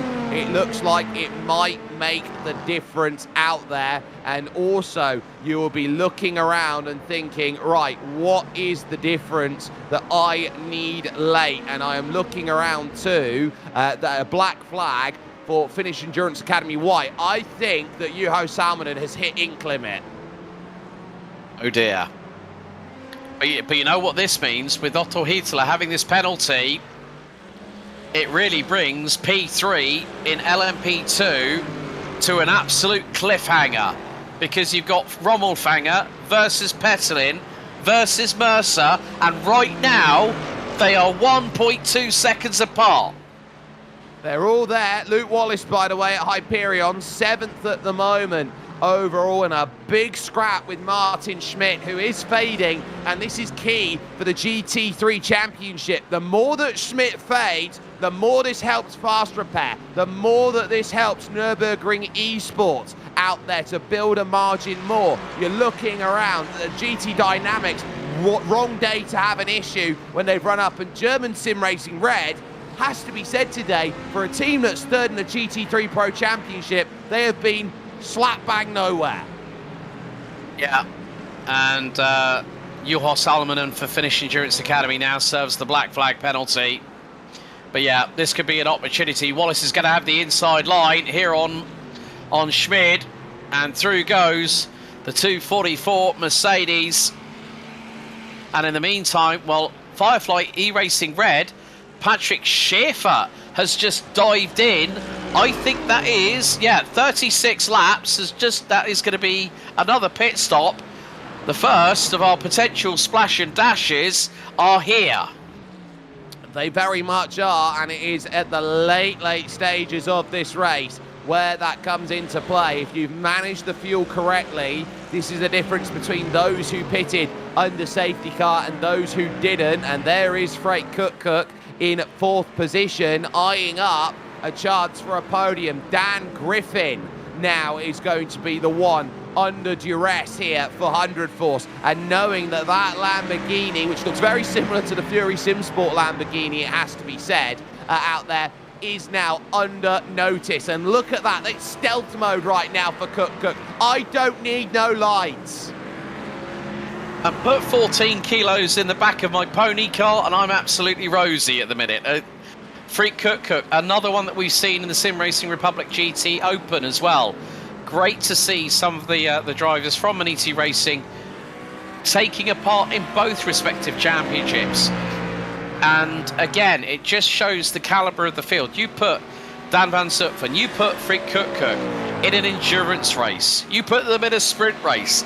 They are very, very capable individuals.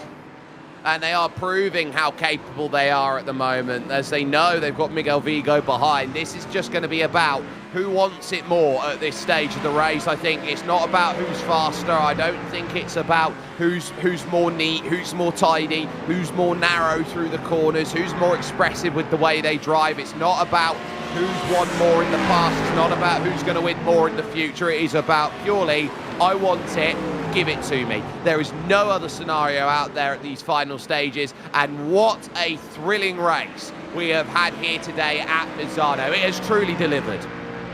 on every single step of the podium, that is for sure. As Freak Cook loses a little bit of time, but nevertheless, with just under 26 minutes remaining, as we see now, this is an LMP. Well, it's now that is yeah. So that's Fury. I think that's Fury SimSport. Adriano Di Chiara behind the wheel, and then that is the Rdoks car. Is that the one? I think, is that Miguel Vigo? Yes. Yeah. So, and I'm not too pleased with it, says Freak Cook, because he knows that he's trying to stay with Dan Griffin here, and basically Miguel Vigo took his sweet time, couldn't get the clearance through Del Rio, and then couldn't get the clearance on the exit of 5, and it took him all the way till the Tramonto to get it done. So I would be rightfully flashing the lights if you cost me 2 seconds. Yeah, well, that's not exactly what Freak Cook needed at that particular point, but he still has time to gather that back up. Oh, and Henry Parala! Is that going to be a caution? He's having to wait a long time to get back going. He's back up to speed again. It's cost him his podium. Now, the big question we need answered is the replay. Let's have a look at that now. So this is going to be, oh, right. That's going to be, oh, don't tell me we're going to have a contact, and that's for Fury SimSport in the 30.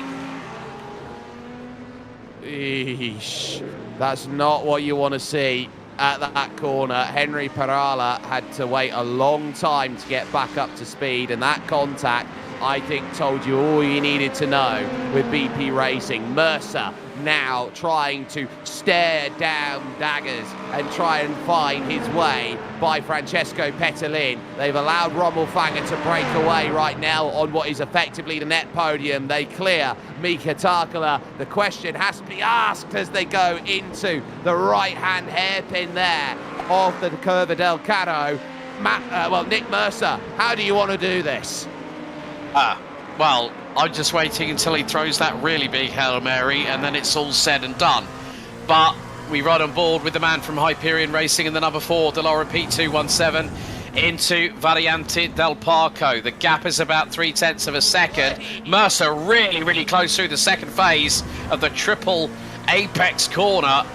But Mercer is absolutely saying to Francesco Petellin, wait for it, sunshine. It might hit you sooner than you think that I'll be past you. But Henry Parala is not making life easy to get by. And look at that gap, just exacerbate out to a second. And now you're going to have to pull it back in again. And this is where you're finding that Petellin is doing a really good job. Yeah, he's not lightning quick. He's not right on the back of Marius Rommelfanger quick. But he knows that 4th place will be some very critical points for Absolute Motorsport Aetolift. They are 10th in the championship. Their best result, get this, will just so happen to be a 5th last time out at Magny-Cours. They are in the best position they have been all season long. That's one for the books there. As we see for German SimRacing Red, Lars Wetzig, that team not having the great run of form here at Misano, currently running 9th in GT3 Pro. And in the meantime, he's actually having a battle with the 299 Delta SimSport Ferrari of John Schwartz. And they've got one of the Rdoks cars going in between them again. So can Wetzig use the sheer grunt of that naturally aspirated V8 Merc against that twin-turbo Ferrari? Well, bit of a lock-up of brakes by the LMP3 car just up ahead, and I think also from Schwartz. So Wetzig on a bit of a run here, trying to do a bit of damage limitation, is the man from German SimRacing Red, but at the minute the Ferrari holding station. Well, I look at here Ailos Vretos, who is doing just about everything to keep John Schwartz behind. Delta Sport would love these points, and now Mercer outside line through Quecha. Can this open up Tramonto? No is the answer, because he's overcooked the corner and he's thinking, right, I've done the job to get back close enough. I know that if I get it done in the next 5 minutes, I'll have a legitimate shot of catching the 87 of Rommelfanger, but every lap is torturous. Yeah, and the more the time it ticks down, the less opportunities will go the way of Nick Mercer as Francesco Pettelin on the flashes to the Ferrari in front, gets through before turn number 14, and Mercer dives to the inside of the Fury Simsport 231, and what a recovery drive that team has had.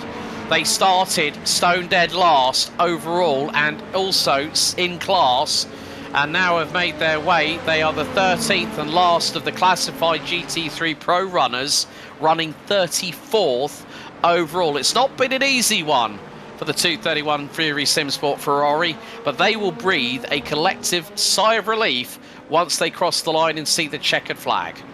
They absolutely will, and they will know that this has been a hard-fought bit of battling that they've done all day long. Mercer continuing to stalk Pettelin for a chance of a move. Quecha is always seemingly the best place, as Vutsic now is going to get a great run here along to Cavone for position. Mercer this time happy to take as much curb as the world allows him to before he now moves over to Tremonto, and still Vutsic just casually waiting for that chance. A big track extend, that's a little naughty there to go that wide and to try and cover it off. That will pick up an instant point, and now Pettelin, oh, that's interesting. I want to shake some draft off. And Nick Mercer not wanting to have any of that at all. I mean, it's a bit cheeky from Francesco Pettelin, but, you know, he wants to keep a hold of that position. And what this is doing is that Marius Rommelfanger is now 2.7 seconds to the good up the road from this battling duo over 4th and 5th respectively. As we have 19 minutes to go, we're on lap 141 of this race, due to complete 161 laps of this 4.2 kilometer circuit. But Mercer is gonna keep gritting his teeth and go for it every chance he sees a window of opportunity shine his way. But he's got to get to that opportunity, and this is the big difficult factor, because you get a bucket of dirty air as you exit 4, 5 and 6 there of Del Rio. Now you head over to Quecha Corner and you're starting to think, right, if I can't quite get this move done, if I can't quite get alongside, then how am I going to get this sorted? They could use Lucas Hofrichter as a way to get it sorted, because now they're starting to trip over each other on the brakes. This is the chance, I think, that's been waited for. Pettelin and Mercer now staying, but you'll get tow for half a straight. I'll move across. I want a bit more. I want a bit more. Into Cavone at 250 clicks. And now you're starting to wonder, Nick, well, if you can't do it with a pick, then how are you going to be able to go and get this one done? Because they are dropping opportunities left and right, and old Father Time is knocking on the door saying, you've not got long, mate, as far as this race goes. Yeah, it's going to be a tall order, but that's the thing. And that was a little bit wide coming out of cover Misano by Pettelin, but he managed to keep a hold of it and pointing it in the right direction. If he'd have gone any further off track and hit the grass, then that car would have been around quickly. But Mercer through Variante del Parco gathers distance towards the rear wing, and to the inside! Mercer, he's made it! Has he? No! Pettelin to the outside, and now the left-hander comes up. Mercer makes it through. He's through to P4. Mercer timed it out of Variante del Parco, dive bombs into Rio, gets it done. A little bit of contact between them. Lord have Mercer, that was special in terms of a pass. Now set your sights on Marius Rommelfanger, because you're going to need all the pace and then some to get the clearance, and you sure bet your bottom dollar out there that Francesco Pettelin is not going to sit down and take this idly. He's going to want to get right back at Nick Mercer and get by Hyperion and back into that 4th position, working through the corners, knowing that they need to try and chase with as much emphasis as possible. Not going to be able to get that run, but gets right up underneath trying. Yeah, and considering the fact it is a home round for Absolute Motorsport Acelith, the all-Italian crew, they will be cheering Francesco Pettelin on all the way up until the checkered flag, which we will hit at around 16 and a bit minutes time. as into Variante del Parco they go on lap 142. The gap is about 3.7 seconds between Rommelfanger and Mercer. That is one of the Team Heusingveld cars that has just had to get out of the way. Meantime, speaking of Team Heusingveld, Fabian Siegmann has now got, with 15 minutes and 30 odd seconds on the clock to go, a 12.5 second advantage ahead of Rdoks Setup Shop's 162's Miguel Vigo. The 4-peat for the 148s in LMP3 is very much on, with just over a quarter of an hour to go, as Petelin looking for a window to see if he can get through. At this point, it's not enough room in the inn for the Italian, trying to get through on Nick Mercer from Hyperion Racing. The battle continues for P4. Well, he can look from the window to the wall and he'll realise he can't find any way through, because at the moment he's just being barred by an iron cast door at this moment in terms of trying to get a move sorted. This is tough between these drivers, but there is nothing between them as far as it stands. You've still got to keep your eye out on 100 Force and Manatee, because that gap is still around about 1.5 seconds to 2, but it is with Petelin who has the initiative to try and take back a top 5 at this stage, and Rommelfanger, who will be staring down the fact that he has got a lot of traffic now to deal with. He has been running quick, but he lost 0.5 second on that last lap, and he'll lose a lot more here trying to get by both Craig Bray and Lars Vetzig, who has now got Velin Vitanov behind him as well in terms of this group. Rommelfanger will see this gap slowly starting to evaporate. Yeah, gap's now down to 2.3 seconds and closing, but now Nick Mercer, he's got to judge his opportunity to put distance between him and, oh, well, that was nicely timed there by Nick Mercer. He's just put the Maradnas car with Craig Bray between him and Francesco Petelin.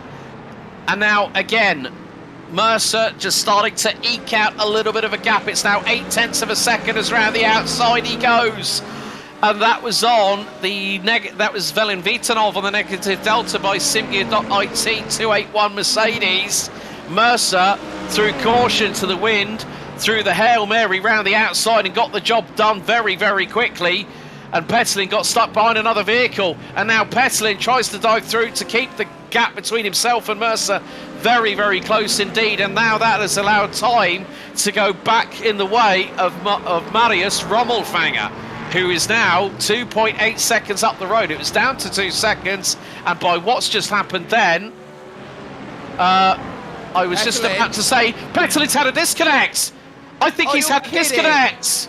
Yes. Oh, you are kidding. You are 12 minutes away from the end of this race. You have put 3 hours and 48 minutes of hard graft and toil and craft into making this one work.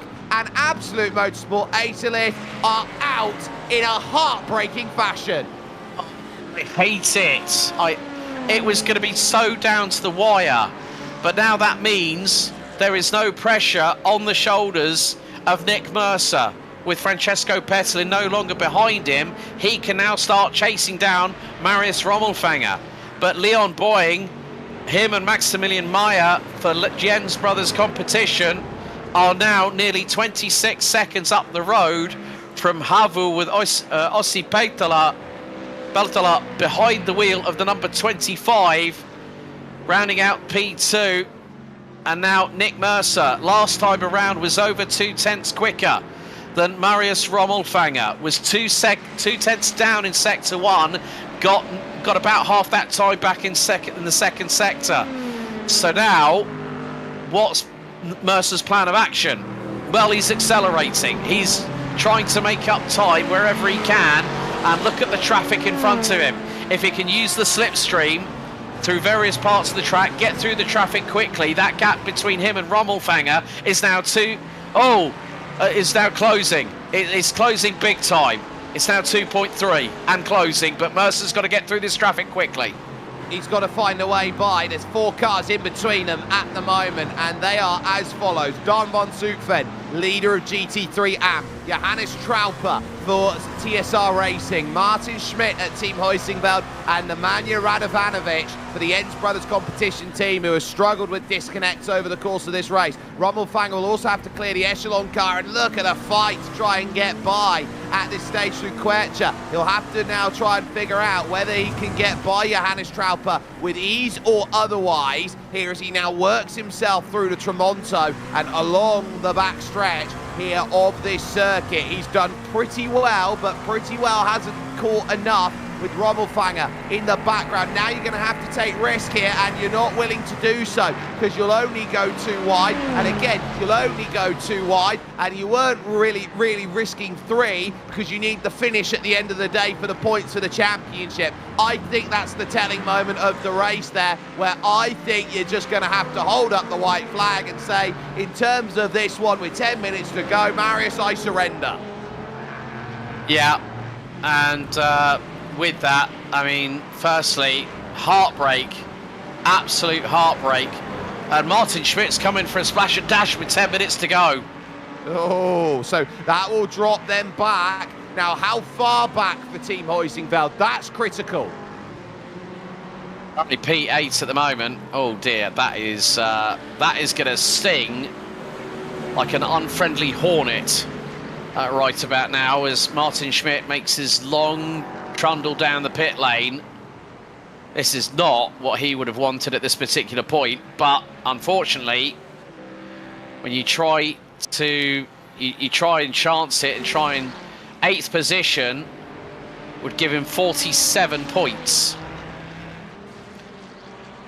Yeah, that doesn't cut the mustard, really. 47 points at this stage of the championship, and when you consider where they are with Nürburgring Esports, who are going to pick up about 25 on you, and you look back at Fast Repair Motorsport, who came into today 50 points back, and they're going to get 100, you know, you're dropping down the championship quicker than a whisper. So that is going to really hurt them in terms of being in 8th place. And now that will really set up Jerez with a couple of rounds to go, as there is pretty much everything on in GT3 Pro as it all stacks up and stands. In GT3 AM's case right now, BP Racing 2 actually have done a really nice job, but the issue they run into is, where are the points coming? They're 5th, and so I look around at where they're now going to be stacking up. Jens Brothers competition has done okay, but for Manatee Racing White, who are 7th, they might actually leave with the lead of this.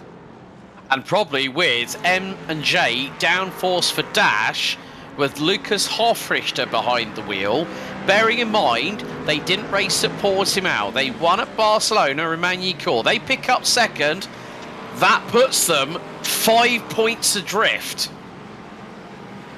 All to play for, then it would be, as we hit the final 8 minutes of this race. And there have been amazing drives pretty much everywhere out there, and the gaps have opened up for the front in each and every field, but by no means have we called this an easy race to go and be with. Yes, we had one safety car in the middle of it, but every single leader right now has had to earn their stripes and haven't had the lead the entire way through. They've had to make those passes. Completely agree, and it has just been that case of, if you are really willing to fight tooth and nail through every single braking point, every single apex, every single acceleration zone, every straightaway, if you have worked your tuchus off and you are absolutely sweating like a madman, you will have earned it if you've become the winner of this race. And that's for every single team. We still have 39 cars running in this race. Unfortunately, with the disaster for Absolute Motorsport Acelith in the LMP2 classification, who were running 5th at the time of the disconnect, just around about 5 minutes ago. Heartbreak for the all-Italian squad on their home round here at Misano World Circuit, Marco Simoncelli.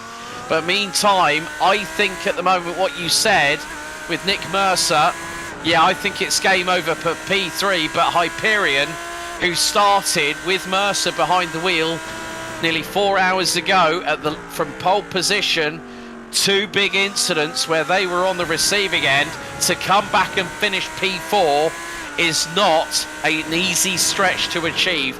They have worked hard to get themselves back into the top 5. You're not judged on your days where you win. Oh, Harvu, splash and dash with 6 minutes. Oh dear. Now that's going to really change things in LMP2. That will bring Nürburgring Esports up to 2nd and Hyperion to 3rd at the moment. We just had a message via our director, Christian Deploy. Francesco Petlin's PC crashed. Wow. You can't write that. No. You just can't write that. That is tough. That is so tough, and you can never expect it out there when you're going and racing. A full PC crash. Peltola leaving the pits in 4th position. Will Fury Sim Sports steal it away from them? Adriano Di Chiara could get 4th. Adriano Di Chiara and Fury Sim Sports from nowhere could get 4th. They'll get 4th. Yeah, they've got enough. They've got enough. That he's only on his 25th lap, and we've been seeing what 30 lap stints for LMP2 during the majority of this race. So Di Chiara, I think you're right. Fury Sim Sport. So now that means Marius Rommelfanger is P2 for Nürburgring Esports Kesselchen. Hyperion Racing on the verge of a podium from absolutely nowhere. Started on pole, 2 incidents, down to the tail end of the field. And then we see Mauro de Molina on a replay gets turned around. Oh no. And that might have been from Parala possibly in the Mustang from BP Racing 2. Well, I did see it. Anything like that will happen post-race, and Di Chiara I don't think's even safe on that 4th because Otto Heitler, remember, who had the penalty and came down in, he's only a 2nd back now with 4 minutes to go. This race suddenly, every point's on a knife edge. There's a spinner down at the Del Caro, and it's Johannes Trauper of TSR that everyone's had to get by. Heitler now has to pit. He's short. Oh dear, it looks like Ossi Peltola is going to take 5th position for Havu. Oh my goodness me, this Trauper's pitted. Trauper's pitted as well. TSR and LMP3 are going to be absolutely nowhere come the checkered. No, absolutely not. And we know that the Rusty Spatulas have come in and stopped with Mika Takala, so they are nowhere as well. Graham Sanders here, 7th position for Solpack. Might be thinking that, can I sneak a little one more out there with them down in the pits? The answer's no, because Heitler is going to be out and away without really any argument about it. 3 minutes, 10 seconds to go, and never have I looked more at where Leon Boeing is in comparison to everyone else in this field, because suddenly this has become a fuel sipper. Yeah, just under 3 minutes to go, and he's sure that he's going to make his way. But we've got a replay here. Johannes Trauper, spins it. Oh, and that was nearly a Mercedes going into the back of him at the same point. Manages to rejoin safely, but Leon Boeing in the 00 now coming out of Tremonto and has got the 311. M&J downforce for Dash. Mustang of Lucas Hofrichter just in front. Juho Salminen trying to look to the inside, and that's on Radovanovic. Is that going to be a possible move for the Finnish team? Yes, they get through at Curva Misano, but the Aston's going to have the run into turn 1 at Variante del Parco. Can Juho Salminen keep it pinned to the outside of the Porsche? Yes, he can!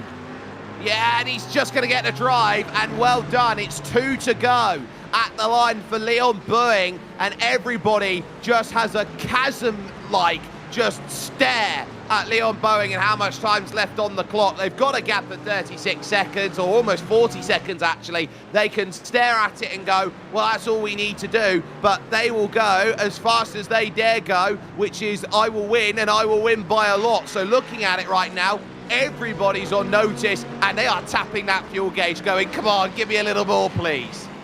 Yeah, just Just don't take a big gulp. Just sip on it. Just sip on it when I need that accelerator to work, and make sure I've got enough fuel flow from the fuel filter into the engine. But what a drive it's been for them. Meantime, Henry Salman from Havu closing in, and that's on Jack Wilkins for Echelon Simsport LMP3. The gap is about 3.5 tenths of a second as we are into the final 60 seconds. Next time around, Leon Boeing will get the white flag lap here at Misano.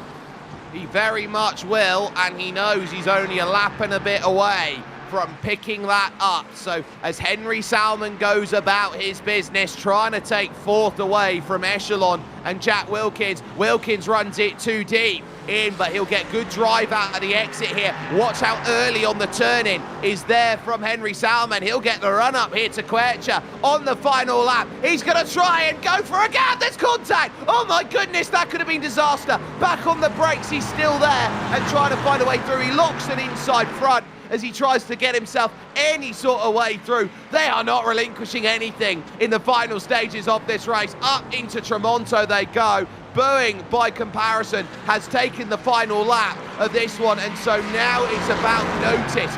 Who's on notice where? Who's going to get what, where? And now Salman needs it on this final lap. You look around and say, can you get the pick with the traffic? He tries everything he can to get to the inside at 13. He has a wiggle and saves it. That was close around Matthias Temmer there as they went through. Wilkins is still clinging on with every inch of fibre in his being, and it's working right now for the Aussie against the Finn. And so Henry, I think, is going to be looking back going, have I just burned the best opportunity that I have? Leon Boeing right now is already through, heading towards the Curva do Carro on a day in which everyone turned around and said, well, this is going to be one where the form book changes. This is going to be a day which is different. And I tell you what, double zeros turned up, looked at the qualifying position of 7th and said, not a chance, sunshine, not a chance. The Jens Brothers competition team take the win at Misano and say, we are the ones that need to be beaten. It'll be a long wait for Huizinveld. Fast Repair are already down at the Del Rio, so they've got a long wait. So the next team through, I think, is going to be 379 heading over towards the line, and that they are also in that same position. Nürburgring will look to come round for second place, but my oh my, what a day at the office for the Jens Brothers in the double zeros, Alex. Yeah, but more to the point, there has been one dominant tour de force in this championship. It is in LMP3. It is going to be the four-peat as Jan Satkowski and Fabian Siegmann very shortly will be making their way through into the final couple of corners. But Abel Salan for Fast Repair Motorsport, they are going to rule the roost, and Lamborghini are going to rule the roost in GT3 Pro. And more to the point, they have done an absolutely storming job. Started on pole position, went through the ringer and out of Curva Misano. It's victory for Abel Salan and the Fast Repair Motorsport Lamborghini Huracán GT3. They take the Pro Division here at Misano. And now here comes Siegmann, who will do brilliantly. Done Van Zutphen, bringing home Manatee Racing white. That puts them right back in the picture, just like what we saw before. And you cannot argue the story of Fabian Siegmann and Jan Satkowski. 4 straight out of 4. They are looking for points maxima here, and they are just 2 rounds away from finding the result that is needed. We'll take a look then at official classified results then here from Misano, and what a day at the office for the Jens Brothers competition team. Started 7th and win by 35 seconds over Nürburgring Esports Kesselchen, with Hyperion Racing on the podium with dramas late on. Fury Simsport, they were nowhere at the start of this race. They were right back in the pack, and somehow they have worked their way to 4th. Brilliant for them, as Havu finished 5th as the last cars on the lead lap. A lap down for BP Racing, who had a penalty late. Havu had to splash and dash late in the race as Solpek gets 7th despite being right up at the pointy end. Fast Repair Motorsport in 8th, XPD 9th. In category 10th will belong to Firefly iRacing Silver, and then one retiree from the race category being Absolute Motorsport 8th on a PC crash. Can you write it? LMP3 looking dominant with Alex Goldschmidt. Team Huizinckveld rule the roost for the 4th successive win in a row, heading into Jerez next time out. They win a lap clear of Rdoks setup shop 162, with the sister team rounding out the top 3. Good points for Echelon Simsport LMP3, having a toe-to-toe battle with Harvard towards the end of the race. TSR Racing, along with Rusty Spatulas, round out your top 7, with Team Huizinckveld 149 put through the ringer. Effect Simulations are pole sitters in P9, having incurred the wrath of race control, ended up 23 laps down at the finish. And next up, we go to our penultimate category, over to Jake with GT3 Pro. Fast Repair Motorsport bring themselves back into title contention with a win today at Misano, ahead of Stint 1 Motorsport and 100 Force, who started 18th in the championship coming into today. What a podium it is for them. Manatee Racing Black and Nürburgring Esports are 4th and 5th. A good day of damage limitation for Nürburgring, with Hyperion Racing 6th overall and German SimRacing Red 7th and Team Huizinckveld in 8th. Who would have said that? Delta Sports Sim Shop will finish off in 9th with a 299, as iLivia's Vibe Sports Red will take a top 10 at the office, and I think they will say that was a very nice day to get it sorted. Negative Delta by SimGear.it are 11th. 3 laps down would be Enosis Esports and Fury SimSport, and then your retirees being GT Dynamics, XPD Racing GT3 MX, Solpec Precision, and then Fast Repair Motorsport. And then finally, a day which changes the standings again in GT3 AM. Yep, this time it was the turn of Maniti Racing White in the 379, the pairing of Dan van Zutphen and Stefan Kurtzman taking the win. It was 1 away for 3 in a row for M&J Downforce for Dash, who take a 2nd position after 2 wins on the bounce. And a great run for the Corvette for Echelon Simsport GT3 AM, picking up the final step on the rostrum. Ahead of Maniti Racing Purple, BP Racing 2, rounding out your top 5 ahead of Miranda's M Squad. Jens Brothers Competition, number 394, ended up 7th, ahead of Finnish Endurance Academy, who were the last of the classified runners across the line. The 321 Jens Brothers Competition car with Callum Lux ending up retiring with a big impact into the wall. And sometimes that's not the way you want racing to go, but, you know, they are a part of racing accidents, so you've just got to play it as you see it. We are just about ready to jump in with a few people to chat with. First and foremost, Maximilian Meyer, who is here with us with some brilliant racing from you and the Jens Brothers Competition team. I just want to talk you back to the restart after the safety car, because you get a gap and then 2 cars spin behind you, and from that point, you and Leon Boeing not seen for the rest of the race. Yeah, well, it was very lucky for us, because first of all, I knew Leon had everything under control on the restarts. He's been there enough times now in the last couple of races, so we just focused forward, and then I saw like a spin behind, and I was like, oh my god, it's like Christmas all over again. After that, we were just calculating with the fuel what we had to do and where we end up, and then yeah, from there on, we went to the checkered. Talk us through then. Just talk us through how difficult this circuit is for endurance style racing, because this isn't the widest circuit in the world. You're very much dancing on a tightrope every time you're out here. And so when you're dealing with all of these drivers and trying to deal with 3 types of class out there and 2 different types of machinery, are you staring around at it just praying every corner that you're going to have enough room to actually make it through with any form of pace? Well, I think key is here to have patience and accept sometimes that you get unlucky in traffic, and don't do anything like superhero move, let's just say it like that. Then it was okay, actually. We thought the race would see more safety cars, but actually it was pretty clean, most parts, and for us also the traffic was pretty okay to manage. Way better than expected.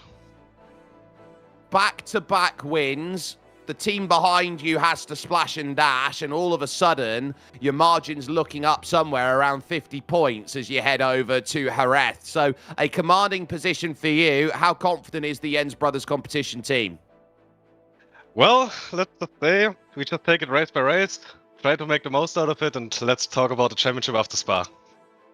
Well, spoken like a true politician. Maximilian Meyer there joining us and having a wonderful run today as well with Leon Boeing with the Jens Brothers competition team. It's victory in category there, so that is brilliantly done. Next up into chat, Alex Goldschmidt has walked down the paddock and has found the dominant team of all dominant teams, Fabian Siegmann and Jan Sankowski over at Team Huizenveld.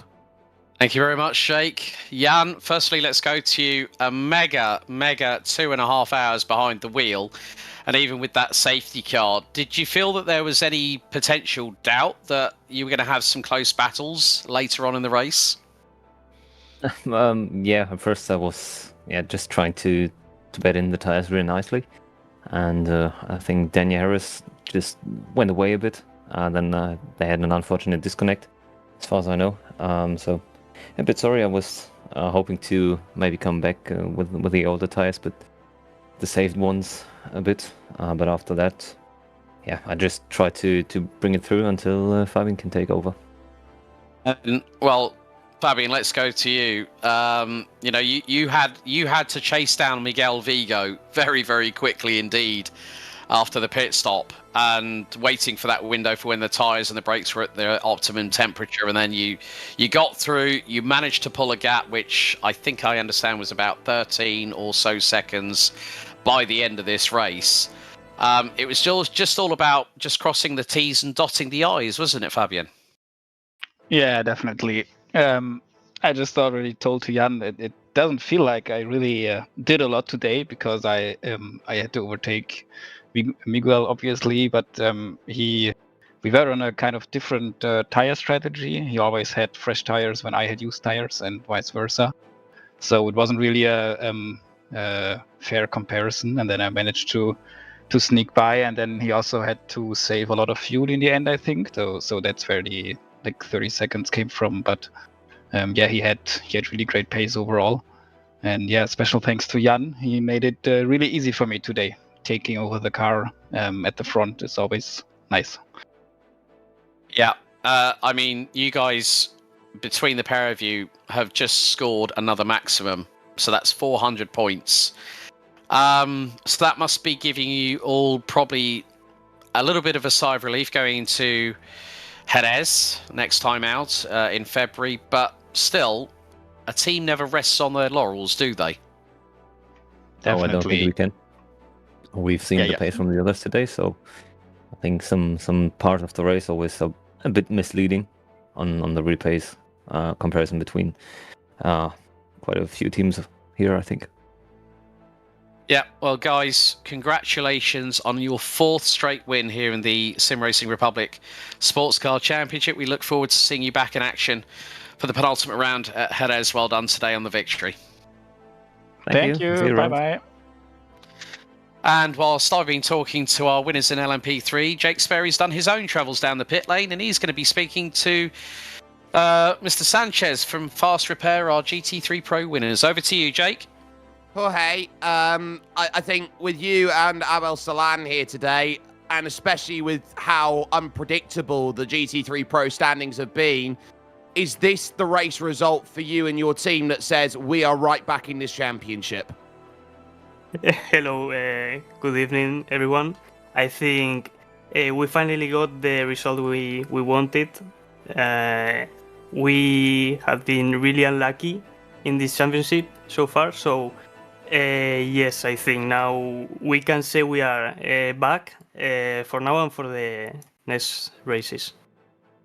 Biggest margin of victory out of any of the 4 categories today from you, a win of almost 50 seconds, all things considered, by the time you got to the checkered flag. What is it about this circuit and that Lamborghini that sort of clicked today?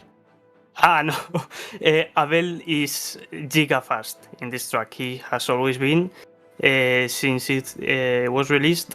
I had the pace too, but Abel here is like from another world. So everything, the car was fine, the setup was pretty good, and yeah, his pace was a giga. Well, his pace is quick. You're right back in the title picture. You're on home soil next month at Jerez. The stars are aligning for you.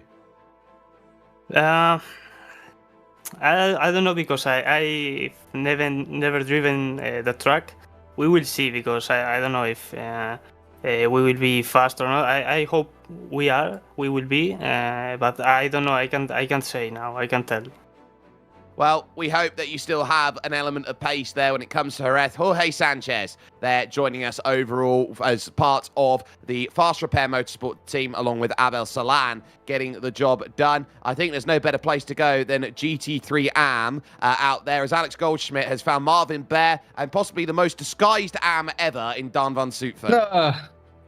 Hello. Yeah, evening, gents. Evening. Congratulations on the victory. A maximum score. Now, Dan, firstly, Jake mentioned about a message that you sent him saying, Yes. "Don't worry, this is not a demotion." Well, you didn't drive it like it was a demotion anyway, but still, a great bit of work between you and Marvin to pick up the win. A maximum score really puts you guys into the title push going into Jerez next month. You guys must be feeling on cloud 9 after that one. Well, we are on cloud 9, especially my teammate Marvin Bear. Yeah, I mean, AM driver in disguise. It's a shame my PC was handling 35 FPS going through every corner, so it wasn't ideal. But a win is a win. Although I must give all the credit to my teammate. He's driven the most laps, most minutes. He's done fantastic with the strategy. I think all credit goes to him. Now you're overdoing it, man. You were fastest on track multiple times. So again, we did it together. Get a room. Yeah, we'll leave the Manisi Racing White bromance to another time, shall we? But Marvin, let's go to you, buddy. I mean, a great battle that we saw between you, also the sister car with Manisi Racing Purple, and then of course M&J Downforce for Dash. Some great dueling in the early stages of the race. We thought that GT3 AM was going to be on a precipice, and by golly, weren't we wrong? Mate, it was insane. I think the first 15 laps or so, I didn't know where to go. And after that, I just realized how much pace there was. So I was just, like my good friend always says, I was literally chilling, saving fuel. My first stint, I had 2 more laps than most people. So we stayed out, and that kind of shifted our whole strategy. And then when the safety car came out eventually, we had to make a tough decision on how to do it. But as it turns out, it was more than just perfect. And this is my first league race win with overall. And 2 years ago, I was nowhere, not even racing. And here I am with Maniti doing actually insane stuff. And I couldn't be more proud of the team to put me in this position, quite honestly. Well, Marvin, Dan, congratulations on the win for GT3 AM. Hopefully we'll have you two guys back in the saddle next time at Jerez, but well done tonight. Thank you very much. Thank you for the podcast. Okay, well, Jake, I know you've been doing your travels on the pit lane. Who have you managed to pick up? I've managed to run into Marius Rommelfanger here from Nürburgring Esports Kesselchen, and really for your team, Marius, this is a big result considering that you've been pretty much hiding around in the mid-pack all season long, and suddenly it all clicks for you here at Misano. A lot of moving pieces to try and get sorted in the final stages, but just sum up your race for us here, because that was a lot that had to go in to get the right result there. Hi, good evening at first, everyone. Yeah, as you said, we had quite a few unlucky races in the beginning of the season, so finally a race that turned out well for us. Yeah, what happened? Our qualifying was quite alright. I think it was P5 we had, and a good start into the race. Then an unfortunate situation with a GT3 car that I spun myself. Where I ran out of place because another LMP2 tried to overtake us at the same time, which resulted in a probably deserved drive-through penalty for us. That was the reason why we were in the mid-pack for most of the race. And yeah, I think our best decision of the race was the extra pit stop during the full course yellow period, which gave us 2 extra laps in terms of fuel over the most of the rest of the field at least. And so in the last stint I was able to push when everyone else was trying to save fuel to get over the rest of the laps, and so I guess that is the reason how we ended up at P2 in the end, which is really nice to finally end up on the podium.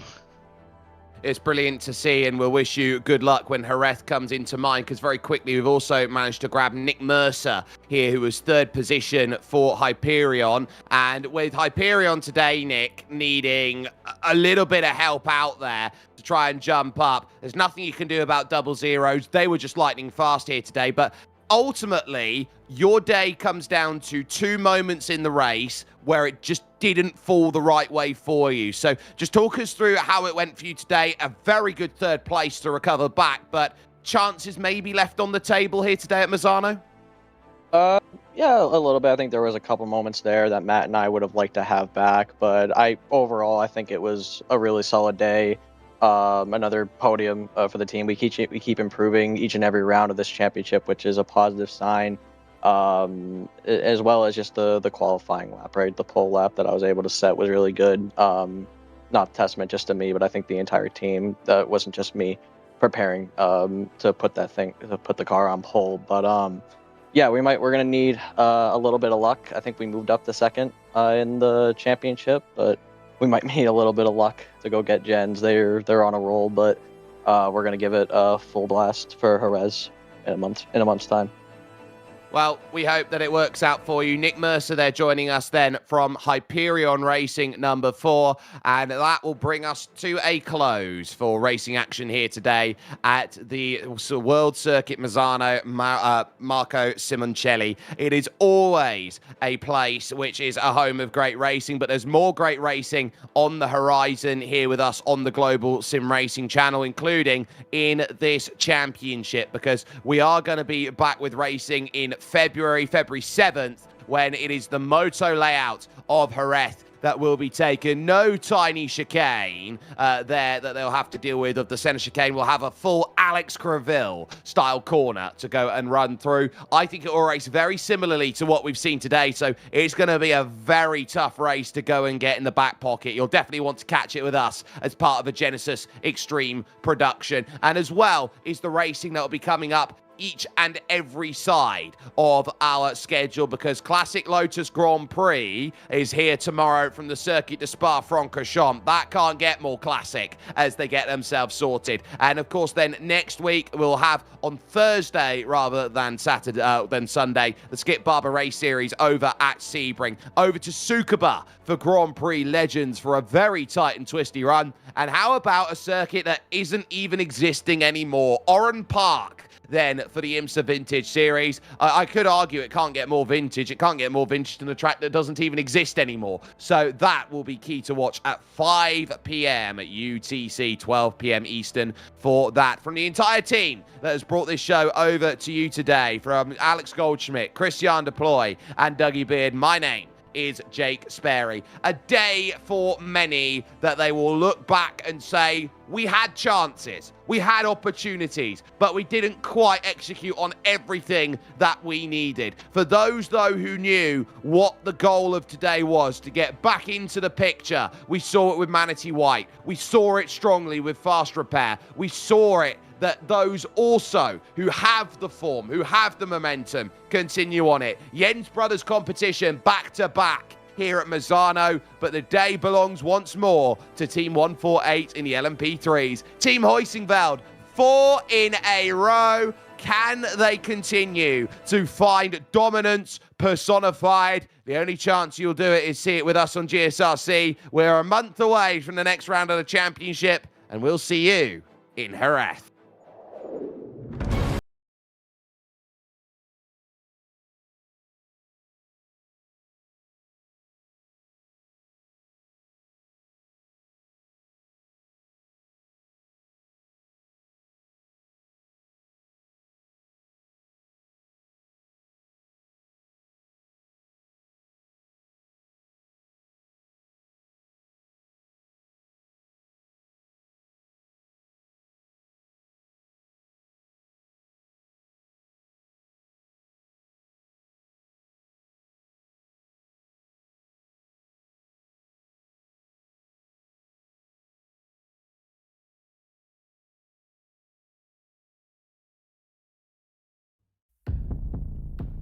Every time you hit the track.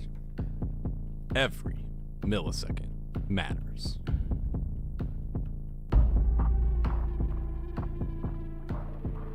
Trust, confidence, speed.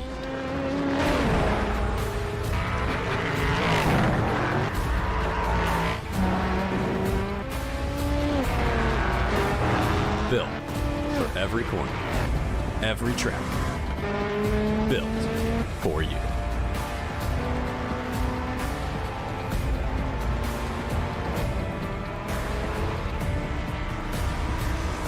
Rdoks, only quality setup.